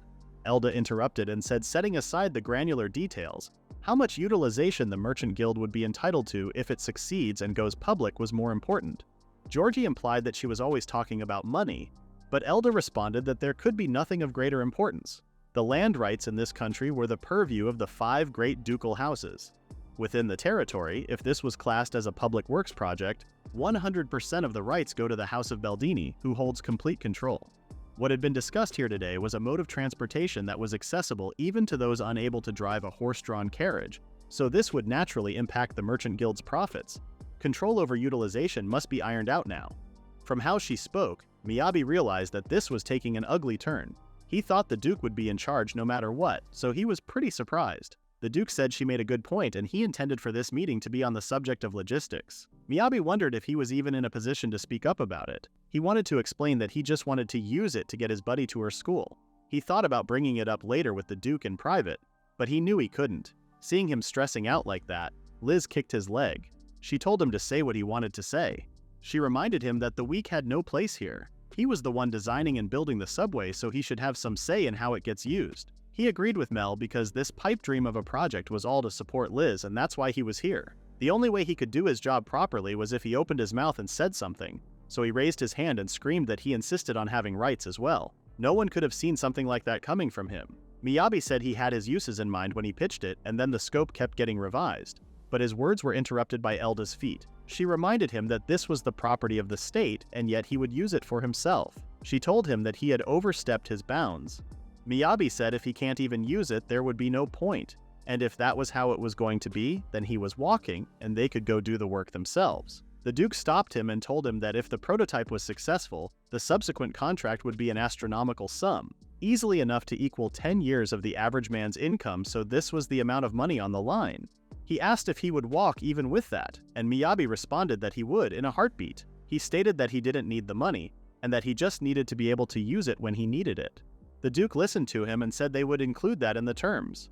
Zion asked if he was sure, but there was no way around it. He said they were dead in the water without him, but he didn't forget to remind him that if the prototype failed, the contract was null and void. Miyabi assured him that it would work. After thanking them all for their time, the meeting ended and they all left. Miyabi went to Master Whis' place. Zion was with Miyabi, but before he could tell him what happened, Whis said something important had to happen first. They brought some food, and Whis told them to eat. Zion said he only came here to talk about the meeting, but Whis told him to shut up and eat something. Sid brought a plate for Miyabi and said he was in charge of the cooking today. Looking at the meal, Miyabi realized that he had been relying on skills all this time and completely forgot what home cooking tasted like. It was simple fare, mostly vegetables and salt, but when he tried it he seemed so relieved. Meanwhile, the Duke was thinking about how he had a headache for a daughter. In the next scene, the assistant of the guildmaster is crying her eyes out. Worried, Eleanor asked what was wrong. She said the guildmaster hadn't come back yet. He got a message from the Lord's Manor around noon and he said he would be back by tonight, but he didn't. And now the Temu mail horse was there, so he could never make it back in time. Eleanor calmly listened to her and said they would write to notify the branch manager. After setting aside the papers for later, she said that this should buy them enough time. Meanwhile, the guildmaster and Miyabi reached for the last piece on the plate. Miyabi wanted to be the polite one and insisted that he would have it. The guildmaster thanked him, and they continued eating in silence. Zion started to think about what Duke Beldini had said, and noticed that he dismissed the possibility of Miyabi being a spy back then. He served at the whims of his lord, so there was no point in thinking about it any further. Miyabi was well liked by all and didn't seem to have a mean bone in his body, so he started to wonder if that was really all there was to him. Zion asked the reason why he had become an adventurer. Zion had the opportunity to see the work he did at the Duke's Manor. With that kind of skill, there was no need to play a support role and he would make far more money with the production guild. Miyabi didn't know if it was a good reason, but he still told him how he became an adventurer. Zion seemed annoyed that he became an adventurer because he couldn't pay the toll and had to borrow the cash. He said that was rather thoughtless. Miyabi agreed and said if Liz hadn't been there, he would have been screwed. Zion then asked if he had come to Angelum to find a job or if there was a reason he left his home. Miyabi responded that both his parents died when he was little, and some relatives stepped up to raise him, but he was fully independent nowadays. It wasn't like he was sending his wages back home. Zion asked if he had come here from another territory and he responded that it would be one way to put it. He asked if that was a rare thing in this country. Zion wouldn't say rare, but most migrants don't leave their home territory. He said he had been curious for a while now and asked how long he had been able to do all this with just his inventory skill. Miyabi asked if that would set off a red flag or two. He said it happens naturally the more he uses the skill and he has always loved crafting. What he said sounded impossible to believe, but he also didn't seem like he was lying. Weiss came and reminded Zion that he said he had something to tell him. Zion said they might need a consultation from his workshop. When he told everyone about Miyabi's train project, everyone was thrilled to get a huge work order. Weiss told Miyabi that he knew there was a backbone in there somewhere, but he really outdid himself.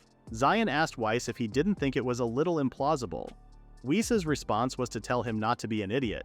For him, real men aren't afraid to dream big. When he was about to say something about his workshop, he noticed his workers peeking at them to hear what they were talking about. He yelled at them to stop the hooting and hollering and get back to work. Miyabi said if he had a lot on his plate right now, he shouldn't feel like he was obligated to help out. The original plan was for him to do the whole thing by himself. The workers heard what he said and told him not to underestimate how much work goes into big projects like this, thinking that he would overwork himself. Kopf came and said they didn't have much going on this winter, and if they shift some things around, they could scrounge up for 2 or 3 months. Weiss figured that they would best jump to it right away if they wanted to make the deadline. A few days later, the blacksmithing apprentice who gets saddled with all the odd jobs, Sid and Karen, who just got done with the greenhouse project, came. Miyabi was glad to have them both on board. He then introduced Mel as their escort. They thanked her for her service. While walking, Miyabi showed their designated prototype construction ground. They were right in the middle of the forest. When Miyabi said how fluffy the snow was, Sid found him odd, but he thought he couldn't expect an adventurer to act like a real professional like himself. As his senior craftsman, he wanted to set a good example, but was shocked when Miyabi made a giant tree disappear in less than a second. Karen got uncomfortable with his reaction, so he told him that he didn't need to holler and asked if he was trying to imitate a howler monkey. Sid yelled at him for calling him a monkey and asked how he was so calm about it. Karen responded that Miyabi was his monster and it was given that he would be able to do at least this much with a very terrifying face. Miyabi asked Karen how his inventory training was coming along.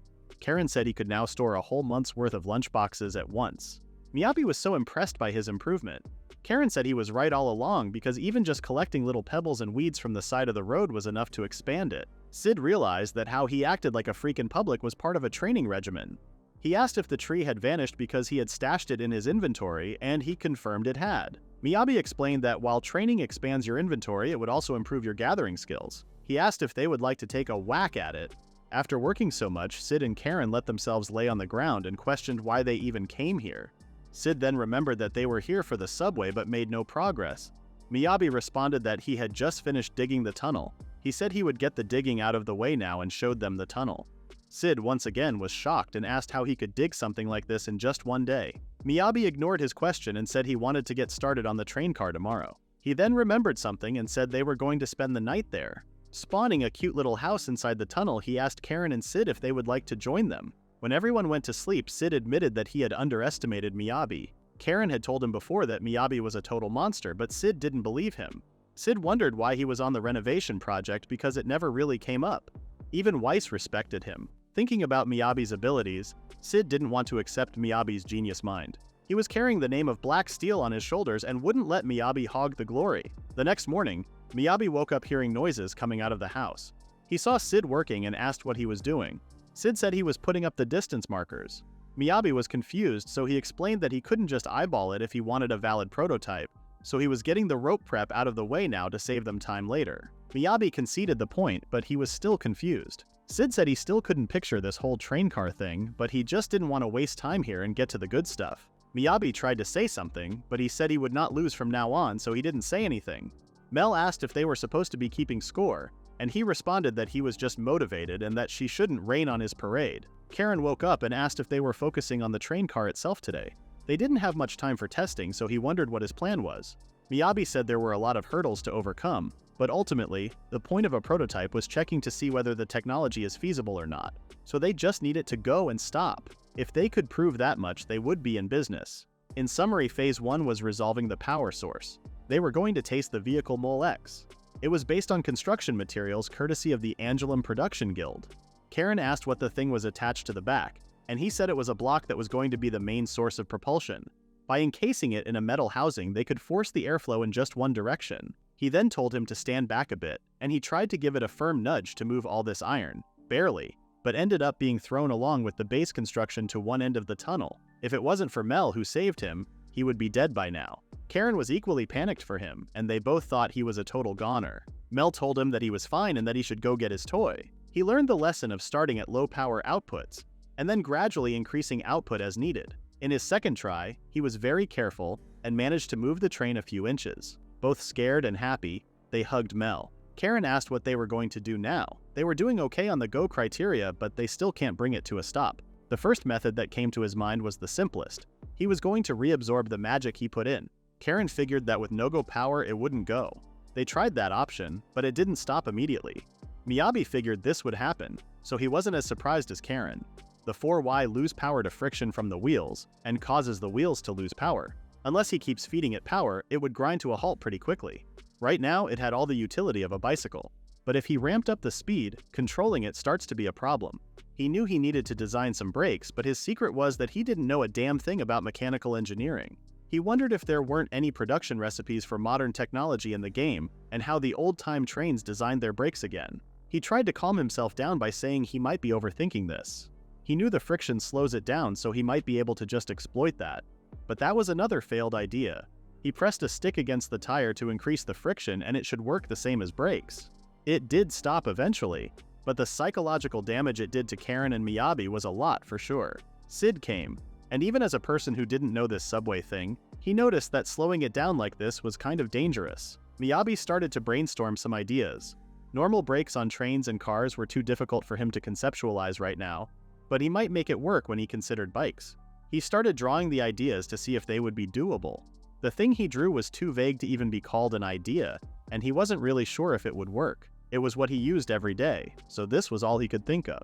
He wished to have at least the physical thing to reference. Sid asked if the brakes on horse-drawn carriages wouldn't be enough. Miyabi had no idea carriages came with brakes, and this was perfect for him. Sid showed him that when he pressed down on that, it made contact with the tires.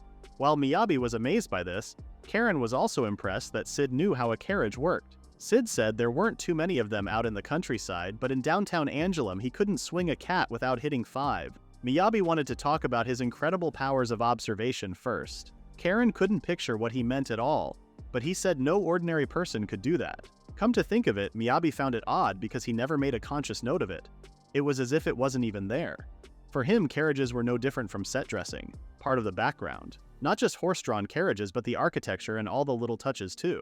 He got distracted by the overall aesthetic and didn't pay attention to the parts and not just the whole. Miyabi admitted that Sid was seeing the world a lot more clearly than he did, and he was over the moon to be able to get praised in a cool-sounding way. He tried to act cool and said observational skills had been the crux of an artist's talent since the dawn of time. Miyabi didn't even listen to his bragging and wondered if they would get mad if they stole the carriage. In the next scene, Sid had to stop them because they had run countless tests over and over again. While they could come to a stop just fine, brake R&D had hit a few snags. There was too much vibration when they applied the brakes. Once they had the blueprints from the carriage brakes, he thought they would clear the biggest hurdle. They had tried all sorts of materials for the brake pads to optimize friction, but that transferred too much force to the metal, which kept snapping off. Any brake pad material they used was worn through after only 2 runs. Weakening it to avoid breakage just destabilized the braking. It was about time he admitted it to himself. He said those brakes were still a long way away from practical use. After the long and tiring day, he made a hot spring to just relax. It was a bit weird to have this kind of luxury at a job site. Sid asked what their plan was. They had been at this a month and a half, and that was just the testing phase. Miyabi said the problem lay in their whole approach, but he couldn't think of anything else to try. Sid told him to quit with a pathetic face because he would make him feel bad since the brake design was his idea. He asked if it would be fine if they just lowered the wind output and went slower. An underground route would still be more convenient than normal travel anyway, but that sucks all the fun out of it, so he didn't want to do that. While they were thinking, a leaf landed on the water and Sid blew it to Miyabi. He continued and blew the leaves around him and made fun of him to look like a bagworm. Miyabi got mad and used tools to blow everything back to him. They then started laughing at how dumb they were. When they finished relaxing, Sid told him that he couldn't force inspiration, and an idea would hit him sooner or later. He knew that, but there was no telling me when or if that would happen. 2 weeks later, Miyabi went to Hank's place because he heard he finished what Miyabi asked him. He said he rushed it through and finished up this morning. While opening the door, he said this gadget he wanted would be able to move according to his specifications, but he still wondered if he could tell him what he was planning to use it for. That day, Cress woke up and greeted everyone. The maids were worried about him because he wasn't sleeping in his room, but he said his bedroom recreation plan was proceeding smoothly. It was a little hard to believe this was from the mouth of a prince to a nation. While putting in his workshop was all well and good, they asked if he forgot what day it was. Today was the Versana festival to celebrate the coming of spring to the capital. It was the day he left for Angelum. His father wished him a safe journey. Cress thought he should be grateful he was getting a send-off at all. Everyone was ready for him, and when he went outside he saw Duke Greenvale. Of the 5 great ducal houses in service to the royal family, he was head of the most prominent, so Cress was shocked to see him here. He said he hadn't heard that he was in town, and Greenvale responded that he was honored to have been invited to this year's festival. He asked where he was going again. Before Cress answered his question, he answered himself and said he was glad to see him not running out of town. Unlike his duchy, monster hunting was quite popular in Angelum, which was the perfect place to gain combat experience. Cress stated that he was too unskilled for such things, and he could learn from such masters as Duke Trent and him. Greenvale didn't say anything back about this, and said the change of scenery might be good. However, those who stand at the helm must shed blood for their country, as he said. He told him to keep working to improve himself and maybe he wouldn't be a disgrace to the royal family. After insulting him, he left. Cress's guards were so mad at him for crossing the line, but they couldn't do or say anything. The captain of the guard of the Beldini ducal house was Raven Cavalry, and he welcomed them. Alicia was watching her brother greet the royal family. Back when she was helping to pack the carriage, she heard people talk about her. They said they knew she would lose her service position and would be heading back to the duchy. She slammed the stuff into the carriage from anger, and her brother came asking what she was doing. She said she was loading up the cart and asked if there was a problem. Raven told her not to be so rough with it as she would tarnish the dignity of the Beldini family. She said if he actually cared about keeping the cargo safe, he would stack them in crates instead of sacks. That was what she would do if she were the captain. Raven responded that it wasn't that she didn't understand the difficulties of managing the garrison soldiers. The cavalry family supported the ducal house not through might, but through loyalty. They served the important roles of guards and maids to the direct family members. Alicia stopped him and said she knew that well, but it made no sense for her to be somewhere she couldn't protect her lady. Raven did not react to her outburst, and he just told her to go home. He reminded her to either serve her master well or marry and continue the lineage. He also claimed that he was saying those for her own good. The day the prototype test run arrived, and Zion, Georgi, and Elda came with Duke Beldini. The Duke told Miyabi to let them see what he had achieved these last 3 months. They couldn't help but notice the wind and figured there was nothing that could be done about it. Miyabi explained that it was part and parcel of the build specs. The Guardians thought an escort would be good, but Beldini refused and said he was well versed in self-defense techniques. The wind got stronger the further down they went. When they arrived, they were all taken aback, but the design didn't let them easily access the train for sure. Zion noticed that there was no horse, as Miyabi had said. Miyabi thanked them all for riding with them today and said they were set to depart on a novel background excursion from Anjul Westgate Station. The moment Mel blew the whistle, the train started moving really fast, amazing everyone. Georgie was freaking out that the train was moving. They were vibrating so much that Zion asked if he was sure about its safety. Miyabi responded by saying they shouldn't open any of the windows. Elda wondered how much faster than a horse-drawn carriage it was. Beldini was the calmest one, as if he was in a train before, and asked Miyabi to sit with him. Miyabi sat and explained that the train was propelled by wind magic. Elda was shocked that he could get this much speed with just wind. He stated that blocks enchanted with wind magic were incorporated into this mechanism's design. It appeared to be an iron box with holes in the sides, so Beldini wondered what this contraption might be. Miyabi showed them the trick and the train started slowing down. Slowing down with only the brakes once the train got up to speed was proving to be an issue. The solution he ultimately landed on was using more wind power, just in the opposite direction. When he needed to speed up, he activated the block in the back, and when he needed to slow down, he activated the front one. All this was made possible by sectioning off one little hole in the engine.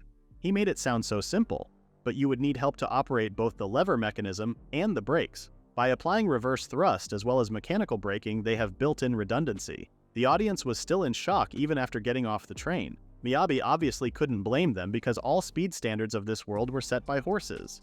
This might have been a little faster for them than he thought it would be. Beldini admitted that when he first reviewed his proposal, he only half believed it was doable, but Miyabi accomplished a great feat. This was no doubt a great step forward for this country's future. However, the Duke said he couldn't invest in this. Miyabi was shocked. He started freaking out, asking if it was because of the wind or the rattling made them bump into each other a little. The Duke calmed him down by responding that it was because only he could use it. His enchantment grants the wind blocks a long-lasting effect, but not a permanent one. There would come a day when the magic in the M runs out and everything grinds to a halt.